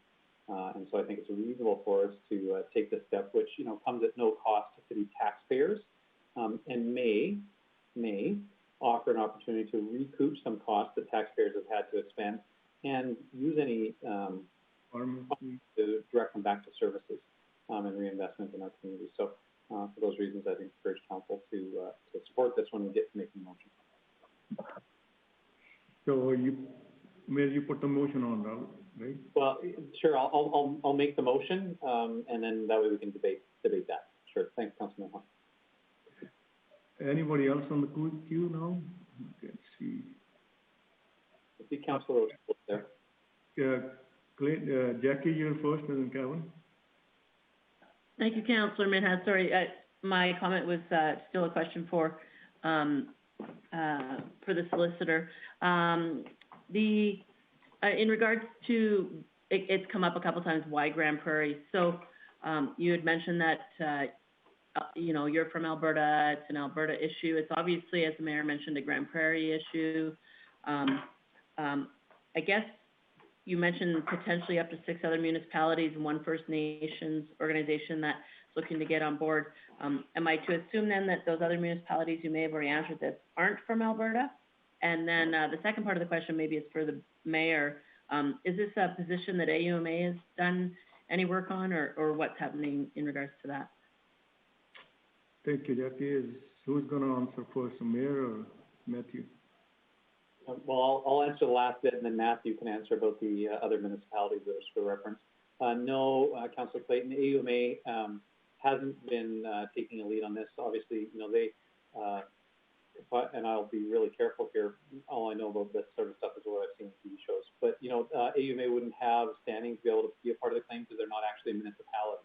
So they're not a part of the class that we're trying to describe, and the class would be municipalities, local governments. AUMA isn't one of those, and so wouldn't be in a position. AUMA could be assistance in helping disseminate information among members of the class. I mean, basically 2 other municipalities, but I wouldn't imagine that they would have a direct role, and they haven't been talking about it at the board level. Thank you. So Matthew? Yeah, so, well, I guess by way of update, at the time that the inquiry was made, there were 6 other municipalities. At this point, it's closer to, it's a little over 10. It might be as high as 15. We've been getting quite a bit of interest, but as you say, there were some, or there's at least one that I can think of, other municipality in Alberta that is considering this, but it hasn't gotten to a vote in council. The city of Grande Prairie has been more responsive than that other municipality, and so that's my preference there. As I said, you guys have been really good to work with, so that's one of the reasons that I really like you. And the other reasons are, yes, Alberta. I like bringing in action in Alberta, and again, you're of a sufficient size that it makes sense and you know, will have some validity across different cities. So. Oh, thank you, Governor Toole. Thank you very much, Chairman Hawes. Matthew, I just got a couple of questions, more for clarification than anything. You said that this could take 2 to 3 years for sure, and you also suggested that council should talk about it with some criteria of not speaking about client privileges and stuff like that. What's our role as a council with this court case? And there will be an election in another year or so, and how does that affect the court case with possibility of a new council coming in? Well, just like a corporation, for example, where the board has the ability to vote and take somebody down a path, you guys have the ability to make this decision and start the city down this path. In the event that in a year there's a new council and the new council decides that it wants to withdraw as representative plaintiff, that's something that they're entitled to do. We would have to cross that bridge when we come to it. So that's certainly, it's just like as if an individual plaintiff, if they decided they wanted to be representative plaintiff and we started an action and then they changed their mind and they said, I no longer want to be representative plaintiff, they can do that. And you just have to roll with the punches. That was your first question. What was your second question? What's our role? How do you perceive our role as an elected official during this class action suit? Right. So, and that's a really good question. What I would expect from you as an elected official is not very much. I expect that I would likely be primarily reporting to somebody in your administration, and they would be giving me day-to-day guidance with respect to the action. Remember, a big part of the role of a representative plaintiff is to act as a check on the lawyers and keep them honest. Because remember that, we're doing this on behalf of everybody, and so it's important that we are acting in the best interests of everybody. And so that's part of the city's role is to make sure that, somebody who is, one of the people who it's supposed to benefit is making sure that it does benefit those people. So I would primarily be communicating, I would expect, with administration, and then administration would be potentially periodically reporting to council, and council can, make any adjustments to the instructions as needed, just like what's happening here. Okay, thank you very much for those straightforward answers, and we'll see what happens here. Thank you very much, Matthew. And anybody else on the queue? If no, Eunice, do you have something to, or just take notes? No, that's fine. Thanks, Chairman Hess. Thank you very much. If there's no answer, then motion is on the table. All in favor? I'm in favor. Yeah. So, Kevin O'Toole, I didn't see your hand. Okay, we're all in favor. Carry. Thank you very much, Matthew and Samantha. And go ahead and get this done. Now we come back to 1.3, Bylaw C-1421, Pinnacle Ridge Special Committee. Wade, me. Thank you, Chair Minhas. Good afternoon, everybody. My name is Wade Nellis. I am the Traffic Operations and Decorative Fountain Supervisor for the City of Grande Prairie. I'm here to present Bylaw C-1421, which is the Special Recreational Services Tax Levy for Pinnacle Ridge. A little bit of background, and this is, of course, pertaining to the fountain in the pond in Pinnacle. In 2010, the city had decided to stop funding the cost for this water feature, at which point the Pinnacle Neighborhood Association formed and successfully petitioned for a special tax levy. This levy has been renewed annually since its inception in 2011. The report that you have in front of you outlines the budget and the costs for the past 8 years of this program. And let's see, we have solicited for public feedback both on the by providing email addresses and inviting concerned residents to attend either this meeting or the subsequent council meeting. We have received one piece of feedback, which was an email from a Mrs. Todd, who simply expressed her her opposition to the project without providing in-depth reasons. However, this fountain is a point of pride for Pinnacle residents and is generally well supported. So administration is recommending that council give 3 readings to Special Recreational Services Tax Bylaw C-1421. So I'd be happy to answer any questions that you may have. Thank you very much for Wade. Any question for it?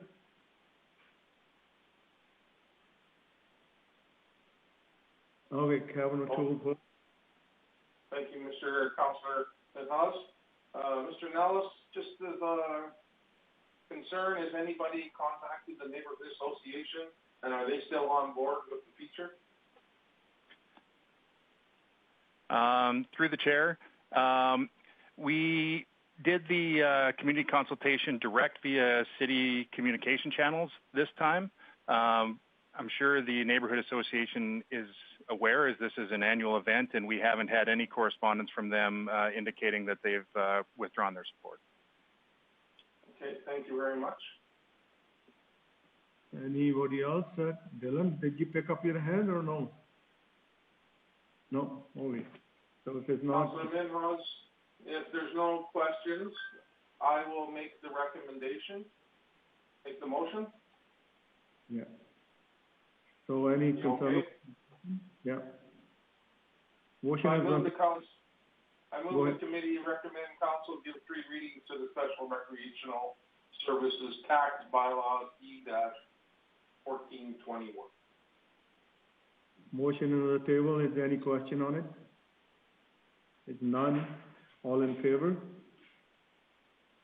Unanimously done. Thank you very much. That's great. That was the shortest one, I think, today. Well, got the right crew on. Next one is unaudited financial statement for up the hell is it? And spring sporting day information for the quarter ending March 31st, 2020. I couldn't read it on Sunday Shining. Thank you, Chairman. So here, the recommendation is just that committee receive the unaudited financial statements and supporting information for the quarter ending March 31st, 2020 for information. So I'll just quickly highlight a few items from the report, but Appendix 1 to the report is our full quarter 1 report for the period ending March 31st, 2020. First off, the city of Grande Prairie, of course, is along with the rest of the world, is faced with the uncertainties around COVID-19. So information does change quite frequently, and assumptions were made to the best of administration's knowledge at the time of preparation.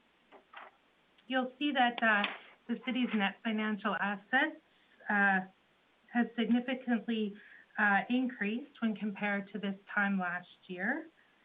On our statement of operations, so that's like our income statement, you will see that the revenue collected for the first quarter of 2020 is ahead of 19, but spending is lower.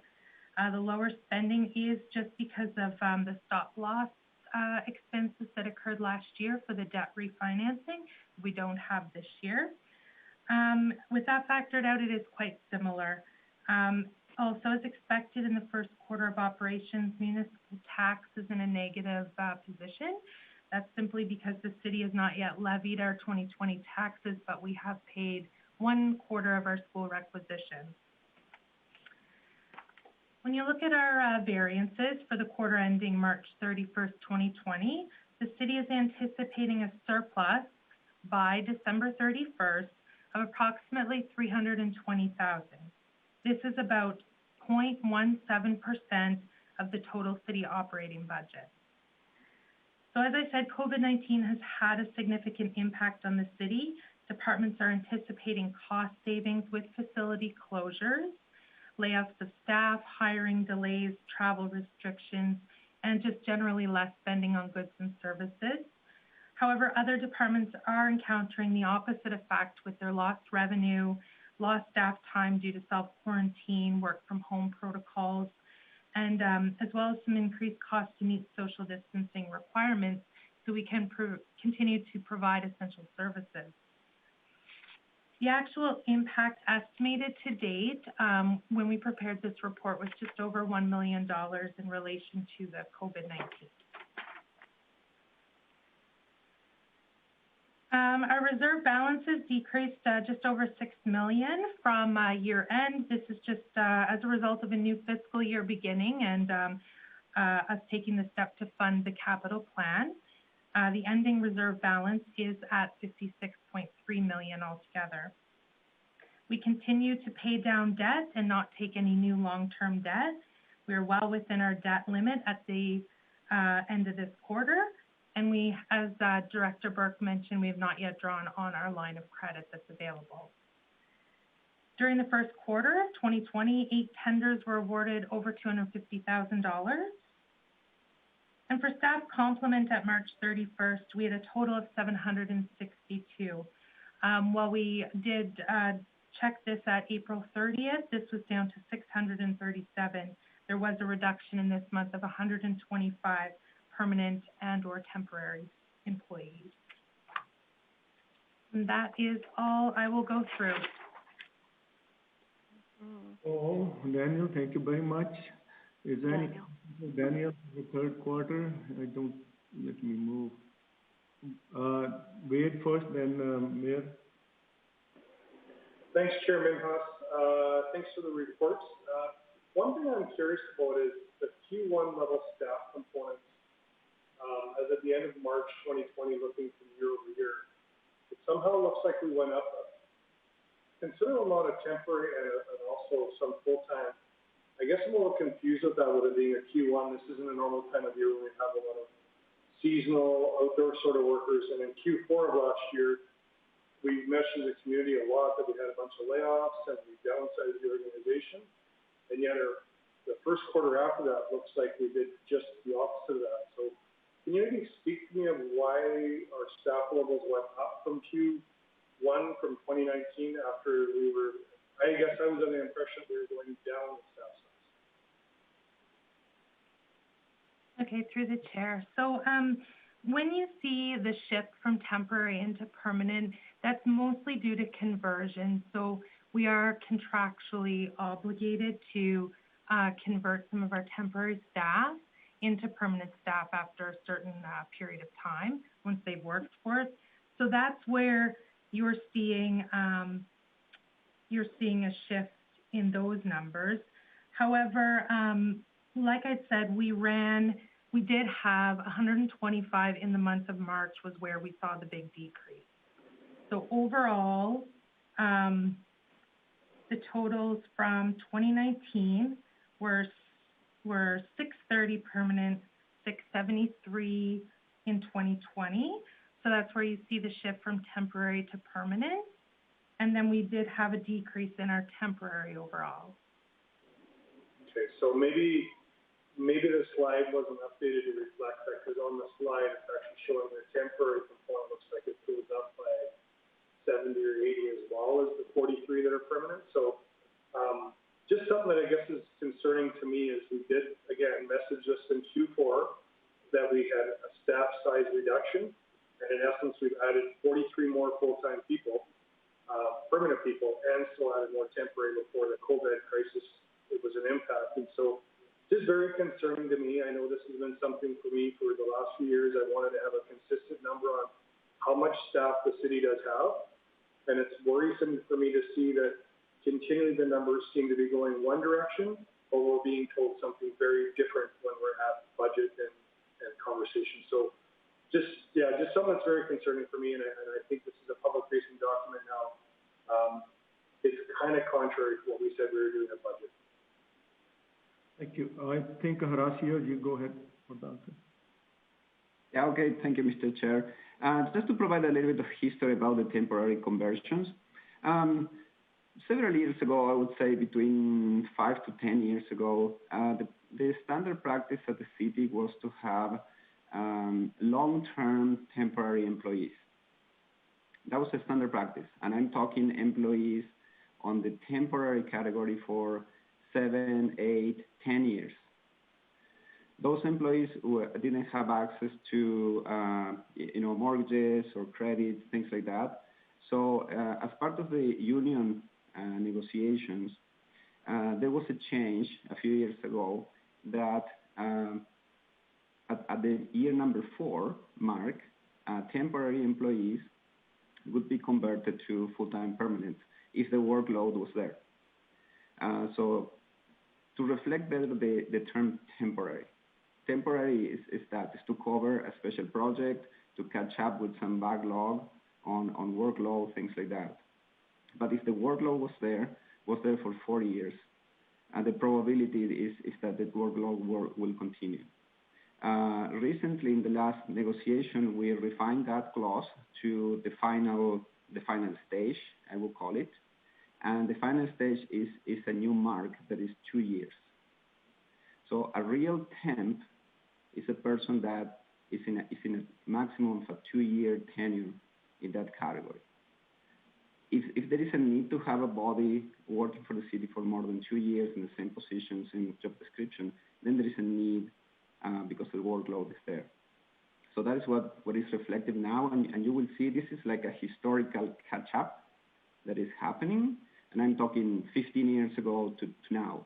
So with the final incorporation into the QP collective agreement of the 2-year mark to convert employees, you will see this happening until we reach a plateau, and all these people that they're hitting the 2-year mark are being converted. And then you will see a stabilization on the numbers.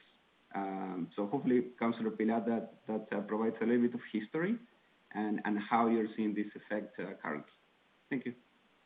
Thank you.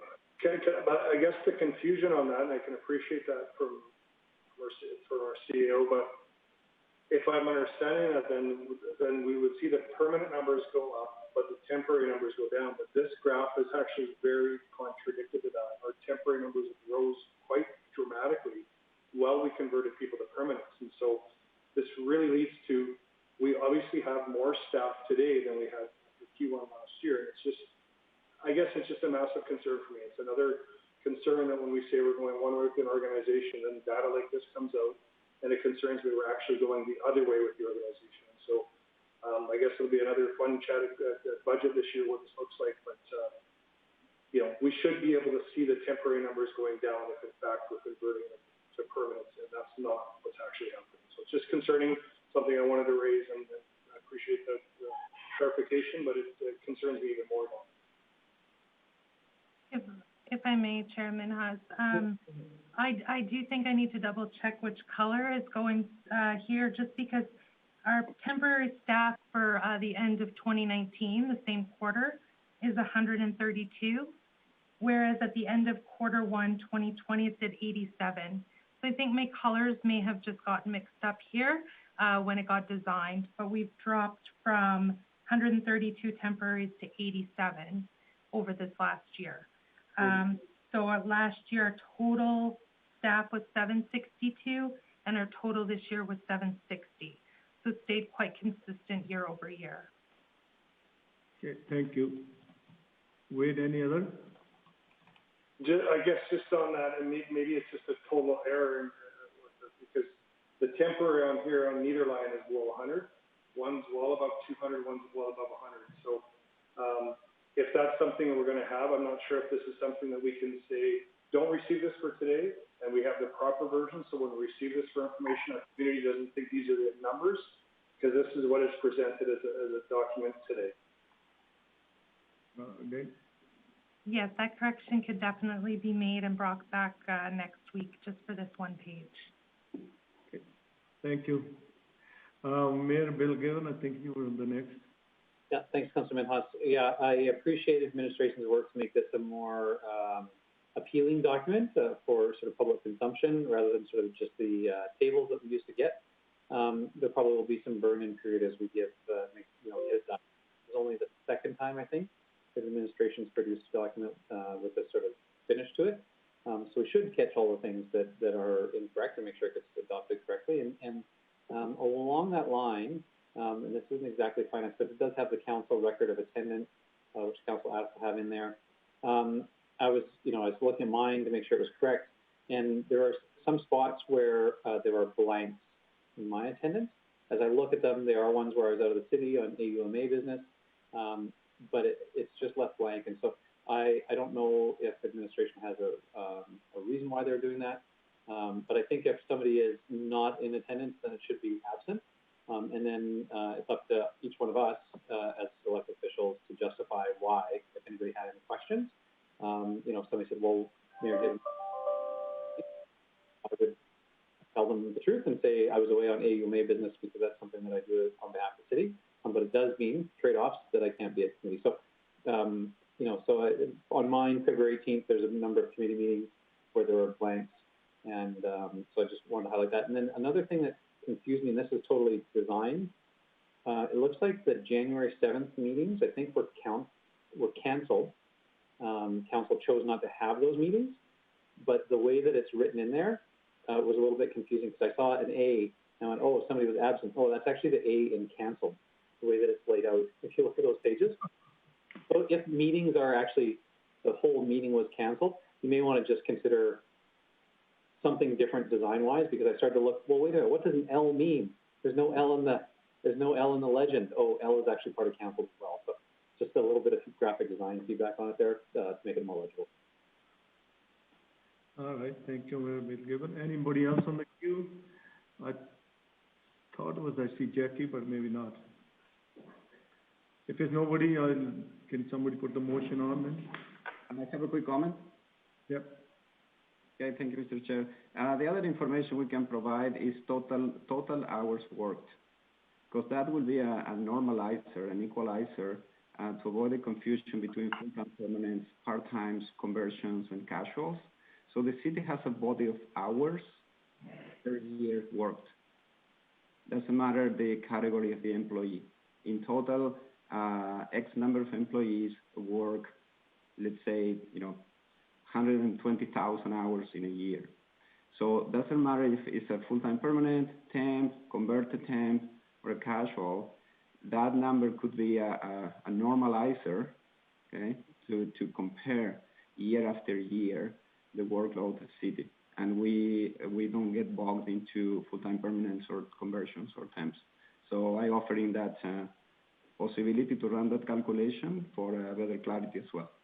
Thank you. Thank you, Gracia. So if nobody in the queue can get the motion on, please.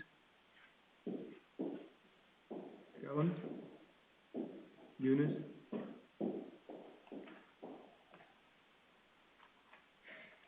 Hello, anybody can put the motion on? Sorry, do you need them? So I'll move to accept the unaudited financial statement or the financial report for Q1 2020.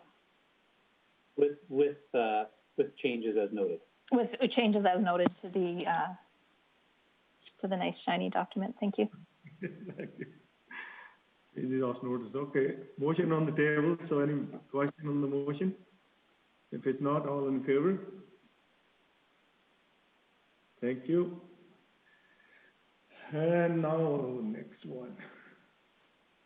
Councilman Haas, I see Councilor Bressi maybe had a question. Yeah, so, sorry, I'm speaking from my phone, so bad internet. Can you guys hear me okay through the phone? Yeah. Great. Just to, our city manager talked about those number of hours worked, and that didn't get really discussed, so I'm not sure if that's going to show up in another report. But for me personally, I actually would find that very useful to evaluate. I'm curious how big a workload the changes that we make change on the city. I think that would be a good way to give a very high-level view of how are we doing on salaries, looking at our salary line and our hours worked line, where for a variety of reasons I'd find that useful. So personally, I do hope that appears in future reports. That would be great for me personally. Oh, thank you, Dylan. Councillor Manaz, I just had one thing if I could. Yeah, go ahead. Not a big deal, but since you're making amendments anyways, on the travel and expense reimbursement page, my last name is spelled incorrectly. Oh, anybody, thank you, Jackie. So next time it will be fixed, or do you want to fix now? They're making amendments already, so we might as well fix it now. All right. Thank you. So who's going to amend it? Well, Mr. Chair, we made a motion to forward it to council for approval with amendments. And so if there are other things that need to be caught, then we can bring them to administration's attention before they show up at council, and we would get the corrected version at council. So I don't think we need another motion. The last one was with amendments that council made. Also, this is okay that we don't need it. Can you interrupt, Chairman House? Yeah, go ahead. That motion wasn't to send it to council, it was just for committee to receive it. Oh, okay, so we need to, Mary, you gonna make it that to amend it to go? Hello? Can you hear me? Yeah, I can hear you, Councilman Haas. I'm just looking to see what the recommendation was. Typically, we have had them oh, yeah, it's to committee, So, okay.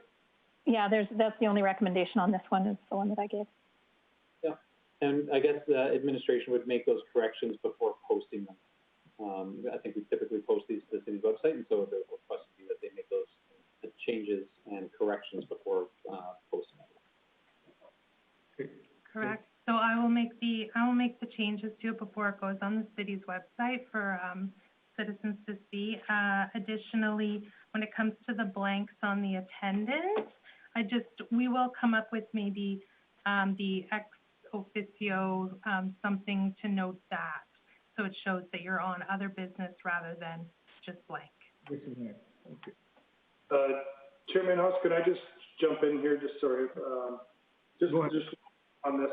I'm similar to Councillor Bresty. I think it was great that CEO Galante mentioned, man hours or some kind of a formula like that. Personally, I think what would be really good on the quarterly statement is what we actually spent in staff. And if we were looking at that quarter by quarter, year over year, when we're having these budget conversations and we think we made an impact to the organization, it should show up somewhere in the financials to me. And I think as much as man hours are nice, it depends on what hours are being paid by which employees. I think the overall budget of what we're spending on staff, to me personally, would be if we're working towards transparency, we're trying to have a more transparent organization and showing the community we're doing all the diligence we can to manage our finances. A quarterly number showing specifically what we paid for wages for that quarter, to me would be really helpful, because then we can look at 19 and we can look at 20 and say, we spent the same amount of money. And then maybe the answer come back from administration saying, well, that's going to show up in Q2 or show up in Q3 or show up in Q4, wherever it shows up. But at some point it should show up. I guess for me, I'd really love to see us have an appetite of expanding this process that we've got on now. I appreciate that this was a starting point and we're evolving it, but I really think that would be good information for us to have, so that we're being very transparent with the community on what the line by line numbers were supposed to be and whether they actually match what we thought we approved at budget. Thank you very much. So go ahead, Bill. Yeah, so but I just wonder, Councillor Potter, are you looking for something different than what's near the start of it, where it shows the unconsolidated statement of operations by object? It does show a specific line saying salaries, wages, and benefits and comparing quarter to quarter, as well as with the sort of last year. And so is it different than that? I just want to understand what it is that you're looking for. Horacio? Sorry, I guess for me, Mayor Gibbon, is if we've taken the time to break it into how many staff components we have by permanent and seasonal and different departments, I would love to see it come back to the same boat. If we're spending, we forecasted $4 million in engineering for the year for wages, and quarter by quarter we were saying it's $1 million. That should show up somewhere. It's an expansion of how we're going to do variance reporting at some point, and it's a more detailed number than just a big bucket of number that shows up. Because I think I'm not probably the only one on council that gets frustrated when we pile in some money. And so when we find these monies, it'd be nice to know where we're finding them from. And that's, I guess, for me, the appetite is always going to be more transparency and to show the community that we're being very diligent in our finances. I'm not saying we're not. It would just be nice to be more transparent and consistent consistent when we're giving those numbers to the community. Horacio, go ahead, answer please. Okay, thank you, Mr. Chair. So during budget deliberations in November, there was a slide presented to Council with the calculations about the contractual obligations and the impact on the salaries year after year. So just to be clear that we're taking direction specifically, do you prefer to have that on quarterly basis reflected? And to what level, departmental level or service area level or corporation level? Thank you. Thank you, Horacio. So, Wade, you're satisfied with the answer? Or? I think he's asking for direction. If it was my direction, I'd want it by department level. Because I think if we're doing variance reporting by department levels, I'm assuming that we're probably already using numbers off of variance reporting somewhere to know what our wage costs were in departments. So that'd be my appetite. Whether that's the appetite, if I'm not on this committee, whether that's the appetite of committee or council, is up to them. I'm always going to push for more data. That's just kind of how I've been. I'll be consistent with that throughout my term. But that's just my opinion. If CEO Galante is asking, that's my opinion, but that's just my thoughts, not necessarily committee or council's. So I need a suggestion. Do we need the motion for this one, or that's already included? No? Okay, that's fine. Thank you. So if you've done this one, and then let's move to the correspondence in Grande Prairie storm. That is.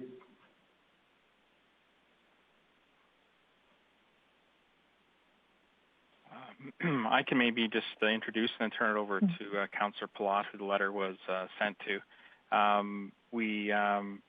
you know, we're having a capital discussion mid-year later today.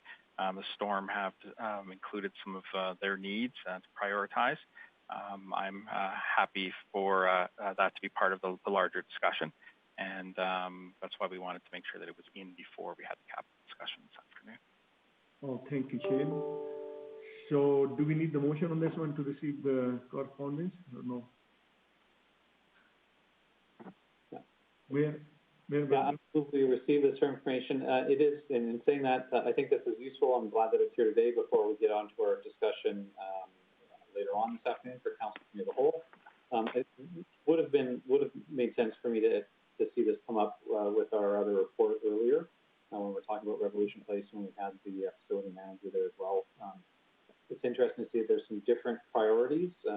They place actually the largest priority on something that it wasn't in administration's recommendation, and it would have been interesting to sort of have that discussion with Catherine when she's here. But I mean, helpful hear what the hockey club thinks. We've heard now separately what management thinks, and it's clear something to consider when we go to the council committee this afternoon. Thank you very much, Megan. So motion is on receive the correspondence. All in favor? Thank you. Unanimously done. And now we got other one is election advocacy, Mr. Dillon. Yes, thank you, Chairman Huss. So just update to council. You'll recall that we approved a request for a decision that we're going to send to the AUMA Spring Caucus in hopes of getting AUMA to take up advocacy to keep local.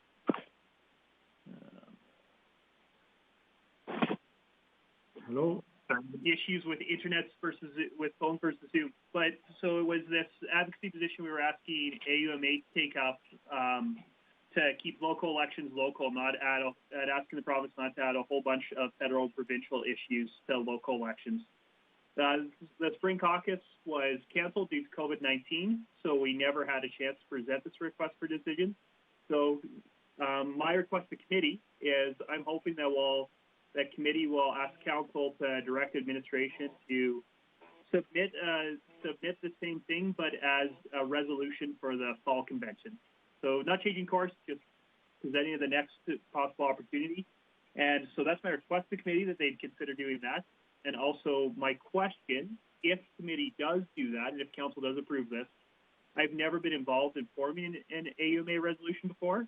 And something that's different for it versus an RFP in the spring is we need to get another municipality to second it.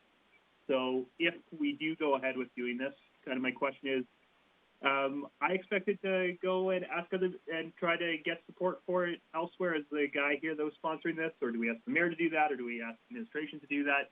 So I've got a request, and if you guys grant that request, what's the next step is what I'm asking you guys. Oh, anybody on the queue on this one? Okay. Yeah. Go, Mayor. So the AUMA staff is aware of the RFP, the request for decision. They have highlighted it to the board that they only had 2 that were coming in. I think it might be worthwhile just at an administrative level to check, just to do a quick check-in between the administration of the city with AUMA, just to say, hey, what approach is the AUMA staff going to take with this? They may just forward it to the board. In any case, we do have some time because they've extended the deadline for resolutions to June 30th, so we do have some time. I don't know if anybody in Mr. Bork's department has had a conversation with the AUMA staff, but I know it was brought to the board's attention. So I think they'd be happy to see it come to convention, but they may also be able to deal with it, recognizing that those spring costs have been canceled. Thank you, Mayor. Shane, I think you had. The only discussion was just to confirm the extension of the deadline to June 30th. The one other thing I would just add into the discussion is that we haven't had a call for other ideas. I know that even internally there's some ideas that would be proposed for council to consider taking forward as resolutions. We have some time. We can maybe have that before the next, have all those brought forward before the next committee meeting. In the meantime, we can check with AUMA and make sure that we've at least started the process and whether they need a new form or not in that interim. But I do know there are some other ideas internally that we were going to propose. Thank you, Shane, to update. Go ahead, Mil. Yeah, so I think I have a motion then that can maybe handle both Councillor Bressy's question on the status of this and Director Bork's suggestion that there may be others. I move that the committee direct administration bring back recommendations for potential resolutions to the AUMA 2020 convention period. Speaking of that, administration might recommend that we because it needs to go into a different format or whatever, and that would also give them the opportunity to bring back any other items that they've identified administratively. So Councillor Bressy, I hope that would deal with sort of your question, giving administration time to inquire with AUMA. Also do a bit of a scrub through the organization to see what else comes forward, and then to bring that to an upcoming committee meeting, obviously trying to meet the timeline. Thank you, Mayor. Yeah. Go ahead, Dylan. Sorry, Mr. Chair, I was just going to say, yeah, that really works for me. Thank you. I appreciate it. Thank you, Dylan. So any motion on the table, any question on the motion? If it's not, all in favor? Thank you. It's carried unanimous. So the next item is outstanding, Mr. Shane again. Thank you, Chairman Haas. Item 1078 is on track for the meeting on the 26th. We will be discussing item 1080 this afternoon. I'm happy to leave it on here until we've actually completed it, and we'll remove it at the next meeting. I'd ask for an amendment to 1041, which is the election sign, and move that to the June 9th meeting. That just helps out with some workflow for us. Thank you. So, Bill, go ahead. Kevin? Oh, Judith. Okay. Okay, all right. I will move that we receive the outstanding items list as amended. Thank you. Motion is on table. All in favor? Carried. So with that, we are done with the cooperative service. I think now is Wade, your turn. Thanks for that, Yad. Yes, we'll head into the protected social services and community agenda, and we'll start off with our Director of Service verbal update with Director Manuel, if he's on the line. Okay, I am online. I know we're tight for time, so I'll try to move along here. First off, we got Community Social Development.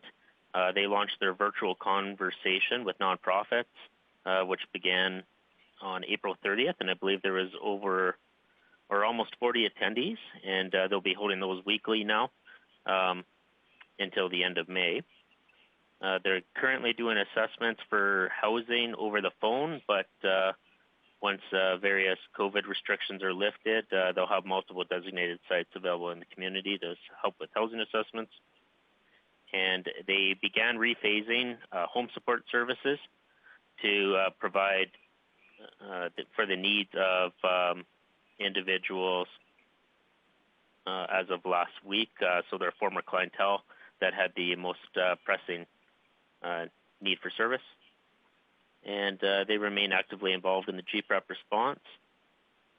In enforcement services, the new online animal licensing program is proven to be extremely successful for people doing new registrations or updates for animal licensing. And enforcement services is implementing a 4-person full-time bike unit that will be patrolling the community effective May long weekend. Focus will be on parks, homeless issues, camps, downtown, and high visibility and engagement. GPREP remains active with the COVID-19 response and operating the Emergency Coordination Center. The fire department has completed a seasonal change over to grass fire season. So they've updated their equipment and trucks to have the necessary tools available to combat those fires. And additionally, their crews have been refreshing their skills on swift water rescue as a result of the high water flow through the Bear Creek. So they're well suited, if called upon, to perform some of those technical rescues. And I have nothing from the RCMP, so that's the director report. Hey, thanks, Director Manuel. Any questions for Director Manuel?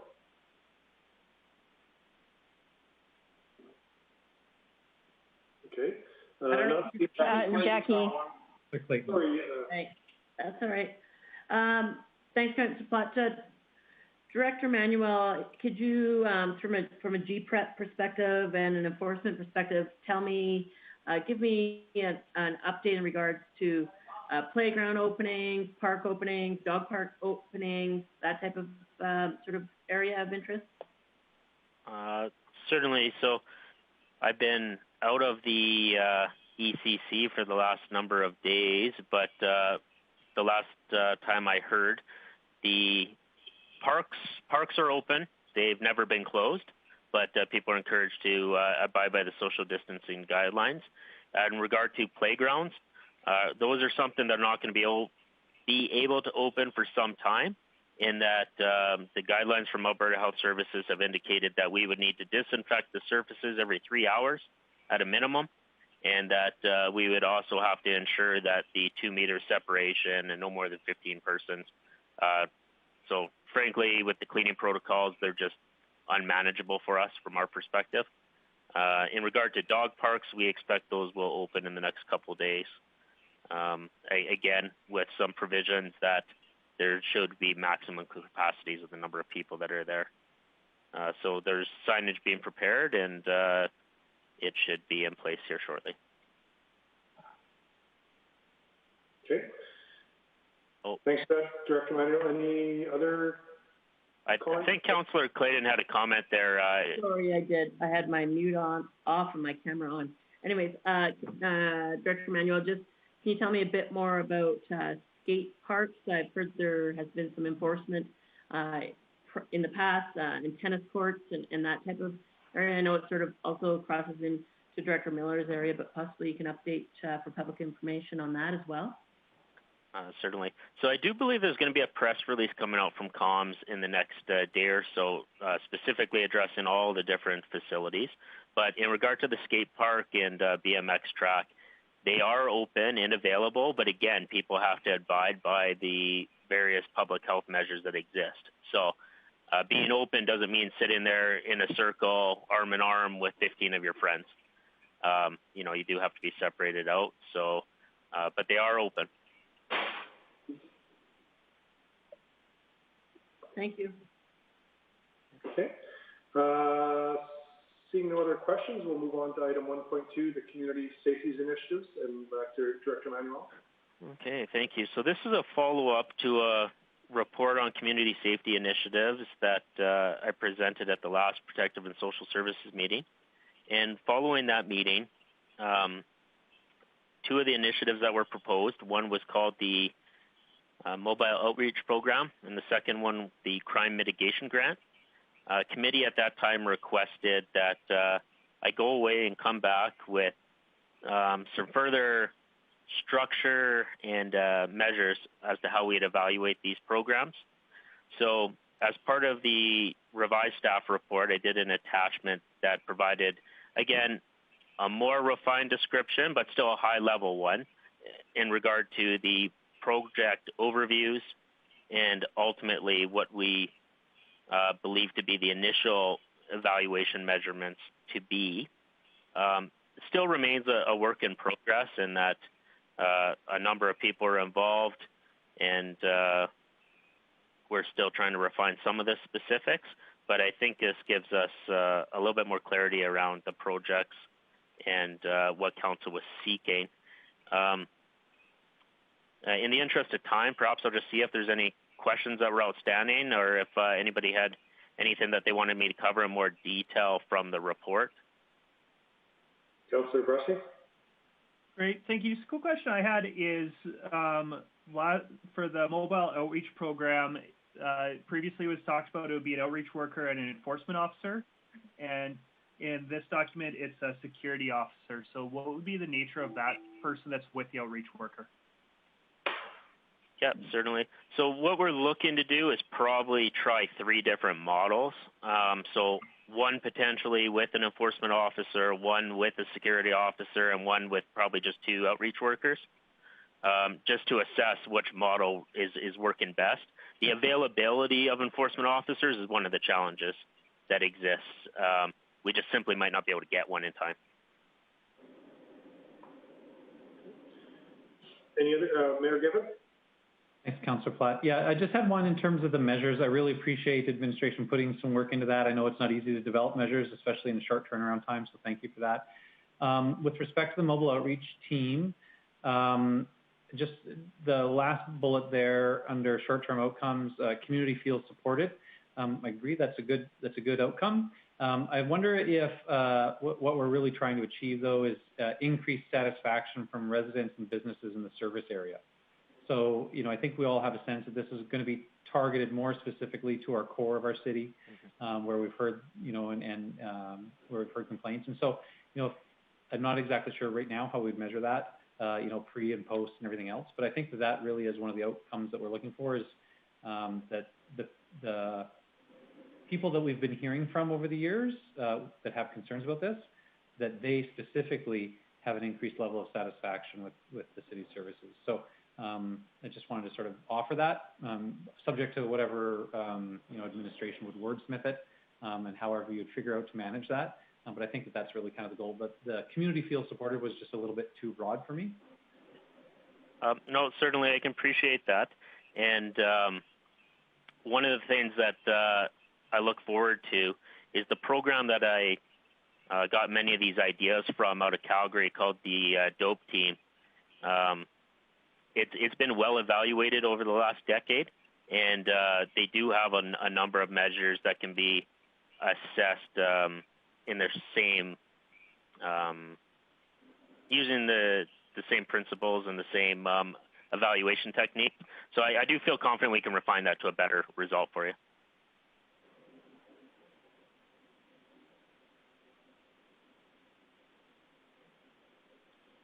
Any other questions for anybody on city? Okay. Anybody I'm sorry, Councillor Thiessen? I just wanted to comment on the work that was put into this. I think I was a big driver, at least at the last committee meeting, talking about how I wanted to see how this is all going to play out, and Chris, I really tried to pick it apart, and I didn't do it. The only question that I actually had was based off of the length and the duration. of the time that sort of they're on shift, so they're going till 11:30 at night. I guess there's stuff going on in the community at that point, but less eyes on the streets to contact our social and outreach workers. Are we confident and comfortable that those people will be useful in the later evening hours during this pilot project? No, that's actually a great question. Part of this was we really wanted to drill down to identify what those hours should be moving forward. If we find out in the first couple of weeks that there's just no need to go to 11 o'clock at night, we'll pivot and adjust the hours accordingly. But we did want to have an opportunity to evaluate where we could provide. I do think the duties that they'd be involved in would change over that period of time. Certainly what you do at 7 o'clock in the morning versus what you do at 11 o'clock at night are probably going to be much different. But this will let us understand maybe where some gaps existed or previously, or where things are well covered off, and go from there. One other thing I should note is we have a project budget, but there may be some opportunity to redeploy some internal staff to kind of fill some of these positions for us. So we are exploring that right now as well. And obviously, if we do that, there'll be a cost savings to the project, which we could either return and allocate in the crime mitigation grant if there's good upswing on that, or just return back to the city for future projects. Awesome. Yeah, I guess, did we, just a follow-up question from last committee, but did we contact any of the other not-for-profits, like Northridge Society, and to see if they thought this would be useful, helpful, if it would, or if it would just encroach on their services? I think there's a lot of curiosity around which direction this is going to go. There has been some informal communication with various members of different organizations, such as Northreach. But at this point, I wouldn't say we've had a formal communication strategy with them. I think now that we've refined it further and we have a direction to go, we are going to do engagement because I do see them as partners clearly in this. And it does fit into the coordinated access model that CSD's really been pushing the last little while. So we do very much appreciate it is about supplementing and not how we replace different services.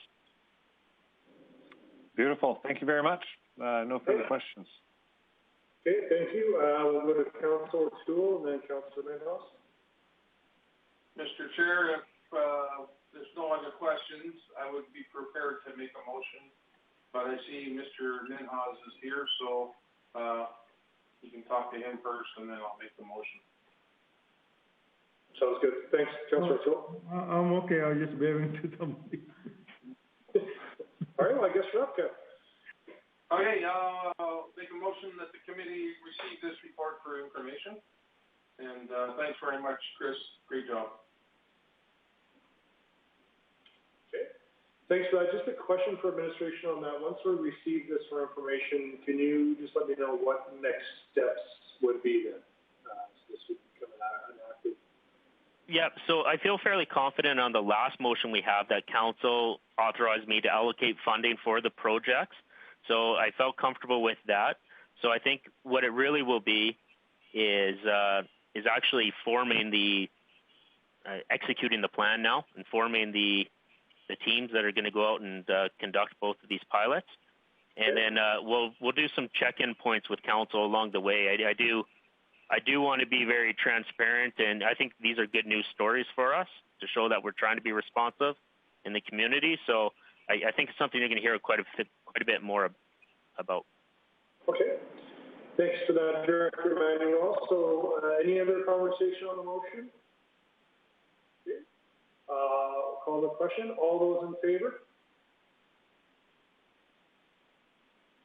That looks like it's carried unanimously. Thank you. Councilor O'Toole, do you have any other questions or comments? No, I'm very happy with the report, and I'm looking forward to this project taking some ground. Okay, thanks for that. So we'll lead it off with the outstanding items list. Director Manuel, can you speak to those, please? I can. So vehicle for hire will obviously due to COVID, has been pushed back, and the expected report date in September will remain on track at this point. Even though I have been fielding some inquiries around this recently, so I know Sean is eager to move it forward here shortly, hopefully. Community safety initiatives, I think 1081, we accomplished that today, so we can strike it from the list. And then on Monday, I believe administration will be returning with an update on our global traffic contract, which may affect the expected report date for the traffic enforcement efficiency, because AT is a pretty substantial component of that. So I think once we have clarity on that contract, then we'll be able to conclude the 1055 action. So I don't have a specific date in mind for that, but perhaps we put it to the end of June. Okay. Any conversation on the outside of item list or motion that would arise? Councilor Thiessen, or? I move we receive for information. Okay, thanks, Mayor Gibbon. All those in favor? All right, that is carried. Thanks, guys, and gals. It looks like we've completed this one. We'll see you at the next Zoom. Okay, yeah, we have the in-camera now. Oh, sorry, right. So we'll need a motion to go on camera, please. Mayor Gibbon? I move we go on camera. All those in favor? All right, so let's zip in the camera here.